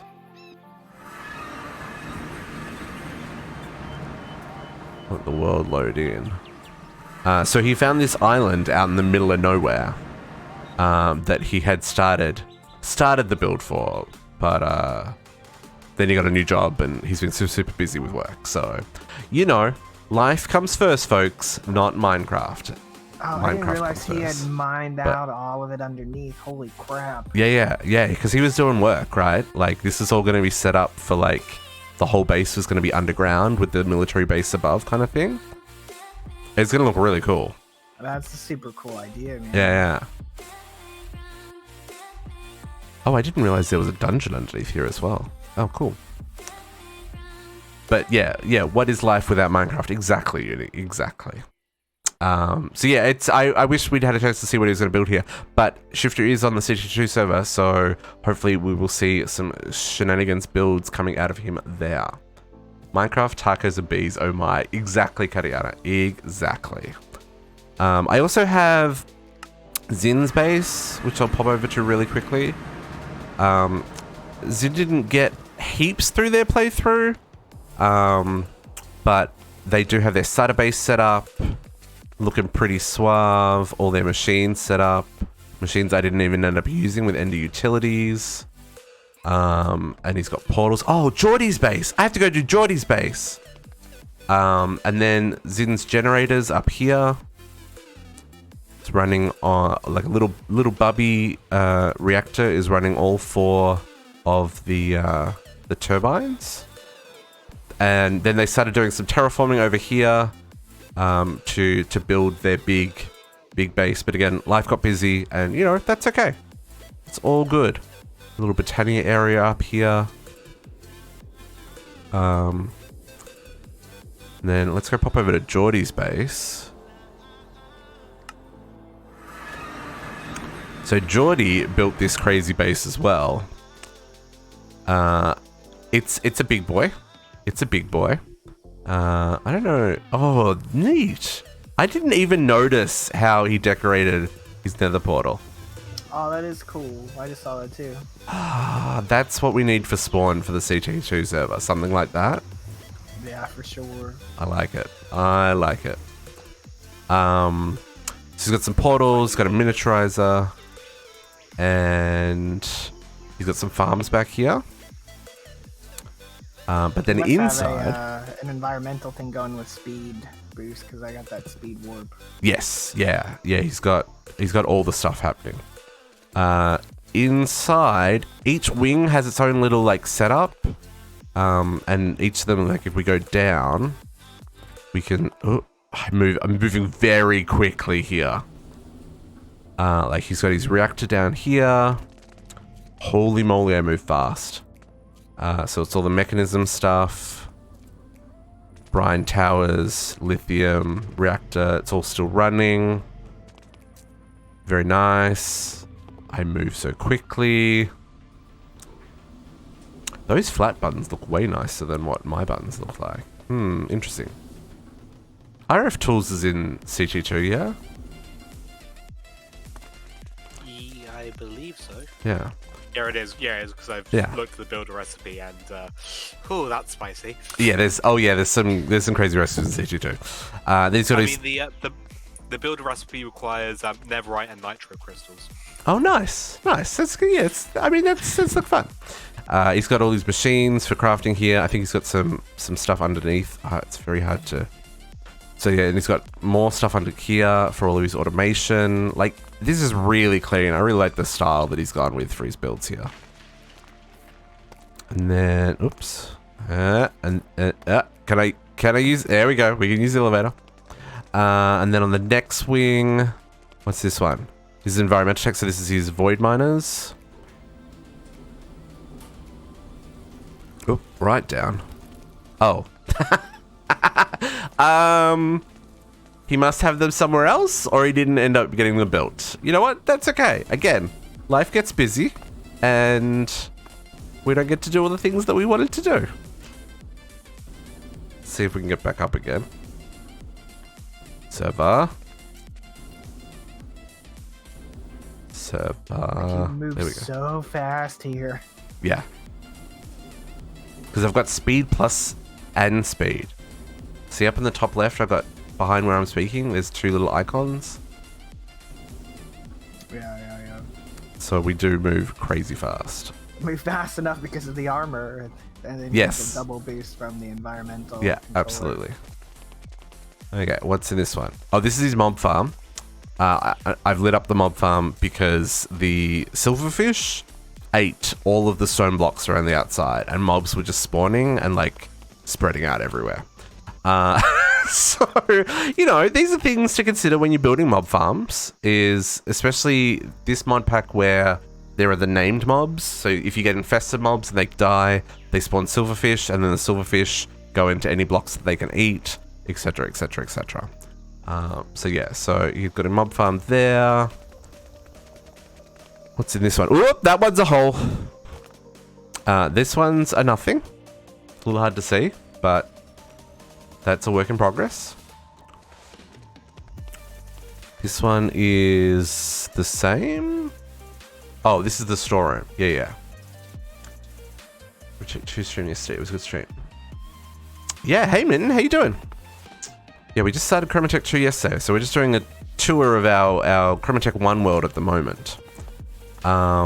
So we've got our this is Jordy's storeroom. All of his drawers set up and doing work. I don't know where the elevator went. I thought there was an elevator here, but maybe he hasn't got that set up yet. Nah, I fell down the hole. Oh yeah? Okay. Maybe there was another elevator somewhere. His portal where you can jump to all the different places. Oh, there's this portal to Goya's base. I haven't seen Goya's base. And then this one's his draconic setup. Mitten's hitting us with a hydrate, folks. Don't forget to drink your liquids. I'm going to stretch too because I've been sitting here for 4 hours. 5 hours now? How long have we been streaming for? A long time. 4 hours. 4 hours.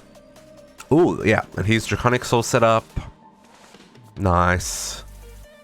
A little bit of automation working. I like it. May I not be having vodka at 11 a.m. I mean, you may not be, but you might also be living the best life that you can live, Potox. I'll let you decide on that one. Okay. Can we get off the elevator? This is why I swapped all my elevators for the just normal elevators. There we go. Because the sliding ones kind of get stuck. And then he has his AE2 system in the middle, which then we can go down here to get down to his core with all of his crafting stuff. So that runs back up to the system. He's got all his P2Ps and stuff down here. So there's the pink cable. That's why he's got the pink facades up, the pink screens up the top. So that's all cool. And then he's also got these travel anchors. So you can... Hang on. Waiting for server. Come on. Teleport me. Teleport me. There we go. Yeah, so you can like teleport around his base as well. Right? Oh, although the server does not enjoy this. Maybe I won't do that anymore. I think it's partly because I was jumping between my compact machines as well. So yeah, so that's Jordy. That's Jordy's base. I want to see if I can go to Goya's base real quick, because I've not actually been to Goya's base. Some of his base looks pretty cool. Jeez! How did I never see any of this? Folks. No, leaderboard. Time played. Load. This is how many hours we've been on this server. Goya was only on the server for 37 minutes. So Goya is Jordy's brother, I believe. And look at these builds. Holy moly. How come I was never invited out here, folks? Not quite sure what this is. Yeah, it looks really cool.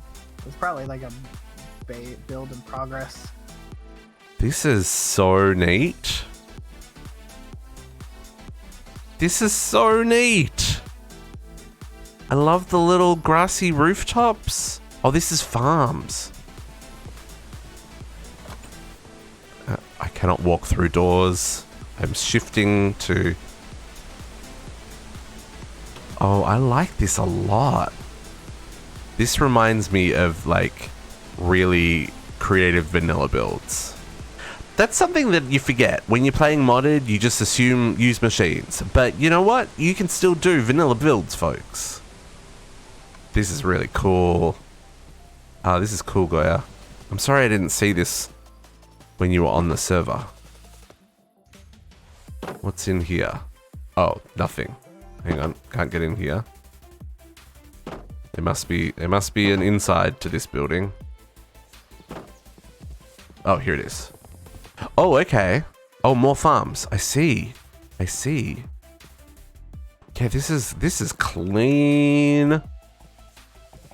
There's a staircase. Am I gonna be able to walk up the staircase? I move too quickly. I'm going to fly, because that will be easier. Even just little details like this, folks, like using multiple blocks. JC did this in part of his base as well. Using multiple blocks to like fill in the walls so they're not just a flat wall color is like really, it's a really nice way of creating interest in your build without like having to do crazy things. This is really nice. Whoops, I fell down when I wanted to go out here. Yeah, this is a solid build, man. Yeah. Oh man. Like, so clean, folks. So clean. Inspiration. Imagine what they could have done in like another 300 hours? Yeah, exactly. Right. Okay, this is the build standard for spawn on the CT2 server, folks. Just turn your settings manager down on the multi-armor a little bit. Oh yeah, I could slow down my speed. Yeah, that makes too much sense.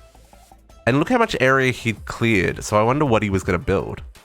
Anyway, pretty cool. Yeah, I can't believe it did take a hot minute for that speed 3 to wear off, though. Yeah, they are amazing at vanilla builds. I will say this. That's amazing. This looks so nice. But this is the kind of thing that, like I was saying, like you forget when you're playing modded Minecraft that you can still just build, right? You know, that's what Minecraft is. It's not just like use a machine to do something. It's like, hey, you can build. You're right. That's wood and stone right there. Yeah. That's nothing else. Yeah.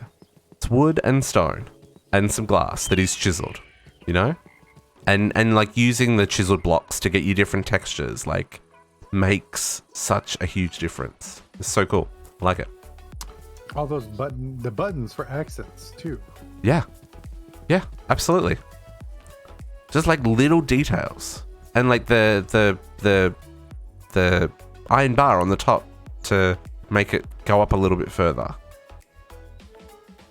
So very clean. I like it. Okay, Uni, you want to show up your base? Yep. You still got time for us? Sorry, I got distracted by showing off so many bases. Don't worry. Thoroughly enjoyed. It gave me a chance to actually load in. Yeah, this pack, man. This pack, my goodness. I forgot how much my PC hates this. Oh yeah, pack. no, this pack Compared is to the worst. CT2, Yeah, I'm running on 20 frames a second. yeah, I'm only 30 frames a second at your base. Yeah. Oh, if I look away from your base, it goes up a little bit, but yeah. Welcome to Uni's Totally Ethical Lab. So show us around. So of course, out here we've got my environmental tech stuff. So we've got my void miner and then my massive nano beacon. Mhm. And oh wow, so yeah, down here, if you, a bit further out, one of the many missed bits of my base. This was originally like a just a Trials Keystone area, but then I turned it into a Wither Killer just for the sole purpose of getting Supremium Essence. Yep. Because I couldn't be bothered to make it up from Inferium. Yep. No, that's So I a killed smart Withers move. to get it. Yep. Yep. Totally. And then I just downgraded it for all the other essences. Yep. That makes sense. And of course, here's my absolutely massive Ender.io farm using a stellar capacitor. Yep. That's that is definitely got to a big size, didn't it? I was impressed. Yes. And then if you come through my nether portal to the actual base, you'll notice the Raven Soul that's just kind of sat in this flight. Yeah. It looks like it tried to get through, but you were like denied. Yeah. Then we've got portals, which this one actually was originally just stirring off armor, but I ended up kind of not actually doing anything with this room. Yeah, and apologies, I did crate the armor before we learnt about the Bibliocraft armor stands. So for anyone wondering, the Minecraft armor stands are entities, so they cause TPS lag. The Bibliocraft armor stands are not entities. I don't know how they work, but they work differently, and so that's why you've seen some armor stands in places, but this is before we worked that out, so that's why they're in crates, so apologies. Yeah, like these ones here. So these ones are set up right. So I made the potato armor partly for that's the potato armor! but just for absolute, I wanted to see what it was like, and God, it is awful. Oh, it is awful. Yeah, yeah. Isn't there like upgrade, like super potato armor though? Hang on. Draconic, is it Draconic Editions or something? Yeah, Draconic Editions. Energized potato armor. Did you make the energized potato armor or just the potato armor? That's what that is. Oh, that is the oh, it is. Yeah. Okay, cool. Hey, it's +1 armor. Yeah, and this lever over here, I have no clue what it controls at this point. I've just remembered I put it. That lever does something. That lever does the wither spawner. Oh right. I literally just saw that. That's the only reason I know that. Yeah, that makes sense why I put it above the wither trophy. Yeah. Now. Yeah, totally. I completely forgot that I put that there. To Yeah. Be honest. Yeah. And The only reason because I just saw that, so yeah. Yeah, this is where my ME system used to be, but I like the look of it, so I just replaced it with future blocks. Yeah, this is just fake like blocks. Controller. Yeah, I like it. And then all my original storage stuff, all of these are creative upgrades. Yep. I've got a shipping bin over here for just when I need some plants. Yep. Dark Seal Anvil or the normal anvil, Engineer's Workbench, and then just a couple of crafting things around here. Nice. And then down the floor is all of like the my logistics of my ME system, aka many ender chests. Yeah, totally. Oh, I totally didn't show off all the ender chests in my base. In my base, there's like 15 or 20 ender chests, all hooked up exactly like this. And then there's also just a slight bit of auto crafting hidden back here as well. For example, polymer clay stuff on the sequential fabricator, and then two crafters handling different essences. Yeah, nice. Nice. And down again brings you to the main ME room and my computer terminal. Which we tried to use the dude before, and he was broken. He had an error. Yeah, I expected that to happen if the server crashed, because... Yeah. Yeah, I tried restarting him, but he was just like, yeah, no, integer, error, count, something. I was just like, yep, nope. But this is the main room. Yeah, my main ME area. I'm trying to find... I've tossed in this chest. Oh, Mittens, apologies. We are doing world tour, so I'm not keeping full eye on the chat. Everybody stretch, just for Mitten, because we need to do our posture checks.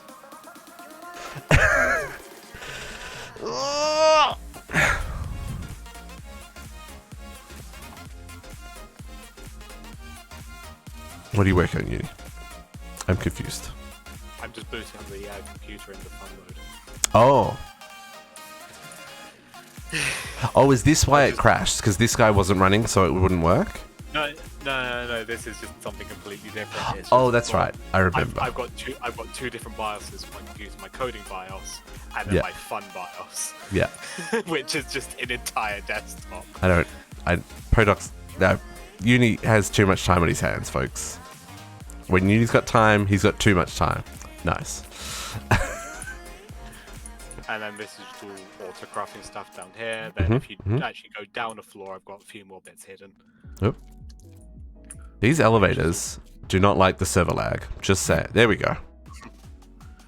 So there's my crafting cores, which actually have one of each go up from the 64 up to the stupidly massive 16,384K processors. Nice. And then straddled either side with co-processing units. Then I've got a bunch of just ME drivers which I didn't end up filling, and more auto crafting stuff in around the back end.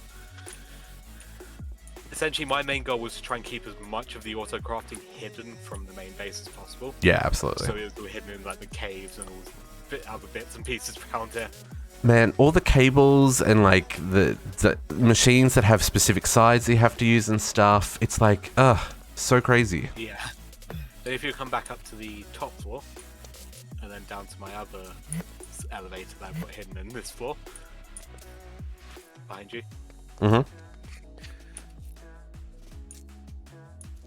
Oh, down? Oh, and this is the main storage. Yeah. Yeah, which is filled, and then there's actually another storage floor which kind of just didn't end up working properly. It only filled up, for some reason it only filled up this bit of the storage. I'm so confused.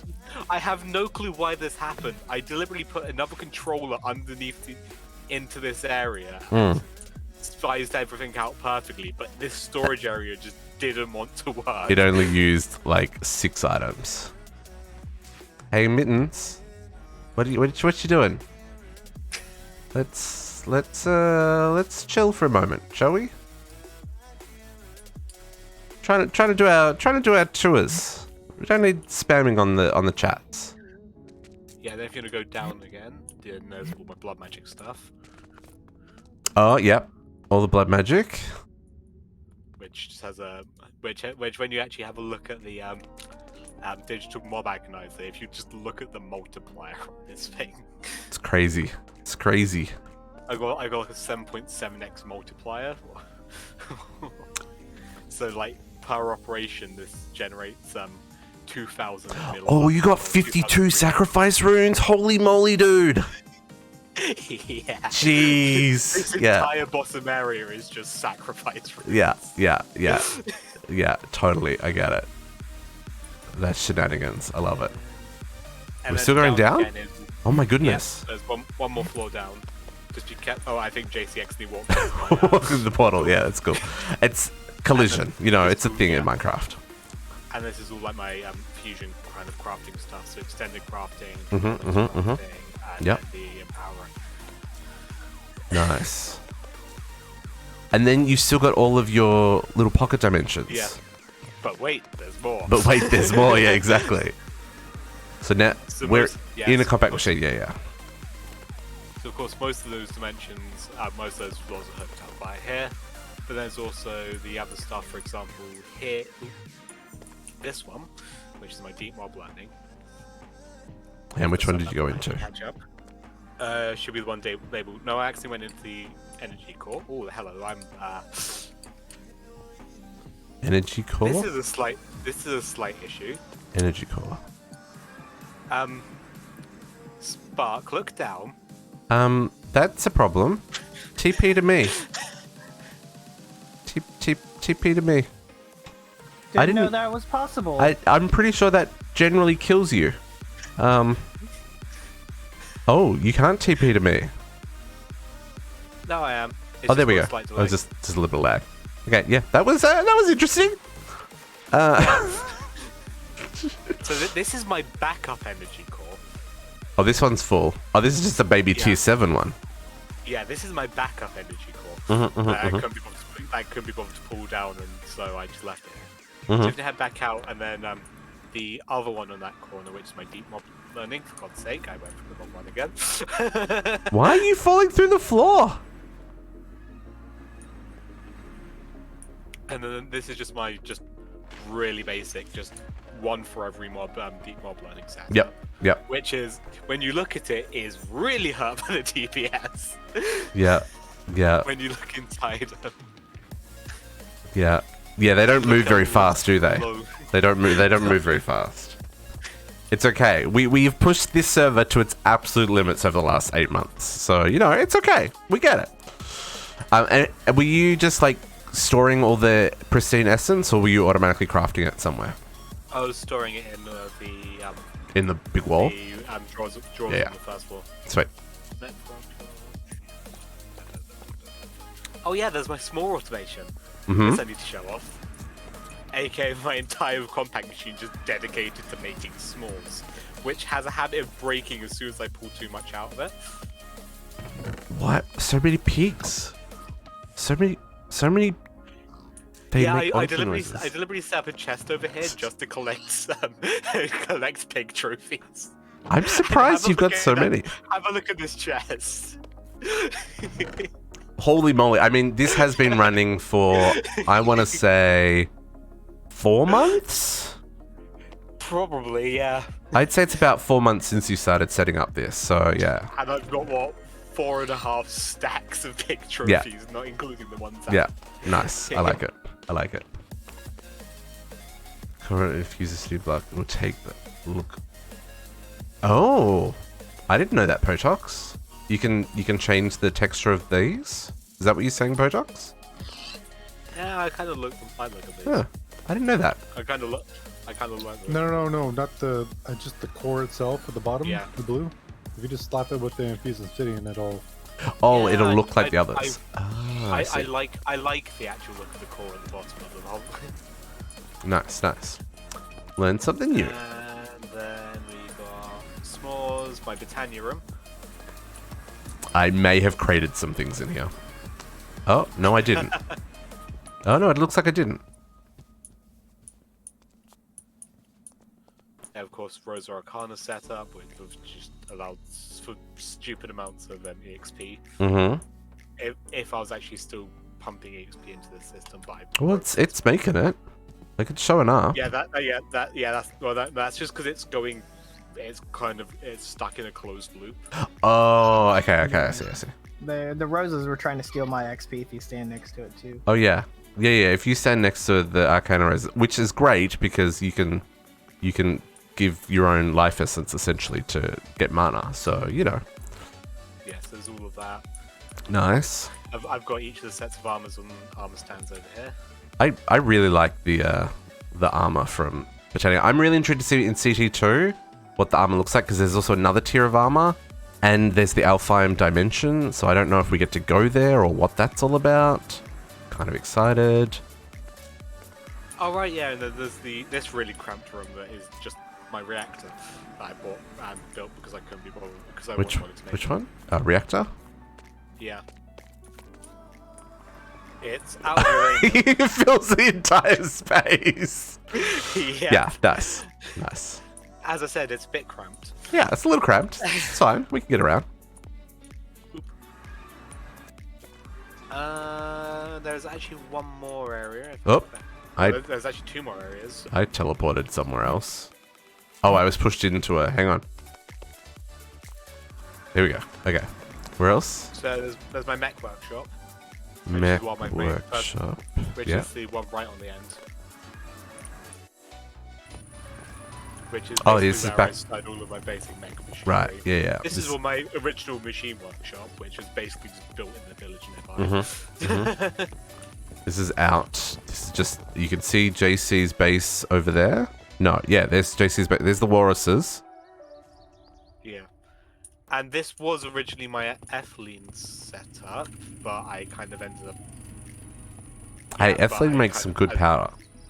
Yeah, but as you can see, I've kind of pulled it all up now that I've got Mm-hmm. different power sources. Because Yeah. in the mining dimension, I've just got 4. Well, I've got 8 of the environmental tech.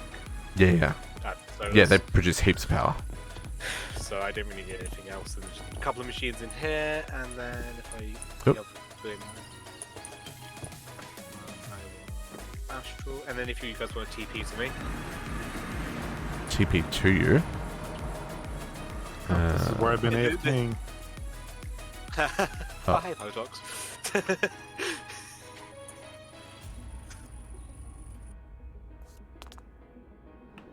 Oh. Oh, yeah, yeah, yeah. I forgot about this out here. Yeah.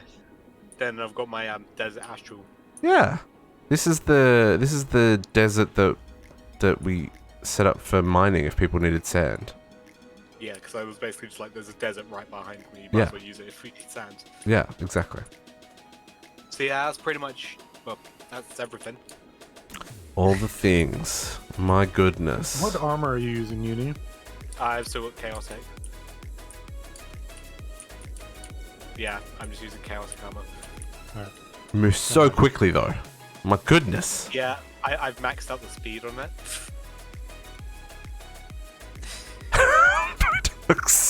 Potox. What? Nothing. I knew what he was thinking. I saw. Shenanigans. But I think, is that it? I You saw think nothing. I saw Yeah. nothing. Yeah. That is it. I think that's it though, folks. I think that's everyone's bases. Looking at like again, bringing up the time played. I just want to make sure I hit up everyone's base. So Jordy and Goya, we did them. I don't think Emran had a base. I know with this server he had some really bad lag issues, so wasn't actually able to play on this one. We hit up Zynn's base, hit up Shifter's base, we hit up Uni, JC's, and Potox's. You did have a very small base. Emran, do you know where that was? I mean, not that I expect you to remember where that was. If you know where it was, because I don't have 7 have arrows. a waystone for it. That's the problem. Let me look. Do I have it? I don't think... Yeah, I don't have a waystone for Emran's base. Yeah, I don't have one either. Unless you moved the waystone? The map? I mean...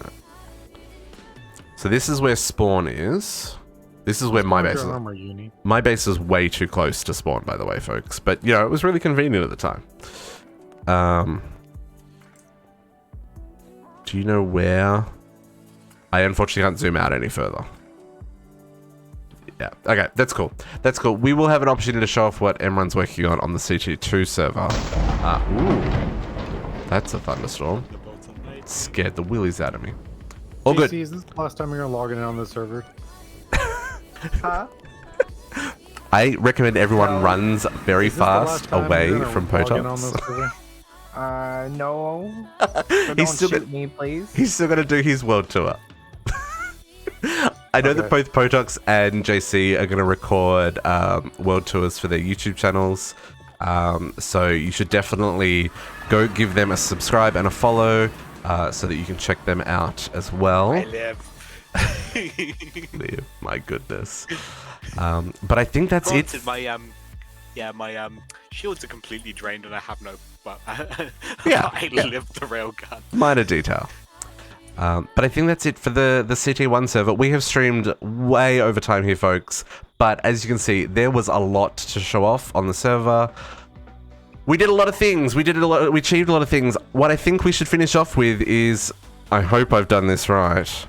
Can I claim this last quest to get to 100%? Man, I hope I haven't messed this up. Nice. Billionaire. Claim. There we go. Chapter complete, chapter 22. All chapters complete. Chroma Technology, folks. GG. And we got litherite crystals. Truly, the perfect reward for Yeah, the game. pretty much. So that should put me at 100% quest complete. 100%. And then I taught Potox again. I think that's in alphabetical order. Potox got there way before I did, folks. What? Hang on 1 second. 1 second. 1 second. Don't you can't kill me. I'm invulnerable. No, he's probably gonna try to claim something else to go up. Don't wreck my base. We don't have a backup after you fixed the rails this morning. We do have a Oh backup. wait, you're not chaotic anymore. You're. No, I'm invulnerable, dude. You can't He's in touch the me. multi-armor. I finished all the quests. You can't even touch me. But that's it, folks. Thank you very, very, very much to everyone who played on the server with me and all of our friends. Thank you very much for everyone who tuned in for all of the streams. Like I said, there's 8 months of streams there. It's all up on the YouTube if you are interested in going back and seeing what we did. This video will go up next Saturday. So if you want to check out the full world tour, if you missed some of the earlier stuff, feel free to go check that out. But we will be back next week with some more Project Ozone 3 on Friday night, and then Chroma Tech 2 with 1.16 modded Minecraft with the new gang on the new server on Saturday and Sunday next week. But you know what? I am starving. It's 2 p.m. I'm going to love yous, leave yous, and catch you all next week. But thank you again for an amazing mod pack, to the developers and everyone who participated, and we will see you next time. Bye for now.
Is